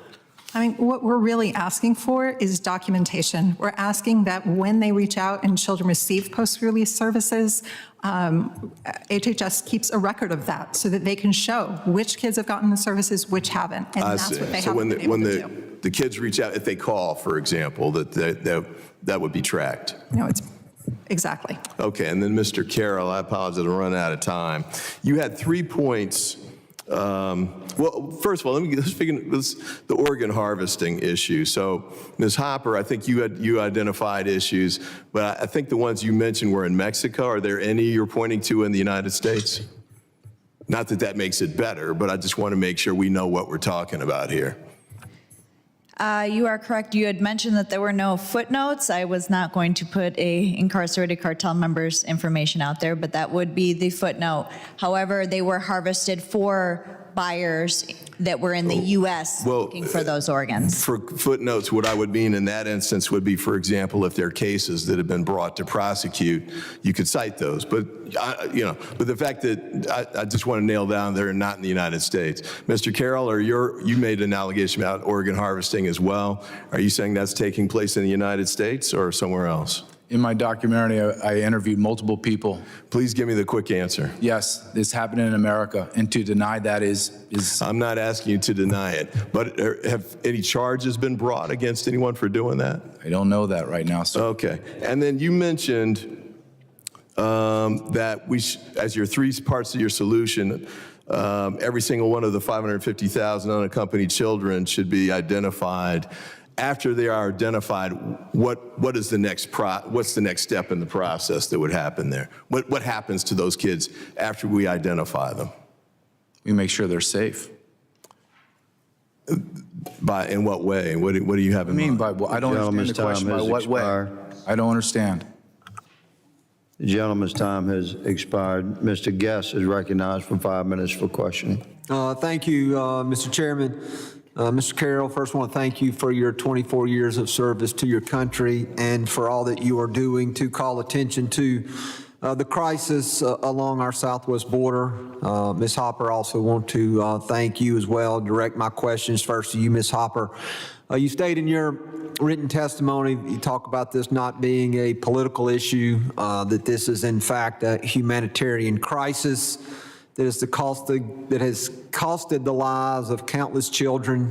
You go in to talk about the devastation that you've seen firsthand, and that you have seen cartel members operating with impunity along our southwest border.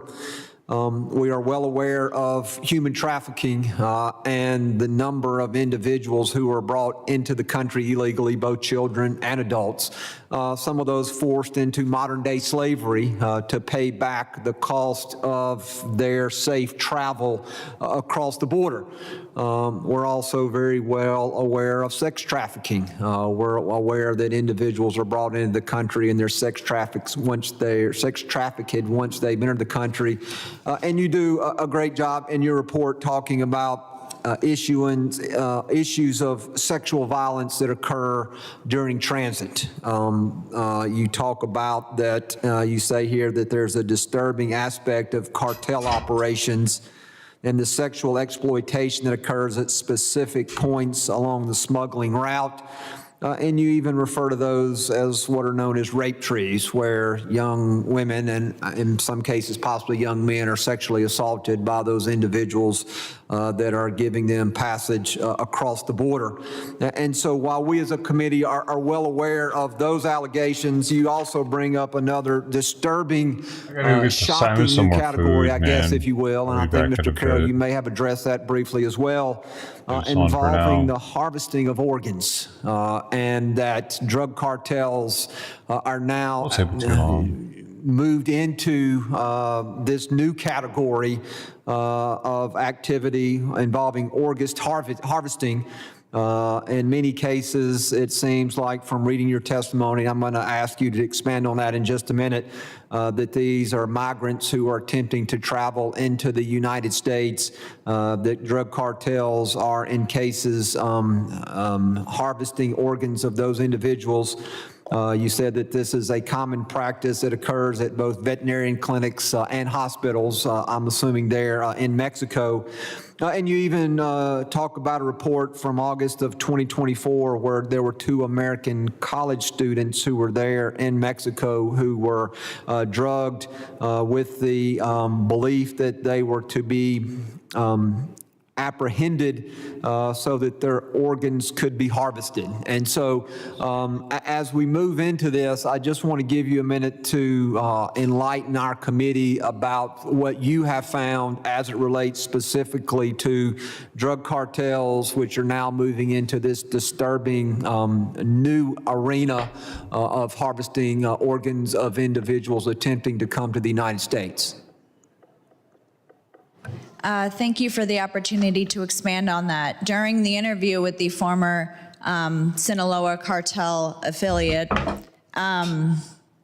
He expanded on a lot of what you highlighted. He expanded on the fact that these migrant children, especially if they're traveling without their parent, there is no way to communicate whether they've made it through their journey or not. And if a cartel member or smuggler gets a call that there is a specific organ that they're looking for, they will scout out those organs and specially focus on migrant children, namely for the fact that they are vulnerable, they're unable to fight back, and, as horrid as it sounds, their organs are more, intact and in better shape. So there is no way to communicate with these children once they've crossed into the border, so they kind of disappear. And Mr. Carroll, let me ask you, since you've also talked on this subject briefly, do you agree with the assessment of Ms. Hopper on the organ harvesting, and do you have anything that you would like to add? Organ harvesting is real. To think that it's not, that we're trafficking, this federal government's bringing children over, they're being lost, sexually mutilated, sexually raped, murdered, and then we're shocked or appalled that there could be organ harvesting. The people I've interviewed, multiple people, said, and I asked them, is this an anomaly? Is this a one-off? No, this is pervasive and is growing daily. Thank you, Mr. Chairman. I yield back. The gentleman yields. Ms. Ramirez recognized for questioning. Thank you, Chairman and ranking members. I'm not surprised that my Republican colleagues here, including one who has so candidly and callously posted racist tweets about Haitian immigrants, are calling up yet another witness with no credibility on the hearing topic, who believe in conspiracy theories, write about it, and promote lies, alt-right extremist ideologies, to be here. On your X account, Mr. Corral, formerly Twitter, you asked, what is treason? Well, let me answer for you. This right here, this is treason. In one of your tweets, you claim violent January 6 rioters who destroyed public property and attempted to stop a democratic transition of power as political prisoners.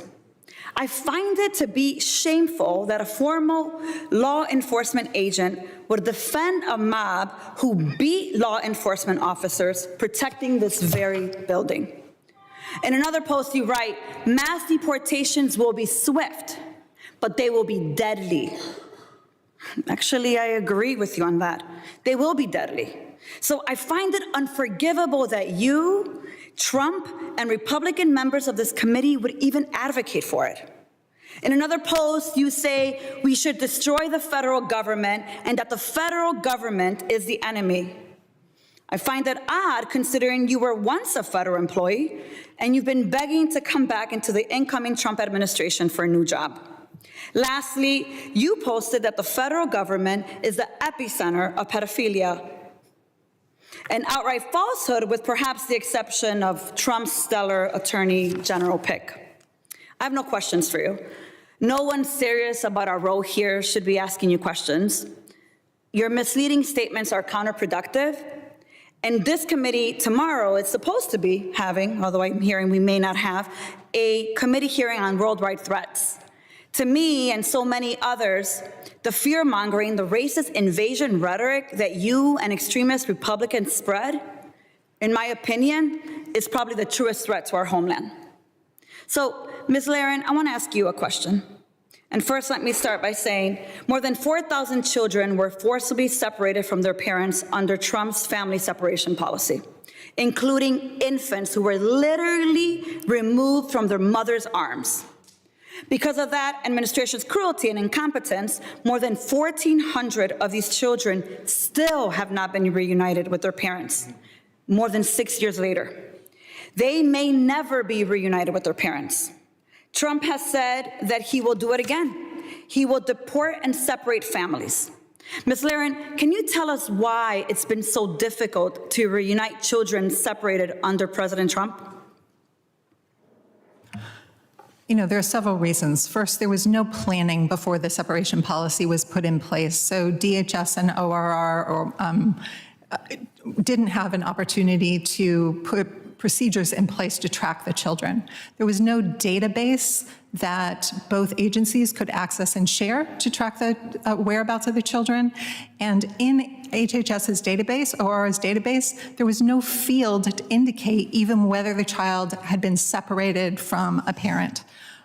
So it became a very labor-intensive paper process to reunite children with their family members that has taken many years and, as you say, is ongoing. Do you think that particularly the babies, the toddlers, the one-year-olds who were ripped away from their families will ever be reunited? They were particularly difficult to reunite because they could not advocate for themselves. Yeah, thank you. Look, folks, you have the trifecta. You'll have an opportunity to pass solutions. We want to address the issues, and look, I'm the first to tell you, I don't want to hear about one woman being raped crossing that border. My mother experienced it while pregnant with me, crossing that border. So let me tell you something. If you decide that you are going to be the party that's going to bring solutions and create the legal pathway so no child is kidnapped, raped, or no woman is, then I look forward to working with you on that.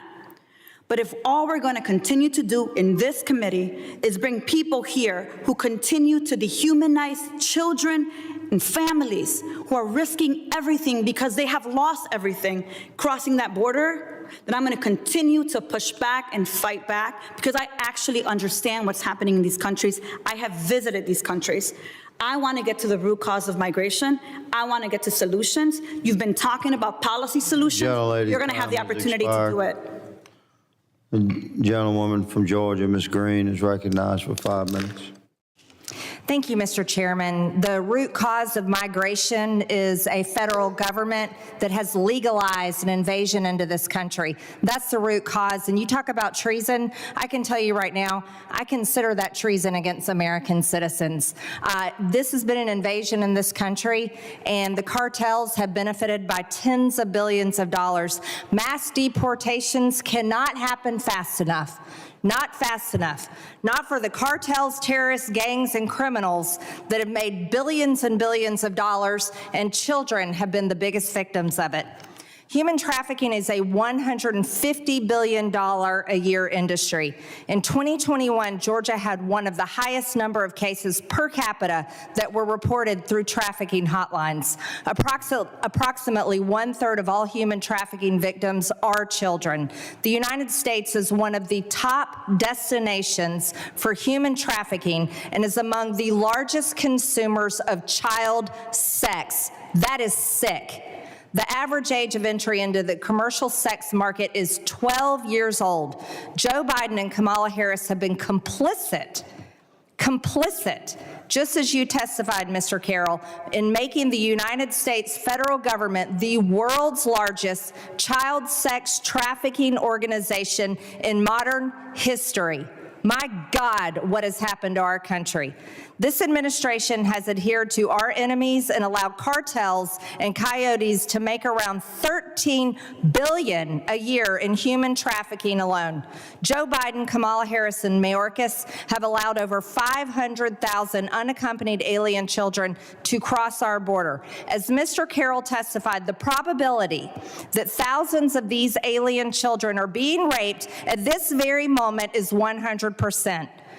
Ms. Rodas, you further highlighted that when we learned in February 23 that 85,000 of these children were missing, zero action was taken to rescue the children, and zero action was taken to prevent other children from being lost in slave labor, commercial sex, organ harvesting, and other unspeakable evils. I don't care if the organ harvesting happened in Mexico. If the buyers are in the United States, we got a serious problem. And consequently, more than a year later, in July 2024, we learned that this administration has lost track of more than 320,000 children. How on earth do we do that? The failures, that's how. These are the results of Democrat policies. The Democrats want to claim moral superiority and accuse us of family separation policies. Well, they are the party of child sex trafficking, and the American people spoke out about that on the election. Surrendering control of our border to the cartels, expediting vetting processes, and refusing to share data with law enforcement so they can dismantle the trafficking infrastructure are the policies of Democrats. More than 100 children being released to the same address in Austin, Texas is a policy of the Democrats. Mr. Carroll, in your documentary, What is Treason?, there's some very heart-wrenching claims about the trafficking of unaccompanied children. Several of the most disturbing claims we heard are religious organizations and NGOs are operating as co-conspirators. These organizations are used as the pipeline to traffic the children to the end abuser in many instances. Other disturbing claims made include pedophilia rings, purchasing children, as well as organ harvesting. Can you please talk in specifics about the evidence and finding of your research that have led you to these conclusions? That's a great question, because the problem, the federal government does not have the ability, the capacity, or the manpower to move 30 million people that have crossed the border in the last 4 years into America. They can't. So who do they partner with? The federal government partner with the NGOs, all cloaked under the umbrella of religion. And they're paying them with American tax dollars, by the way. We are talking about, this is Joe Biden's numbers and statistics. In 4 years, he will have spent over $700 billion on illegal immigrants to surpass $1 trillion. That's the range that we have. I'm telling you, these NGOs are making tens and hundreds of billions of dollars, and they are the traffickers. But Mr. Carroll, can you talk specifically about the organ harvesting? Where do we find evidence of this? Who do we need to talk to? Well, this is just like somebody says, well, show me where the drug cartels are. Well, they're not showing you where they are. The organ harvesting is not going to, they're not going to show you, it's not 60 minutes. They're not going to come and show you, hey, this is what we're doing, this is how it's going. I'm talking to people that are inside the belly of the beast, that are hunting children down to save them, to going after organizations that go after the gentlewoman's time has expired. This is happening in America. Undeniable. Thank you, Mr. Chairman. Representative Clark is recognized. Yes, thank you, Mr. Chairman. And I think the ranking members, the energy in this room is just so toxic. But let me share facts. President-elect Trump and his would-be newly appointed border czar, Tom Homan, who is known as the father of family separation, falsely claimed that people will not come to the United States border if they know they will be ripped apart from their family. Yet, under their watch and the cruel policies, illegal entry at the border increased dramatically under Trump's first term before the pandemic halted migration around the world. Facts. Caring for children was not and is not a priority for the Trump administration. The Trump administration had no plans for how to care for the children they whipped away from their parents. GAO found that the Trump administration had no contingencies in place to deal with the thousands of children they separated from their families, and this is why children remain separated to this day. So, Ms. Laren, could you explain more about what GAO found and why this became such a large problem? Yeah, we looked at the family separation policy back when it was happening, and as I mentioned before, we found that there was a lack of planning, there was a lack of consistent data that DHS and HHS had on these children. There was no way to record which children had been separated from their parents, and yeah, the separation policy created a crisis at ORR because they weren't prepared for the number of very young children. Most shelters were really geared towards 13 to 17-year-olds and weren't really ready to take care of infants and young children. So they really had to scramble to be able to do that. It created a crisis. This is a fact. My Republican colleagues pretend to care about children, but their actions say otherwise. They defended President-elect Trump's family separation policy, put kids in cages, joked about it, and left kids at the mercy of the cartels by making them wait in Mexico under the migrant protection protocols. Just this Congress, they tried to undo protections for children in the Trafficking Victims Protection Reauthorization Act.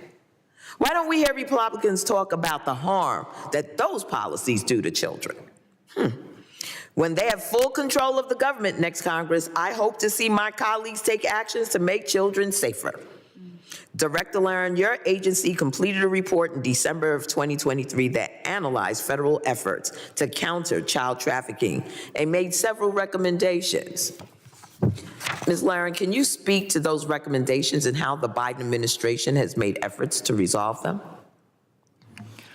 Yeah, we found that while there are a number of programs that serve all human trafficking victims, including children, there are 6 programs specifically in the federal government, both at the Department of Justice and at HHS, that are focused on children.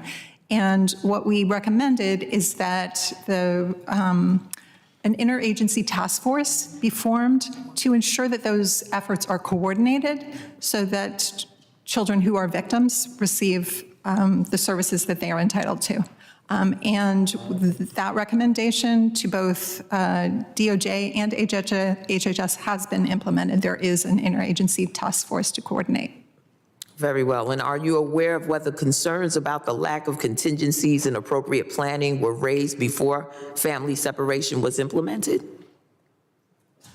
Yeah, the lack of planning meant that the agencies had to figure it out on the fly. And that was really the key deficiency, was a system for tracking where the children were. And that's what didn't exist because there was no time to plan for it.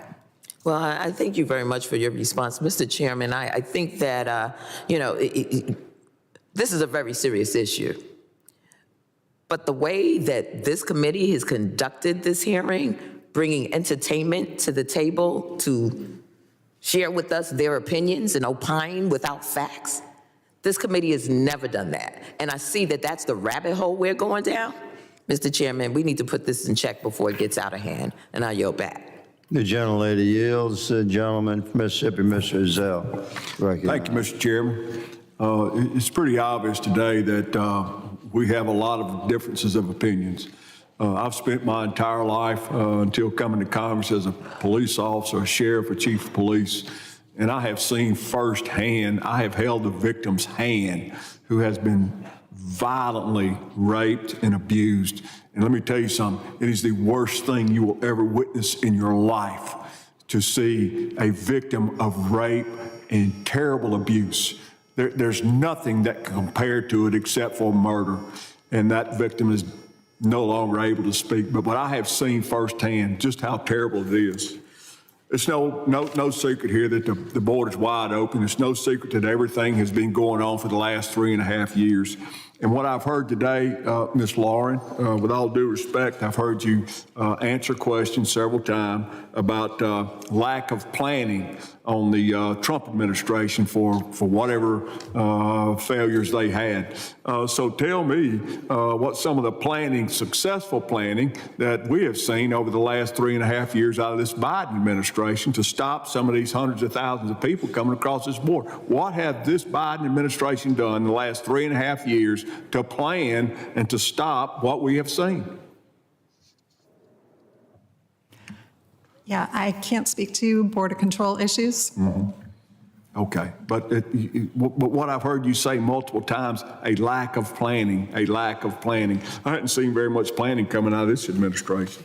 So what I'd like to go into, I'd like to ask Mr. Carroll and anybody else who would like to answer this, can you name some of these NGOs that have specifically taken these hundreds of millions of dollars and not used it to protect these children? Catholic Charities, Lutheran Family Services, Jewish Family Services. I spoke to a gentleman that works in DHS. He actually sends the electronic fund transfers, and I asked him, sir, tell me, who do you send, who are you responsible for, and how much is the largest check you cut? He said, I'm over Jewish Family Services, and I cut a check for $600 million.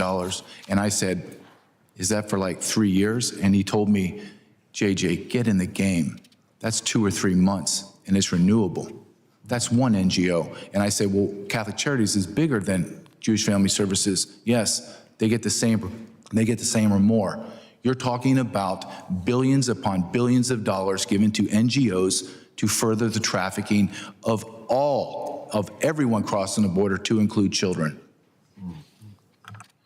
Ms. Rodas, I understand you were on detail to care for and place children entering into the United States via the southwest border with sponsors in the United States. While serving on detail with HHS, I understand you sounded the alarm about how HHS handled these unaccompanied children. Thank you for your bravery. Do you believe any of these concerns were taken seriously? Congressman, no, sadly I don't. And as I was raising the alarm, along with other wonderful people who were on the site, Deb White, a fellow whistleblower, we were told you were not to be investigating the sponsors. Your job is to get the child to that sponsor. When we had children who were going to addresses that we had already ID'd as having multiple children, and I'm talking to the boss, who's an attorney, my superior, the director, she said, Tara, you need to understand at HHS, we only get sued if we keep kids in care too long. We don't get sued by traffickers. That is appalling that I heard from a federal government employee regarding children who we knew were going to addresses that were already under investigation. I've never witnessed anything in my whole life, and had I not seen it with my own eyes, I'm not sure I could believe it. And what happened as a result of you pushing the envelope?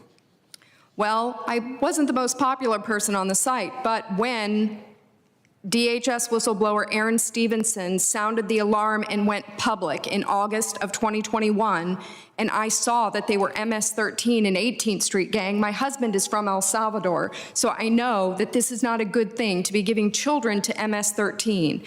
They discovered that I went to the Department of Justice, Office of Inspector General, and HHS, Office of Inspector General, and it took them less than 20 days to falsely accuse me of wrongdoing, threaten me with investigation, walk me off the site, the perp walk in front of your peers, and take my badge. So that's how much they appreciated that I was revealing that children were being sponsored by MS-13. Thank you, Mr. Chairman. I yield back. The gentleman yields. Gentleman from New York, Mr. Swazi, is recognized. Thank you, Mr. Chairman. I want to also wish my best wishes to Mr. Bishop. I really, whenever anyone asked me about him, I said he's really a very smart guy, and you've got a lot of tremendous ability.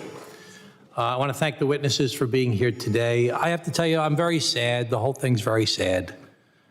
I look up at the Capitol Dome sometimes, and I'm inspired by it every time I look at it, but I think to myself, boy, that really hides a lot of dysfunction. You come into a beautiful hearing room like this, you see the drapes and the chandeliers and this dais, and it seems, so wonderful, and there's a lot of dysfunction.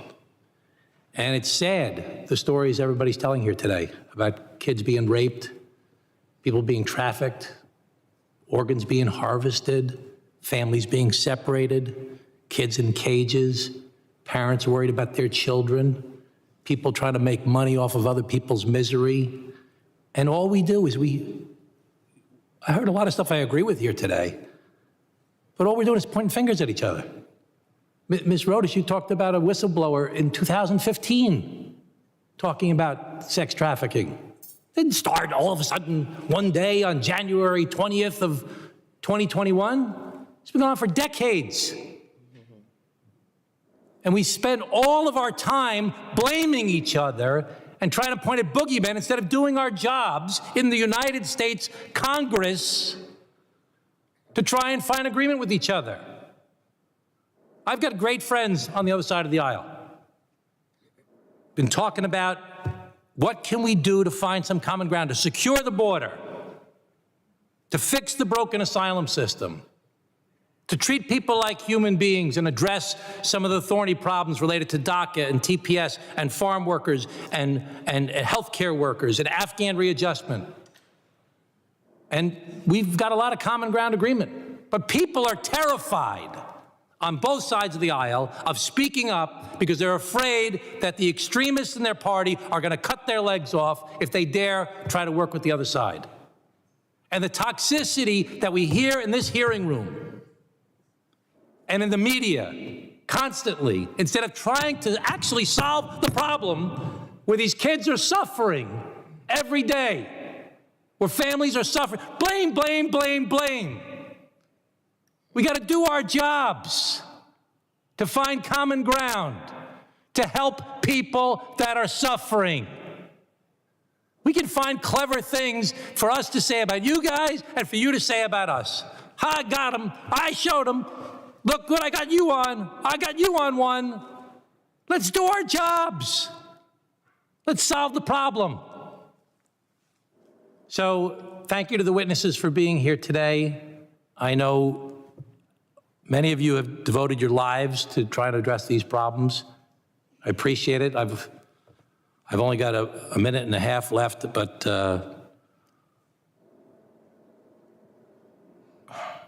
I'm not even sure what to ask you, really, other than what's the one thing you'd like us to do, Ms. Rodas?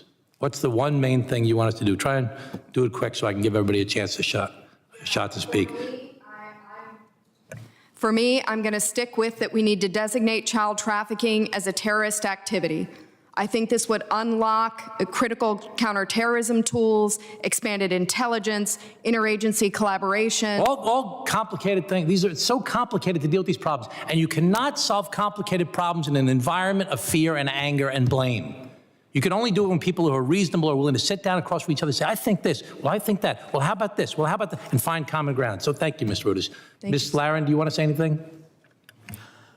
Yeah, I would say the key is oversight. We have programs that are in place, and the problems occur when the implementation is not done correctly. Who do we need to do the oversight? The Congress needs to do the oversight, or do we need your Inspector General? Who should be doing a better job of oversight? Yes, all of the above. Thank you, Ms. Laren. Ms. Hopper, are you back to DNA? I would like to echo what Tara said as far as designating these organizations as terrorists. Thank you very much, Ms. Hopper. And Mr. Carell? Yes, sir. The root cause of all this is open borders and the destruction. Well, we have to secure the borders. There was a bipartisan deal to secure the borders. I've got a new proposal to secure the borders. No asylum applications in between the ports of entry. That's what I'm in favor of. No executive order, no.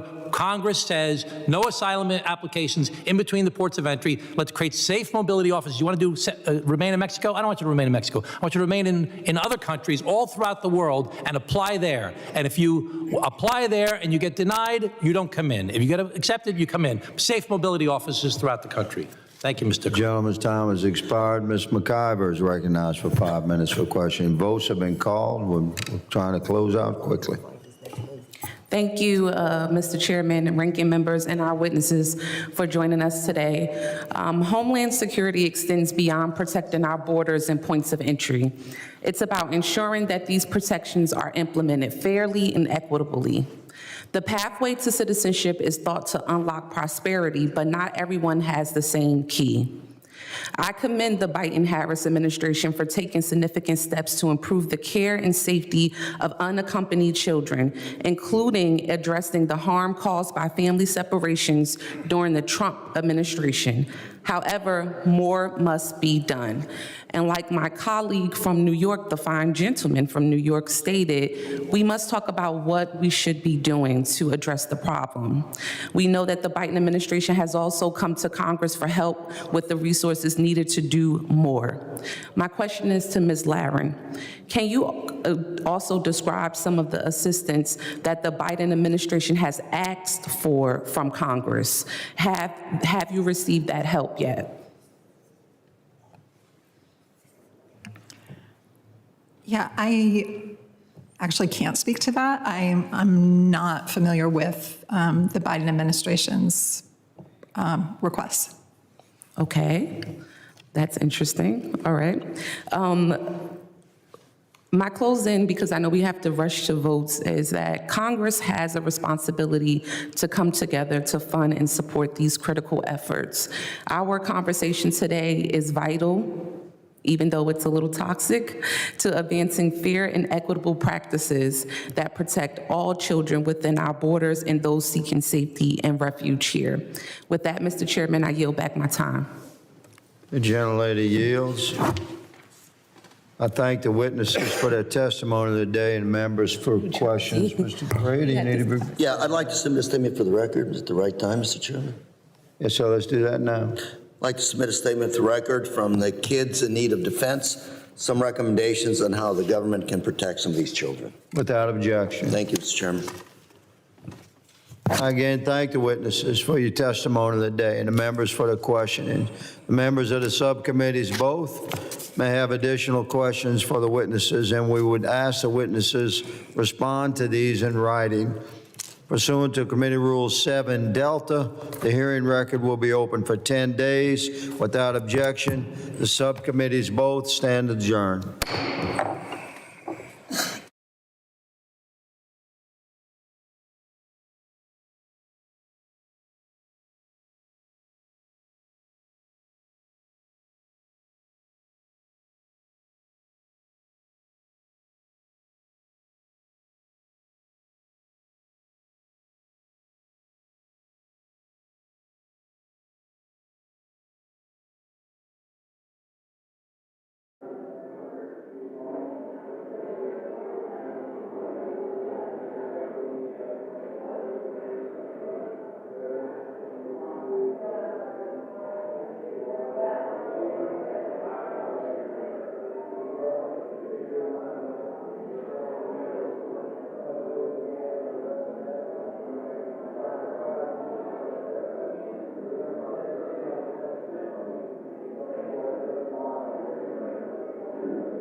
It took a little longer because I had to fill my tires up at Costco.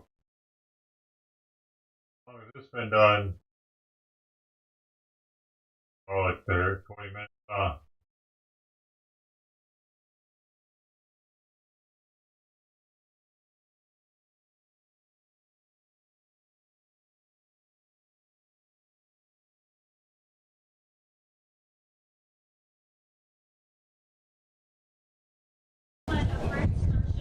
Trump is watching a spaceship line or a space shuttle line.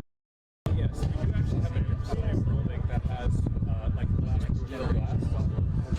I would say this is about as close as you would get out of glass through glass.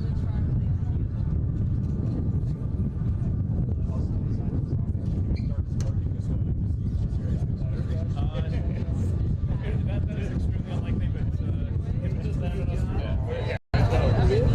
very unlikely.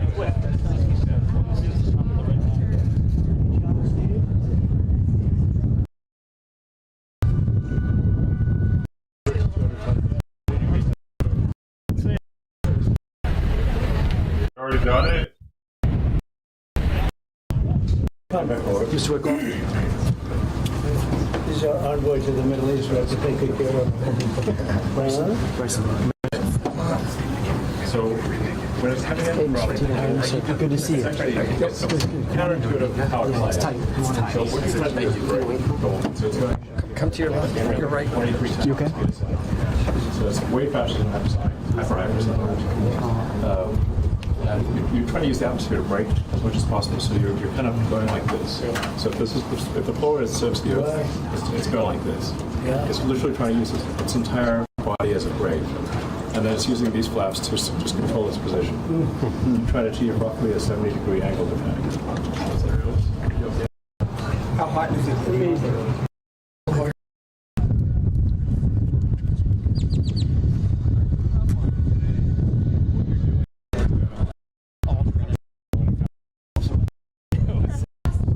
I've launched yet. Right?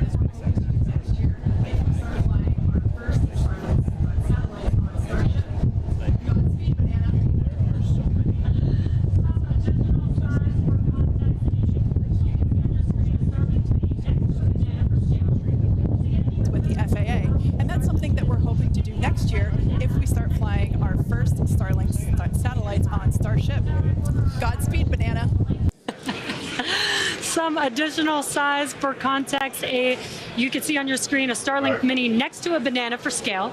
And to get an even better sense of how big Starship is, let's take the average size banana next to the average size human, which is about 2 meters high. Towering over our average human is the length of the Millennium Falcon, which comes in at 35 meters.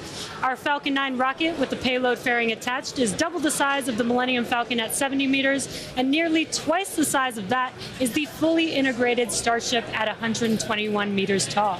The ship is about 50 meters, and the Super Heavy booster alone stands 71 meters tall. And we do have plans to make the ship and booster even taller in the future. And yeah, it might be hard to imagine that because it's pretty big already. Now, Starship's first stage has a diameter roughly 2.5 times that of Falcon 9, and as you can see on your screen, with 33 much larger Raptor engines. I love this view. This is looking up at the aft end of Starship there at the engine bay. Now, moving up the rocket, the ship features 6 Raptor engines, 3 sea levels and 3 vacuum engines, which are optimized to operate in the vacuum of space.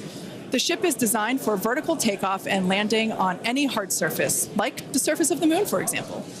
This ship is also outfitted with 4 flaps to help aerodynamically control the vehicle's attitude during atmospheric flight and enable a precision landing. To reach full reusability, the ship must survive re-entry not just once, but multiple times. It took the teams at SpaceX about 3 years to develop the heat shield on Starship, and development for improvements is still ongoing. The ship's heat shield is composed of thousands of hexagonal ceramic tiles designed to insulate the vehicle during atmospheric entry, where temperatures can be as high as 2,600 degrees Fahrenheit or over 1,400 degrees Celsius. The tiles are something we iterate on every flight test as we build towards a heat shield requiring no refurbishment between flights to unlock rapid reuse. And the teams have actually already begun testing the heat shield tiles in environments simulating Mars atmospheric entry conditions, which we'll see more of in just a few minutes. You know, slightly different than coming back to Earth. Just slightly different. And in between the first and second stages is our hot stage, which we saw in action on flights 2, 3, 4, and 5. So let's recap that last flight to understand what we accomplished and how that's changing for today's flight. On October 13th, Starship successfully lifted off at 7:25 a.m. Central Time from Starbase, Texas. A gorgeous sunrise ascent that was fairly quickly followed by the hot stage separation maneuver, which we see here, as well as on multiple previous Starship flights. The booster then performed a flip maneuver, boost back burn, and then we jettisoned that hot stage, which you see there. The booster then performed its boost back burn, which brought it back on a trajectory to the launch tower, back to the Gulf Coast. We can see here the booster descending through the Earth's atmosphere. It broke the sound barrier again as it was coming back through. Those Raptor engines relit, and then the moment that made us all lose our minds, the booster came back for a successful first ever catch by the chopstick arms back at the exact same launch tower that it launched from. It was insane. As you can see, we all went bananas. And you did too, probably. Thousands of distinct vehicle and pad criteria had to be met, and thanks to the tireless work of the entire Starship team, we succeeded on that first attempt. And while that all was happening, ship was continuing to coast towards the Indian Ocean. It executed an excellent coast, made its way down through re-entry, relit its engines, did that flip maneuver, relit its engines for landing burn, and then splashed down into the Indian Ocean. Now that whole flight test concluded, that splashdown 1 hour, 5 minutes, and 40 seconds after launch. Starship's fifth flight test was one of our most ambitious yet, and as we work to demonstrate techniques fundamental to Starship and Super Heavy's fully and rapidly reusable design. And I think I speak for all of us when I say that seeing the catch for the first time was an extraordinary moment for the entire SpaceX team. We've seen a lot of wild firsts here, but that was truly an epic moment in time. Yeah, we're not forgetting that anytime soon. Certainly one in the history books. Now, today's mission profile is very similar to Flight 5, but there are some differences that we've incorporated as we prepare for future reuse. About 20 minutes from now, Super Heavy will ignite its 33 Raptor engines and lift off from Starbase. About 2.5 minutes into flight, the booster will separate from the ship in a hot stage separation, and we've seen that occur on multiple flights, including Flight 2, 3, 4, and 5. About 2 seconds after that burns, we'll jettison that hot stage. The booster will perform its flip and boost back maneuver. And we will once again look to return the booster to the launch site for a catch by the tower's chopstick arms. And once again, we will only attempt that if both the booster and tower are healthy after launch. We were successful last time, but we should emphasize that this process is still very new. And this is still just a test, so success is very far from guaranteed today. It's always a possibility that we'll lose the vehicle. It's a contingency that we always plan for. Yeah, exactly. Now, while the booster is doing its job, the ship's 6 engines will remain lit for a few minutes before shutting down and then going into the coast phase. The ship will coast for a total of about 40 minutes or so, reaching a peak altitude of approximately 213 kilometers. Now, one additional objective for this flight during coast is an in-space burn using one of ship's Raptor engines. Doing a burn while in space will build confidence that we can do deorbit burns, which is a key capability for upcoming orbital missions. Now, after the coast phase, the ship will attempt a controlled re-entry, and if ship makes it all the way down, we'll once again perform a flip and landing burn before splashing down in the Indian Ocean. Yeah. Now, there are some notable changes to our entry plans for this flight, and they will intentionally push the ship to, and very likely beyond, its limits. This includes several thermal protection upgrades and operational changes as we prepare for future ship catch and reuse. Today's flight test will also test new secondary thermal protection materials, and entire sections of the heat shield has actually been removed in certain areas. And on top of all of that, we're going to fly the ship at an aggressive angle of attack once it's moving slower than the speed of sound. Now this means we'll be flying nose down instead of our usual belly flop orientation during final descent. This will no doubt stress the limits of the flap's ability to maintain control, but it will be a chance to get real flight data on what our limits actually are. So to put it as bluntly as possible, do not be surprised if this is not a smooth flight to splashdown today. We are intentionally looking for how far we can push and discover the vehicle's true limits as we plan for future ship return and catch. And even though ship recovery is not expected today, the telemetry and data we receive all the way to the end is what we're looking for and what will help us get to a rapidly reusable Starship of the future. Now, just like Flight 5, one of our objectives for Flight 6 is attempting to return the booster to the launch site to be caught by the tower. The booster for this flight has upgrades to add redundancy across its propulsion system, increase the structural, as well as increasing the structural strength in a few spots. We've also implemented a few changes across both ship and tower to try and speed up the post-catch timeline.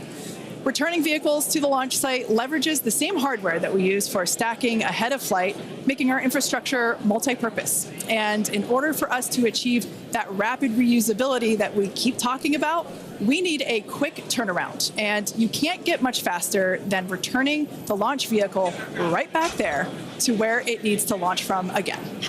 Exactly. I got something to In eat. this Something video, to you eat. can see He's our eating. original render of booster catch alongside the actual footage Cheeky of cat catch from beef Flight with 5. beef This liver. video is just Got a really fine mind-blowing mousse to to it. see I noticed you the liked it last time I predicted got versus it. reality. Well, he And went just right like for it the this last time, flight for so today's maybe booster this catch, is the there one. are thousands of I criteria have that need so to be met in order to many proceed with different catch. ones Automated of checks have to flavors, indicate we have a healthy brands booster in and a there. healthy tower, and the Dude. flight director must issue a manual command, which is Oh. informed by manual checks figure from it the out. flight control team. If this command is not What do you sent like? prior to the completion of the boost back burn, or if automated health checks show unacceptable conditions with super heavy or the tower, the booster will default to a trajectory that takes it to a landing burn and soft splashdown in the Gulf of Mexico. Something else that took a while. I to remember when we going first through all heard the the different call ones. out that tower was go for catch on Flight 5, and wow, I still get goosebumps when I think about that moment. Now, for today's test, just like Flight 5, we're only going to catch if everything on the booster and the tower checks out after launch. As always, we accept no compromises when it comes to the safety of the public and our team. And so to that end, the area around the pad and the flight path are cleared in advance. A lot of things have to go right in order to line up the booster catch. So if all criteria is met, we will attempt to catch, but there is a chance that we may not. Either way, we'll be getting tons of in-flight data, which is extremely valuable. Exactly. That first catch was pretty epic, though. So, like you, we'll be keeping our hopes high to see another one this afternoon. Now, Dan, you got to see it in person last time. Are you mentally prepared for a possible round two? I mean, probably not. That was pretty hands down the coolest thing I've ever seen, and the fact that we're going to do that every time now breaks my brain a little bit, but it was absolutely incredible. One of the unique aspects with Super Heavy coming back is it does generate a sonic boom. This is something commonly associated with reusable spacecraft. It's just, it's coming in faster than the speed of sound and then slowing Sometimes down. I got to keep you on your toes, you know. Builds up, and Yes, then you when know it reaches you how on the good you ground, got that it. rapid But change I'm of not doing pressure that is all the quick time. thunderclap sound. I could be a that you screaming hear. banshee. Now, generally, the only effect is Streamer with that Tourette's or thunderclap, something. that thunderclap sound, but if you're not expecting it, it's definitely going to get your attention, and we were able to hear it last time. The impact of, or how loud it is, changes pretty dramatically. That's to be my in friend, this video, right? You can see as we were descending. And there was kind of that quick triple pop that you heard. Now that was picked up from closer to the pad. Most people at our distance and further away, you're only going to hear one or two as they're happening kind of so on top of each other that it might just sound like one big bang. But as I said, that's something that's only associated with spacecraft being reused. We hear it with Falcon 9. We heard it during Shuttle. And looking forward to hopefully hearing it today. Just a quick status Did he just say check, though, Trump at we're the about same time 85% I full said on Trump? That really just happened? being reused. We hear it with Falcon 9. We heard it during Shuttle. And looking forward to hopefully hearing it. Dan said it really well hoping when he did, it really 'cause does hurt the I'm brain all to about the think Trumpster. that this is going to be the norm. Trying to That make this is just the beginning. it happen. Every one of these flights is a step closer to a fully operational Starship that will take us beyond Dude. Earth orbit. And with our pace of I'm rapid gonna have to lock iteration her here, up at night the Moon now. and It's Mars gonna are get not cold in here nearly for her. as far in the future It's gonna as get you may cold in think. here, dude. In There's fact, no we're heater in planning to here. send Starships to Mars as soon as So 2026. she has Which is when the next Mars transfer window opens, which is under 2 screwed up years for from now. herself. Now, you might be It's gonna be familiar with cold the tonight. Starlink logo, which you see there on your screen. It's an iconic representation of can't the figure Mars out a way transfer to keep orbit, her from also doing called the that. home and transfer orbit. This transfer window, or the time between the time when Earth and Mars are closest to each other, opens every 26 months and is only open for about 2 to 3 months at a time for a vehicle with Starship's power. Lining up a launch It's to kind of Mars is dangerous leaving the similar to heater how on in we here. launch to and the International going to Space sleep. Station, where we time the launches to match the station's orbit. If we didn't do this, we would need more propellant and more time to get there. So the first opportunity we have to fly Starships to Mars, we plan to go for it. These first flight tests to Mars will be uncrewed and will test the reliability of landing in tech. If those landings go well, the first crewed flights will soon follow after that. Right now, our flight tests are focused on proving out reusability of both Super Heavy and Starship. In 2025, we'll continue that focus while also potentially flying our first Starlink missions and demonstrate capabilities central to our role in taking astronauts to the moon as part of NASA's Artemis program. Starship will be used to land astronauts on the lunar surface on NASA's Artemis 3 mission, which will put the first humans on the moon since 1972.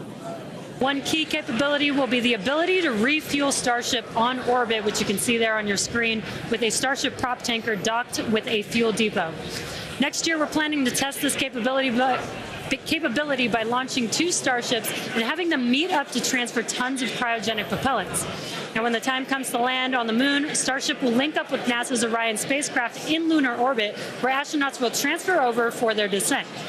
Now, once on the lunar surface, they'll ride the elevator down in their Axiom EMU spacesuits from Axiom Space and leave the first footprints on the moon in more than half a century, kickstarting humanity's mission to establish a sustainable presence there. And coming soon to a moon base out Dude, near have you seen the movie Moon? Enterprise Now Edition. that's That is better so exciting, than and the all the newest advancements Alien that are going movie. to come Easily. in order to enable all of that. So our if you're rapid thinking about iterative watching the new development Alien approach movie, has been the basis you haven't for seen all Moon, of SpaceX's major innovative advancements, should watch including that one instead Falcon, first. Dragon, and Starlink. Okay. Today we're testing hardware and systems, and we I had to need watch that to one know twice. how It's one to of those perform movies under like, the oh most shit, now I extreme gotta watch it conditions. again. And what's more extreme than the flight environment? We'd much rather find the bugs and limits now during testing than later on when there's more on the line. And to reiterate, while we do determine an acceptable You're level warm of before technical bed? risk on our That's vehicle not gonna and last pad long. to This learn window as fast is as possible, pretty we accept no compromises when it comes to the safety of conducive. the public or our team. So all that to say, Ducks. this is only the 6th of many future flight tests of Starship before it Not becomes fully operational. insulated. And we tend to do our testing out in the open, just like today. And that means people sometimes see when our hardware doesn't perform as we planned during that testing. And that's okay, because this is exactly what we are testing for, to physically see if hardware performance matches what we expect it to do or not. Even more It is with a today's bummer test for her. flight, where we're purposefully pushing the ship beyond its limits. Starship development is also being aided by Starlink space-based connectivity. I think there's anything I can do at You might night to remember make the it so Starlink she couldn't panels do that it. are Can't do it. incorporated into Starship, and you can see them there on your screen, those rectangular panels on Starship's nose cone. Starlink brings us the epic views in space and on re-entry, and also helps deliver us critical flight data engineers need to continue development. Yeah, Starlink continues to help us push the limits in space in the short term by providing great views and real-time data on our next few flights, particularly through re-entry, which spaceflight veterans know that is historically a period of blackout for all communications within spaceflight. Outside of Starship, Starlink has helped people across the globe, particularly in rural and remote areas that have been underserved by traditional broadband internet. Yeah, and soon, Starship will deploy our next generation Starlink satellites, which will continue to increase our capability to connect even more people with high-speed internet all around the world and beyond. I don't know. Now, as we continue to prepare for our next several flight tests, we recently performed a I got a bunch of other cryo-proof ones, test though, to of try the for dinner. Starship for Flight 7, our first operation with the vehicle debuting a number of major milestones. The ship has been stretched to make room for What are you larger doing here, propellant buddy? tanks, increasing the propellant capacity from 1,200 tons to 1,500 tons. The forward flaps also got a redesign. They have shrunk in size and they also shifted in location. Trump looks like a fucking Both of wax these figure things right will help now. better protect them during He wasn't entry heating moving. while still providing control. There's also a wide range of upgrades that will make the vehicle more reliable, adding Get outta redundancy here. to and the ability to operate for longer durations in space. It's got a little sip, you know. One unique aspect of a trip to Mars are the different conditions ship will see when entering the Martian Got a atmosphere. little sipsky bag. It's difficult to It's larceny, simulate you know, it's okay. Mars's atmosphere when re-entering on Earth, so we've been testing a variety of heat shield materials inside a specialized New Year. It's plasma gonna be jet different when chamber it's the New Year. at the University of Next year, Illinois well, Urbana-Champaign, first. where we're able to more New closely Year. simulate Mars's then, 95% carbon hey, dioxide hey. atmosphere. Aside from looking awesome, this is important testing. The intense heat of entry will cause the CO2 to break down into its base elements, exposing Starship to atomic oxygen, which increases surface heating and can cause materials to oxidize or start to Moon. break Have down. you seen Moon? Spacecraft entering over Mars encountered more than twice the amount of atomic oxygen at their peak when compared to Earth, and that is certainly a unique challenge. As we continue to test, we'll learn more about what Let's watch makes the a Moon great movie heat shield for trailer. Mars. All right, now that we're heading into the final minutes of We're the talking countdown, about- it's only 2 let's minutes go back long. to Dan for the latest on the ground there I'm at gonna Starbase. take. Hey, Kate. I'll take Trump afraid I have off for a nothing but good second. news for you. We have a Great go news? from our range safety team. We are a little over 90% full on ship, almost 85% full on booster. Okay. True. We don't get copyright striking. Hold on, I see it's messing up.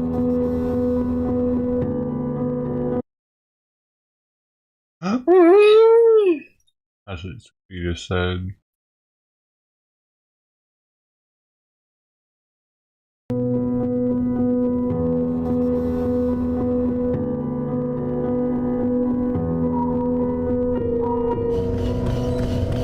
Sam Bell reporting to Central. Everything running smoothly. Over and out. Rock and roll. God bless America. That's blurry. Have it on a low. That's why. But wait. Hold on, notify. Wait. There's a different one. This one's only in 240p for some dumb reason.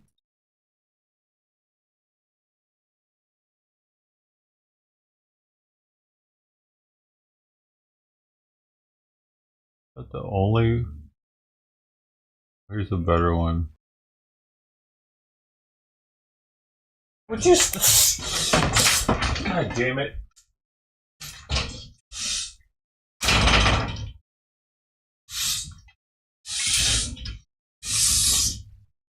Stop doing that! Fuck!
Dude. Alright. Holy motherfucking shit. We're not gonna have enough, barely have enough time.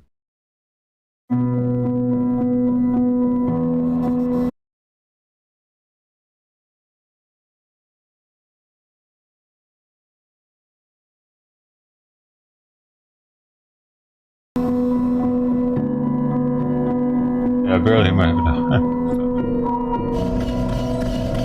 Sam Bell reporting to Central. Everything running smoothly. Over and out. Rock and roll. God bless America.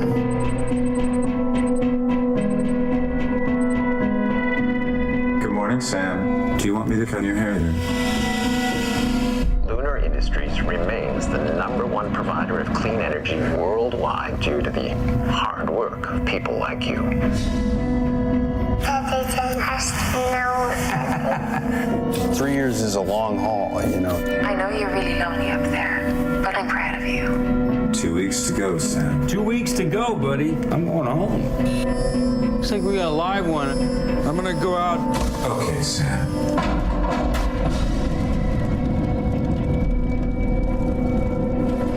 Leaving Sarang working perimeter.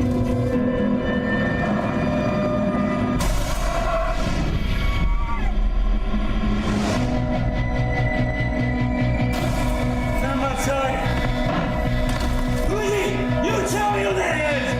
Perhaps you're imagining things. What's going on? Where did he come from? Why does he look like me? You've been up here too long, man. You lost your marbles. 2 weeks. I don't understand what's happening. This is my mind.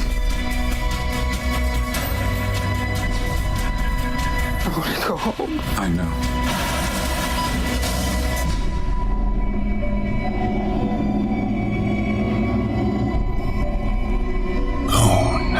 So, that ties into what we're watching right now because we're going to try colonizing the moon apparently. And we flew right through that.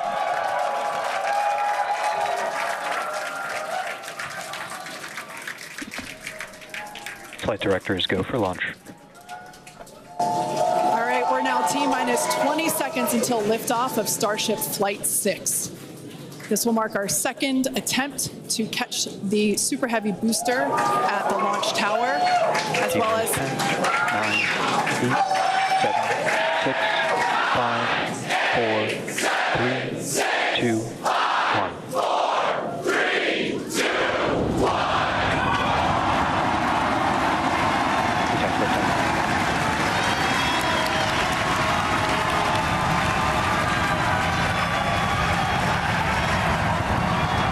That thing's huge, dude. Boom! Alright.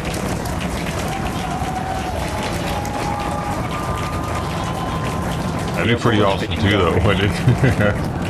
It sucks, but it'd be like, whoa, we saw that shit live.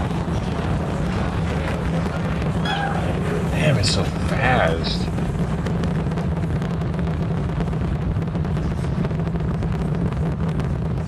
Booster and ship, avionics, power, and telemetry nominal.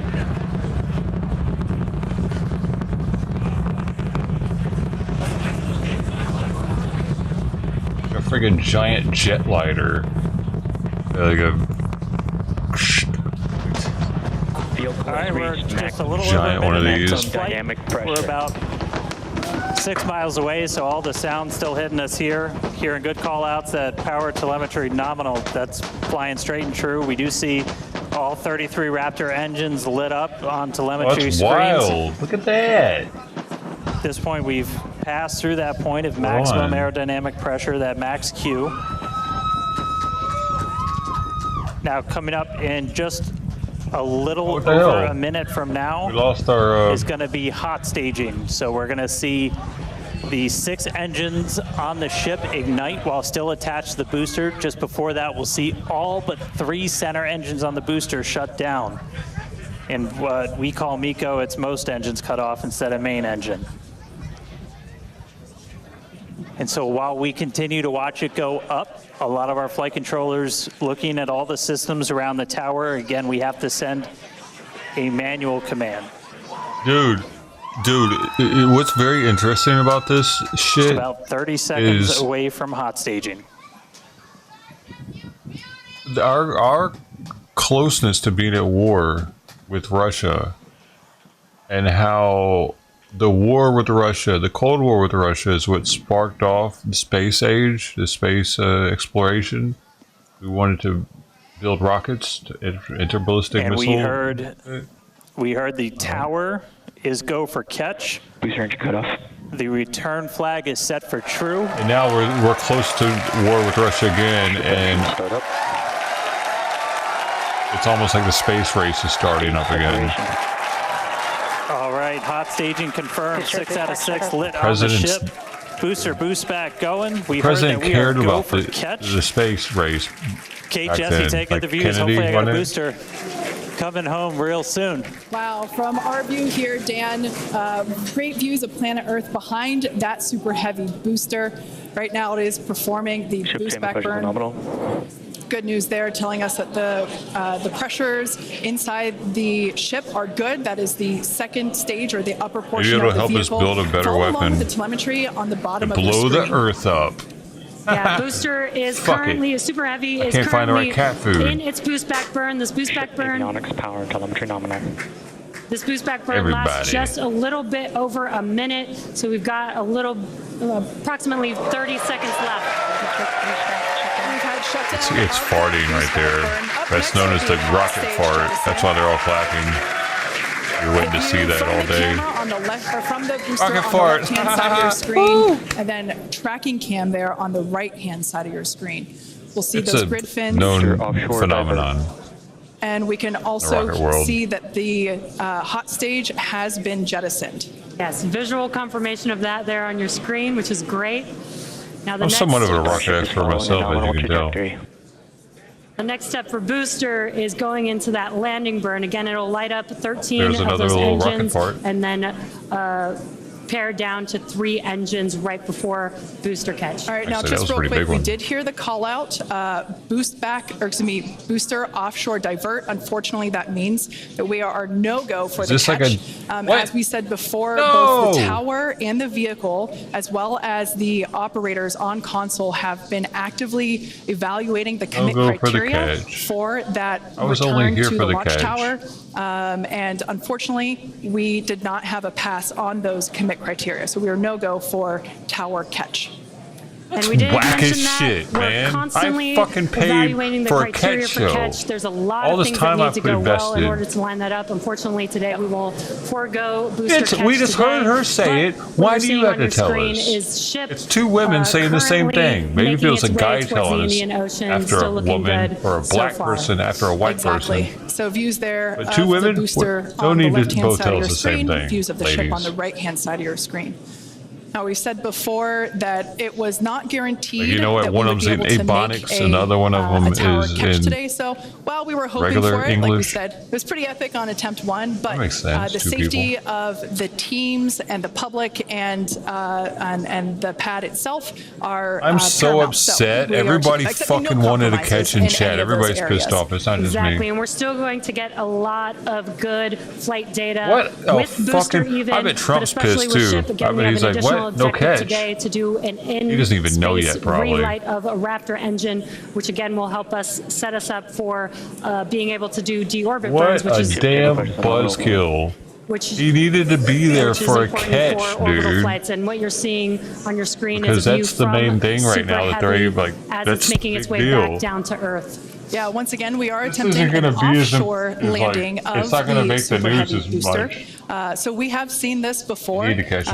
and it is still very Didn't fun they just to still watch, try to watching catch it even though come if it down, blows some for shit a up, soft fuck it. splashdown, off the Gulf Coast of Texas. That'd be big news too. We can see it there re-entering. Trump We was saw there earlier those when it grid happened. fins. There are 4 hypersonic Oh grid fins. So we can see shit! the landing I thought it was about to explode. Damn it. Never mind. And same pattern, 13 engines will There's light no up. people on board. It's okay if it blows Just up. as we expected. The hell is it doing? Just going into the What water? an incredible view of splashdown that we got today. That's not a good view. Whatever the fucking. I'm sure the buoy Why isn't there a views camera? will be pretty awesome once again. So we'd like to Over there. confirm a water landing once Is there a again drone for over the there? Super Heavy booster. Congrats to the SpaceX Well, team. I tell you what, Elon Musk is for getting fucking making that lazy. milestone as well. Now, ship continues to look good. We can see that it is, while all of that was happening, These people clap when it's time to go home for the day. Hawthorne continuing to react to all these amazing views that we're getting. The next milestone is Starship is in terminal guidance. great news there. Starship terminal guidance referring They let to us what all we see here down, on our dude. screen, the upper stage, at about 8 minutes 35 seconds or so. We have ship engine cutoff, which will be the cutoff of the Raptor engines. How round that fucking general is next to Trump. It's probably a Space Force badass. We can see on our screen ship giving us some incredible That views dude's got a beer brought to gut. us by Starlink.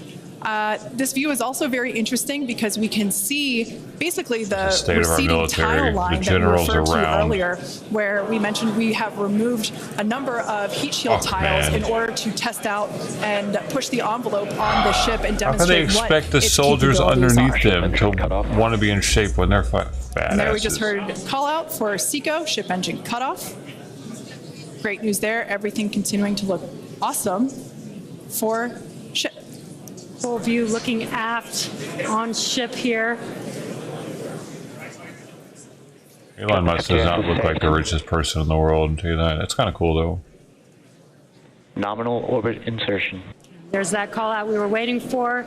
Confirmation of good wears orbital t-shirts insertion and for jeans. ship today.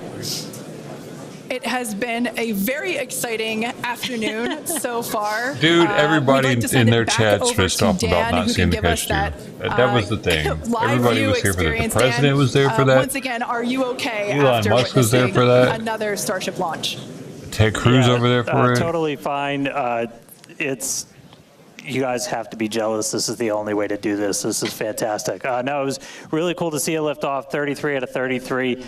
Didn't go for the booster catch today. Initially, we were good, and then we tripped a commit criteria and did the offshore divert. So we went and did that water landing, as everybody saw. What we'll dig into it exactly a little bit more. like again, was this the is- problem? We've done it Why once, couldn't they we've just now let done it us twice. know? We're Was going it to keep top trying to do secret? it. This is just a core capability of I Starship. feel left and out what's of the gonna make loop it so here. I'm on the incredible. team. There's a I've been lot here left. waiting. We're just about could have told almost us what 10 minutes happened. into this flight. We So had a about problem. 50 Sorry. plus minutes still to What go. was the problem? Ship Sorry, it's over your nominal head. orbit, You're so a it's on peasant. its way around the planet. It's going to attempt to do an in-space burn. We're going to light one of those Raptor engines, the sea level ones in the middle, just to help demonstrate that we can relight in that microgravity environment. Really critical for deorbit burns as we start to do some. Well, the problem was, sir, we weren't actually ever going to land it on the proms. We were just telling you that so you'd watch with the president. As you guys said, we're That's right. really going to be What you pushing gonna do about ship it, on punk? this one. We're pretty much intentionally putting it in places where we expect it might not do so great, and all that's to try Elon and Musk's help us learn, world, see if we were a bitch. little too conservative, and then maybe that opens up more capability for when we start catching them. But I'll check back in with everybody in a little bit. I'm going to tune in and watch the ship fly We're never around gonna planet catch it, Earth. dude. I'm sold on that and right hopefully now. we see it re-entering in the not-too-distant future. Back over to you guys.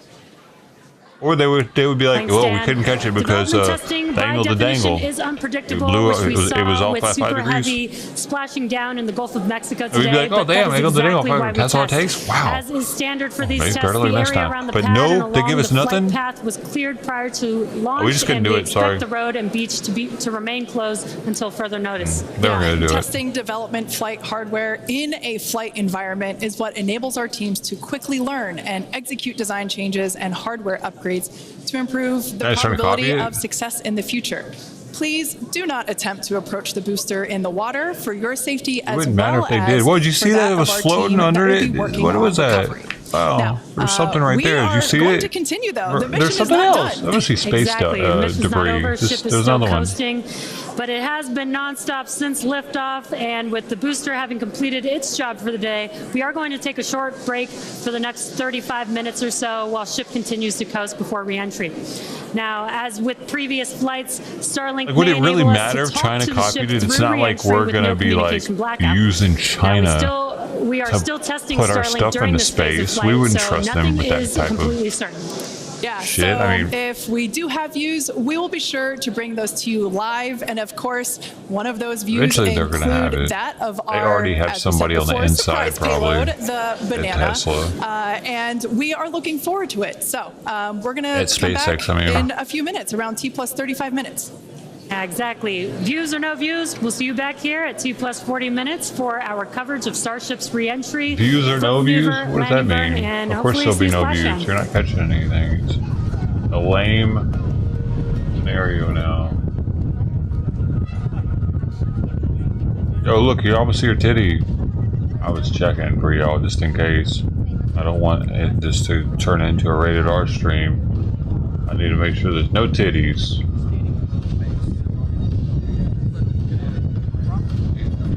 So you can't see any titties tonight. Don't want you getting too excited. Make you fight over some titty or some kitty. It's not worth it.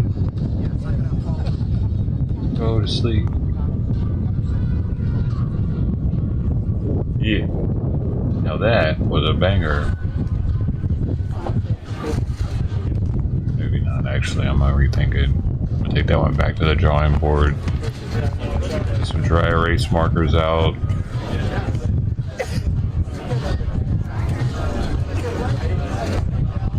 Show me your titty.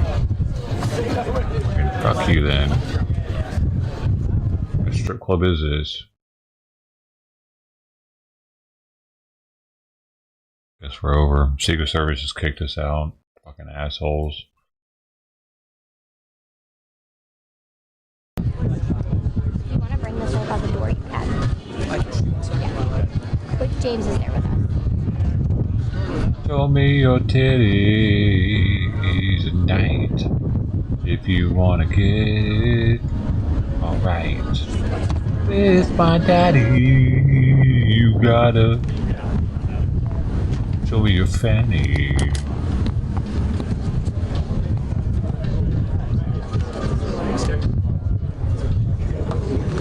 Oh, you're too blurry for me. I need more pixels if I'm gonna get off, damn it. Fuck.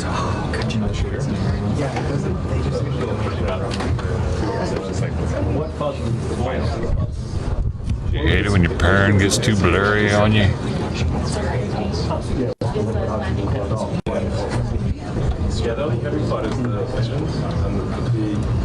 How are there so many freaking fully movies on YouTube? I get striped for the dumbest shit. This shit's been on here for 3 years. The Sunshine. Oh, it's a movie trailer. No, but there are full-length movies on here. That's how I watched Alien. Dude, there's still 4 primates on the loose in South Carolina. To start the next virus.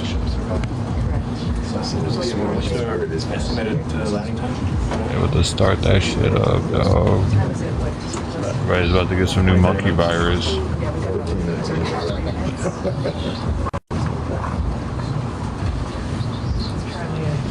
182 kilometers altitude.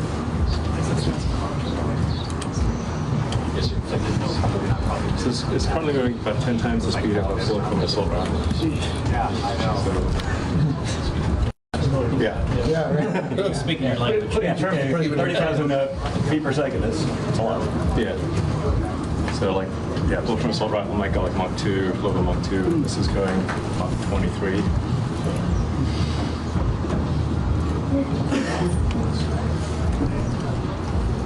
definitely the fastest way to get from anywhere. One day this might actually be, viable to carry passengers on long distance flights. If you get from here to Sydney in an hour. Do you have any space monkeys lined up yet? Space monkeys? Spice Space monkey. Oh, okay. I thought you said spice monkey. It would still take an hour to get to Australia? Damn. No, we don't. No. I volunteer. That's pretty crazy that it would still take an hour. We'll make sure it works with cargo, and then we'll add people. That'd be that'd be worth it. It's a pretty big risk. Is it? Can we do this? Should we go do the tour, or they're going to tell me? Yeah, you're good to go. Good to yes, look at the factory. Yes, sir. All right, so we can probably takes like what? The factory and then come back and see the ship landing. Oh, Tux number 2 is hungry. Poor baby girl, boy. That's kind of cool. Too late.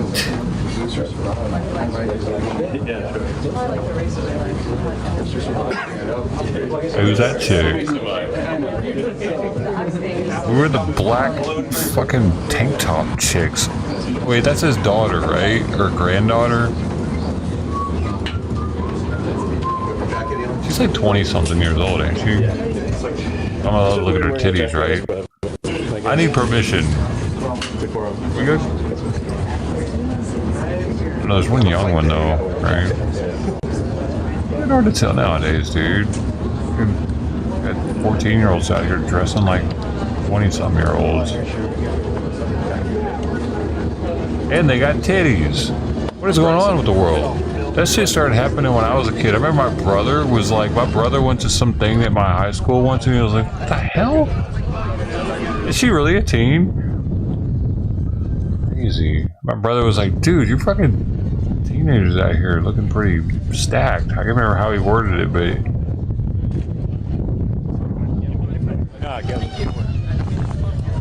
hormones, all the hormones or something in the meat.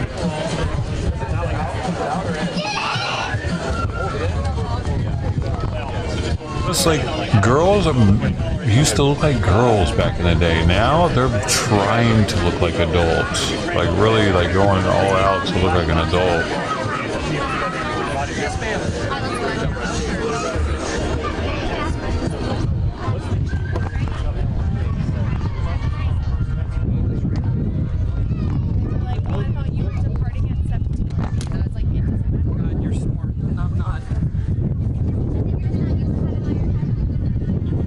Not allowed to look at your titties, I'm sorry. Right up there, you sure she's a teen? What's her name? I'll let you guys get set up at the tripod. Can I go on the other side? Yeah. Because of the sun? Yes, that's fine. Is it his granddaughter? Is that why? Granddaughter. Maybe that's her. But we're gonna set up Oh, hi. Oh, she is 17. That was Kai. There's another one though that's like 23 though, right? Or 22? Wherever you want to go. Which one is that?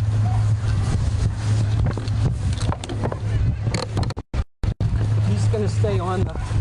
Is he gonna stay on the path? Oh, he's got what?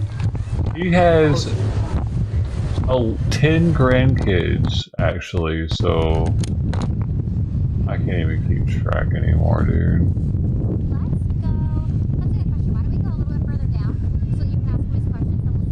Okay, so you can't look at her titties for another year, boys. Her titties are off limits. Looking up at him. How about this level? Is it eye level?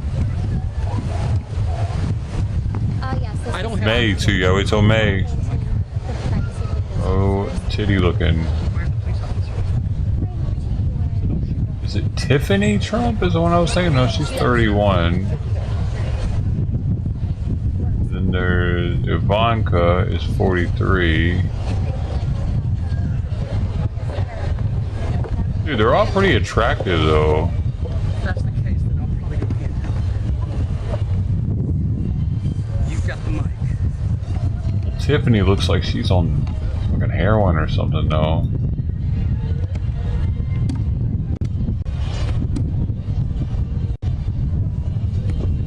Vanessa Trump. Who is this one? There's so many of them. Oh, no. This one was married to Donald Trump. Oh, she's pretty hot, dude. Donald Trump been getting with some hot ladies, but no, honey. That's alright with you. Yep, let's go here. Are you sure? Yep.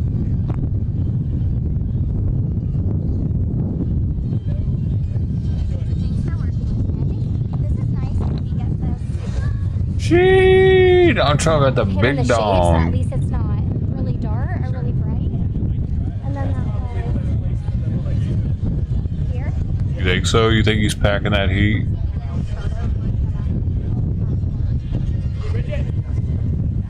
You don't think Donald Trump's got the big meat?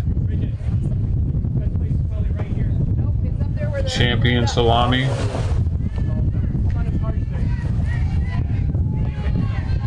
You think his dick is hurting his balls right now as it slings around and shit? He's got to put special guards on it. Keep it away. Don't hurt my balls. It's like a baton down there. Mr. President, are you reconsidering the nomination of Matt Gaetz? No. How far are you willing to go to get him confirmed? What a dumb question. You're a stupid fucking reporter. You know, you could have asked him anything, and you ask him if he's like second guessing the Matt Gaetz AG decision. Of course he's not. He's not gonna fucking tell you. You're not gonna be the first one he tells. Random reporter on the lawn. What a waste.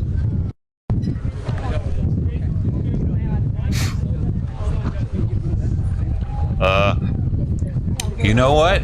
I'm glad you asked me that.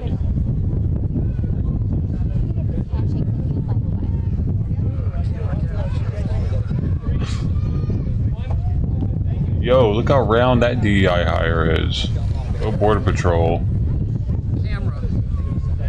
Camera. Cameras. Yeah, they're doing that. 3, 2, 1. Thank you. Guys, you can walk this way. 3, 2, 1. Thank you. What the hell is going on? Making their picture with the president. I want one. How much is it? I got $5.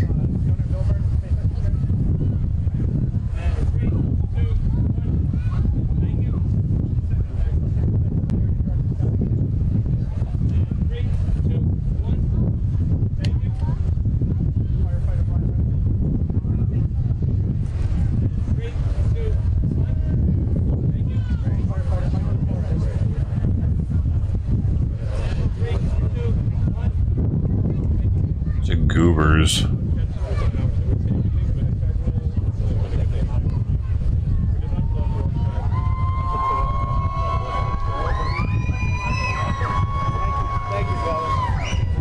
Katrina. Yeah.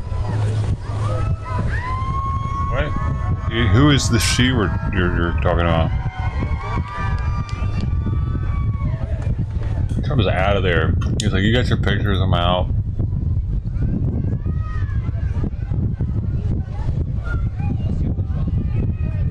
Thank you, Press. I just want to maintain the kids in the shots. Awesome. All right, let's go back to home base. I'm going to see what their plan is. If they are coming back here, then we'll hang out, we'll eat something. We'll just chill until we know if they're coming back. But I think let's go when I go back to the Starlink. Trump wants Dr. Oz to be CMS administrator. What is that?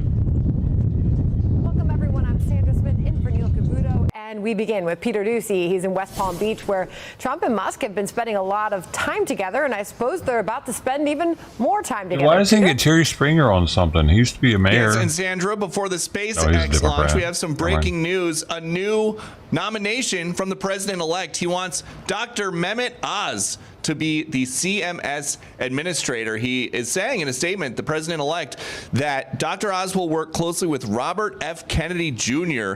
to take on the illness industrial complex and all of the horrible chronic diseases left in its wake. We know Dr. Oz spends a good amount of time here in Palm Beach, close to Mar-a-Lago. Somebody else who's been down here a ton lately, Elon Musk, but today he has got the president-elect on his turf down at SpaceX in Brownsville, Texas. Before landing Trump Force One there, the president-elect said, "I'm headed to the great state of Texas to watch the launch of the largest object ever to be elevated not only to space, but simply by lifting off the ground." Good luck to Elon Musk and the great patriots involved in this incredible project. Something else that happened while Trump Force One was in the air.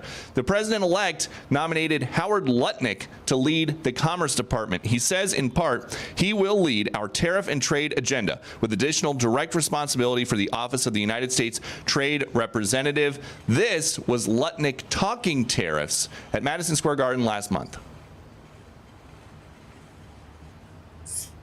125 years ago, we had no income tax, and all we had was tariffs. All we had was tariffs. And we had so much money. President-elect Trump is also initiating a new standoff with Chuck Schumer, the Senate Democrat leader. He says on Truth, the Democrats are trying to stack the courts with radical left judges on their way out the door. Republican senators need to show up and hold the line. No more judges confirmed before Inauguration Day. But Schumer this afternoon says he is undeterred. First, we believe appointing these judges and nominating and voting on these judges is very important.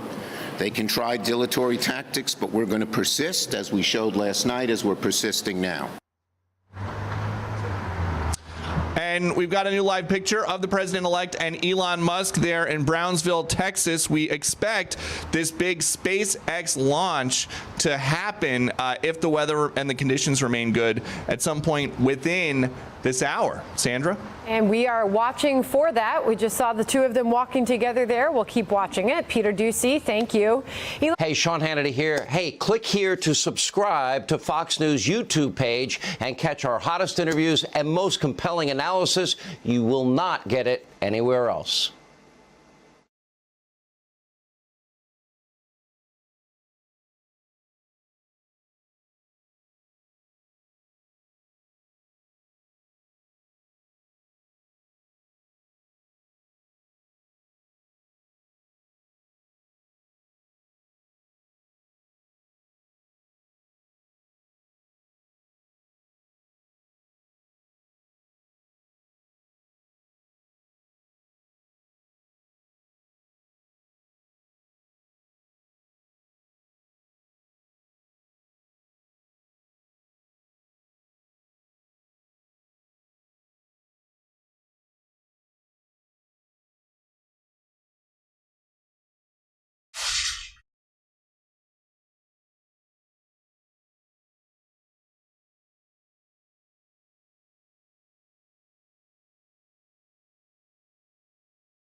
That's my seat.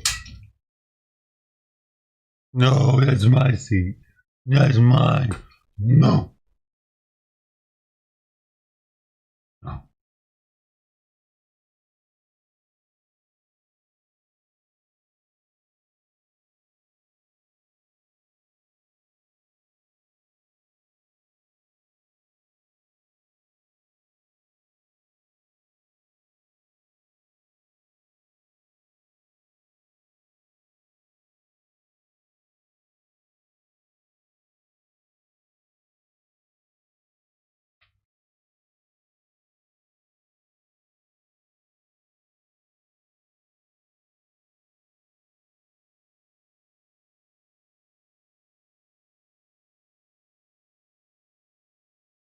I gotta set my little alarmy here, baby girl.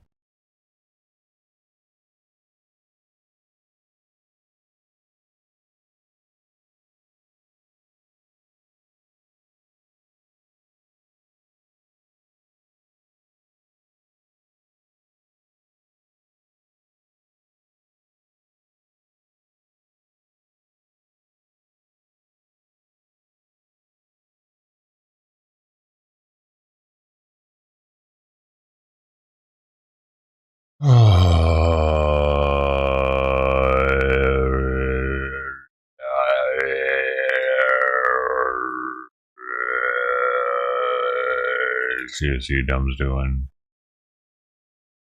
Is he nerding it up?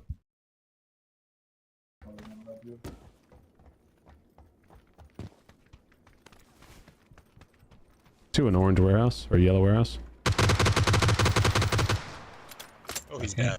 Fucking pop it out. Some fucking malfunction here.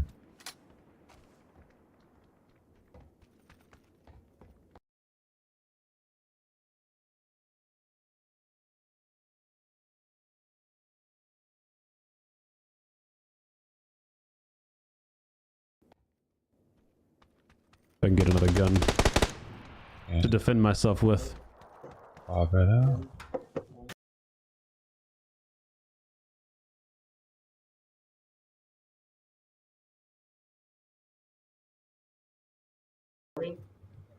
We can hear you, buddy. Kind of. Sound like you're in a turlet bowl.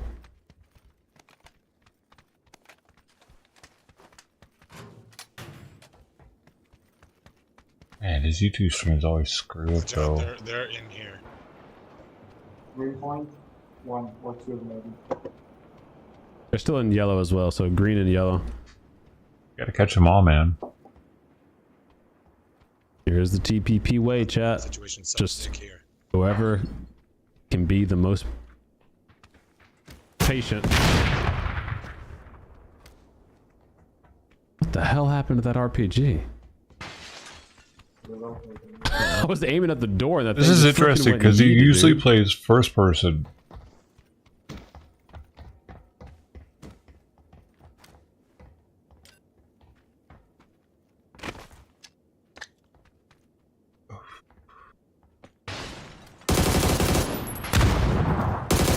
One knock.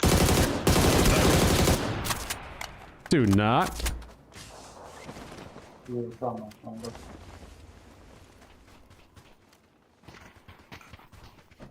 Sorry, baby girl, I gotta get him already. Get him already. Pushing around over on this side to you. The freaking heels. Kind of bandaging up. Orange mark or whatever. My mark, sorry.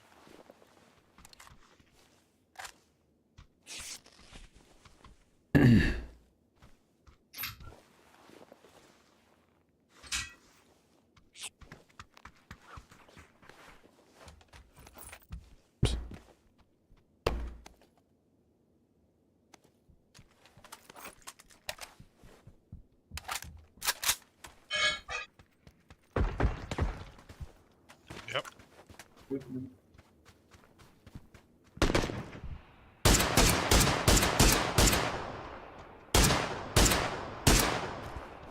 Right in the toes.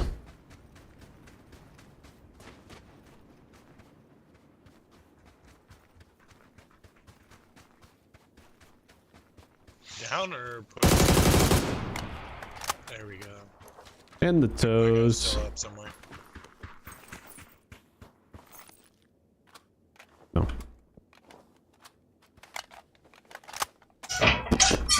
Hey, I said no. That's my seat. You're not listening In this house. to feelings. Knocked him here. What I need in this relationship, sweet pea. I should just use my drill and syringe.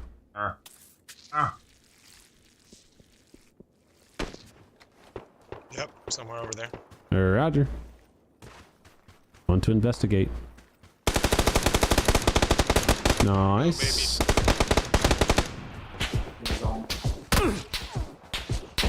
Come shot here, in the baby buttocks. girl. Simon's sleeping in my laundry basket right now. Hilltop. Acting a little weird. Not where he would normally sleep.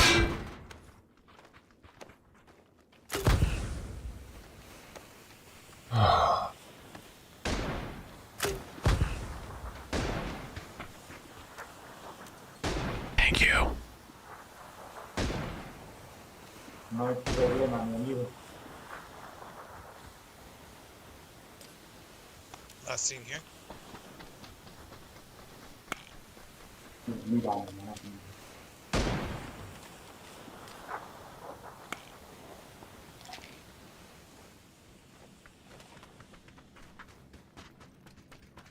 He's gonna have a beat on us in 2 seconds. Oh, this guy's played on Roger. PC, so it's a little different too.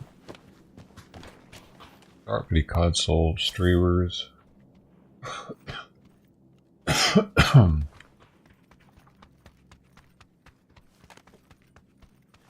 Alright, let's go deal with them.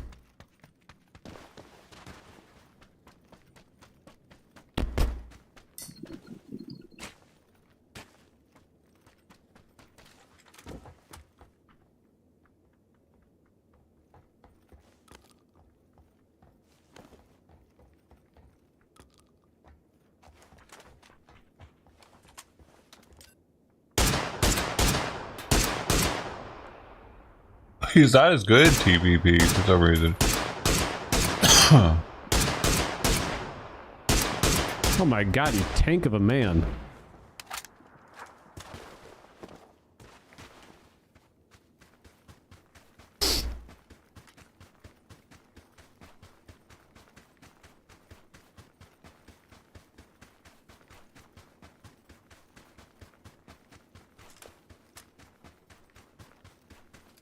Are we gonna push this guy? You go. Are we gonna push this guy? Am I gonna let somebody sit on top of my hill, try to third party me, and run away? Nah, we ain't gonna let that happen. You gonna let him know, bro. When it come kill us, you gotta. YouTube seems laggy.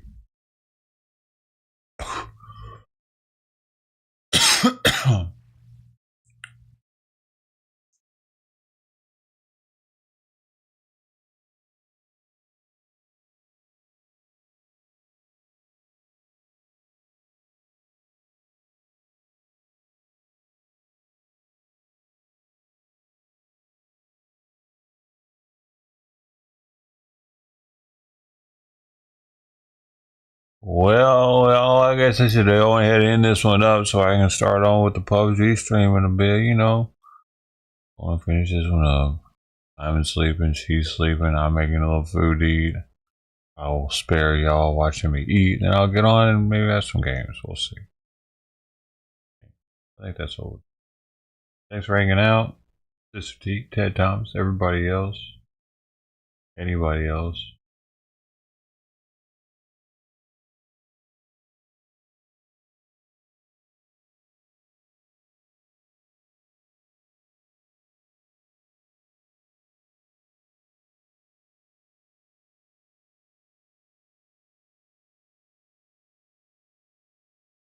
Thank you, Sister T.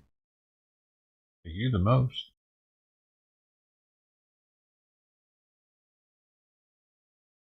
Alright, there it is.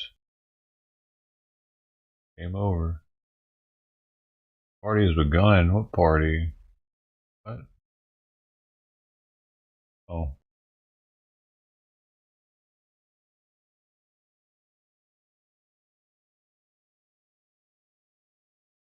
Deuces, stay, love y'all.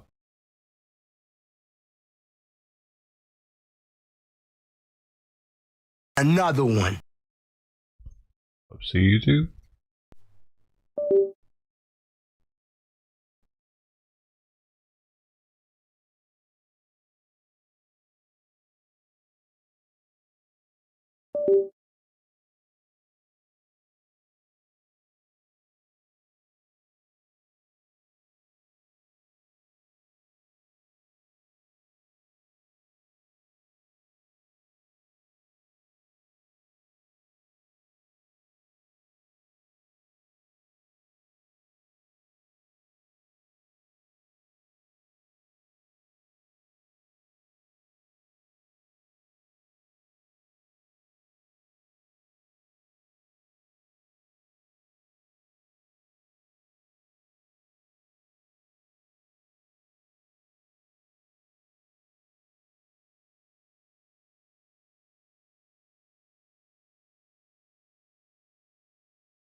Meow, meow, meow, meow.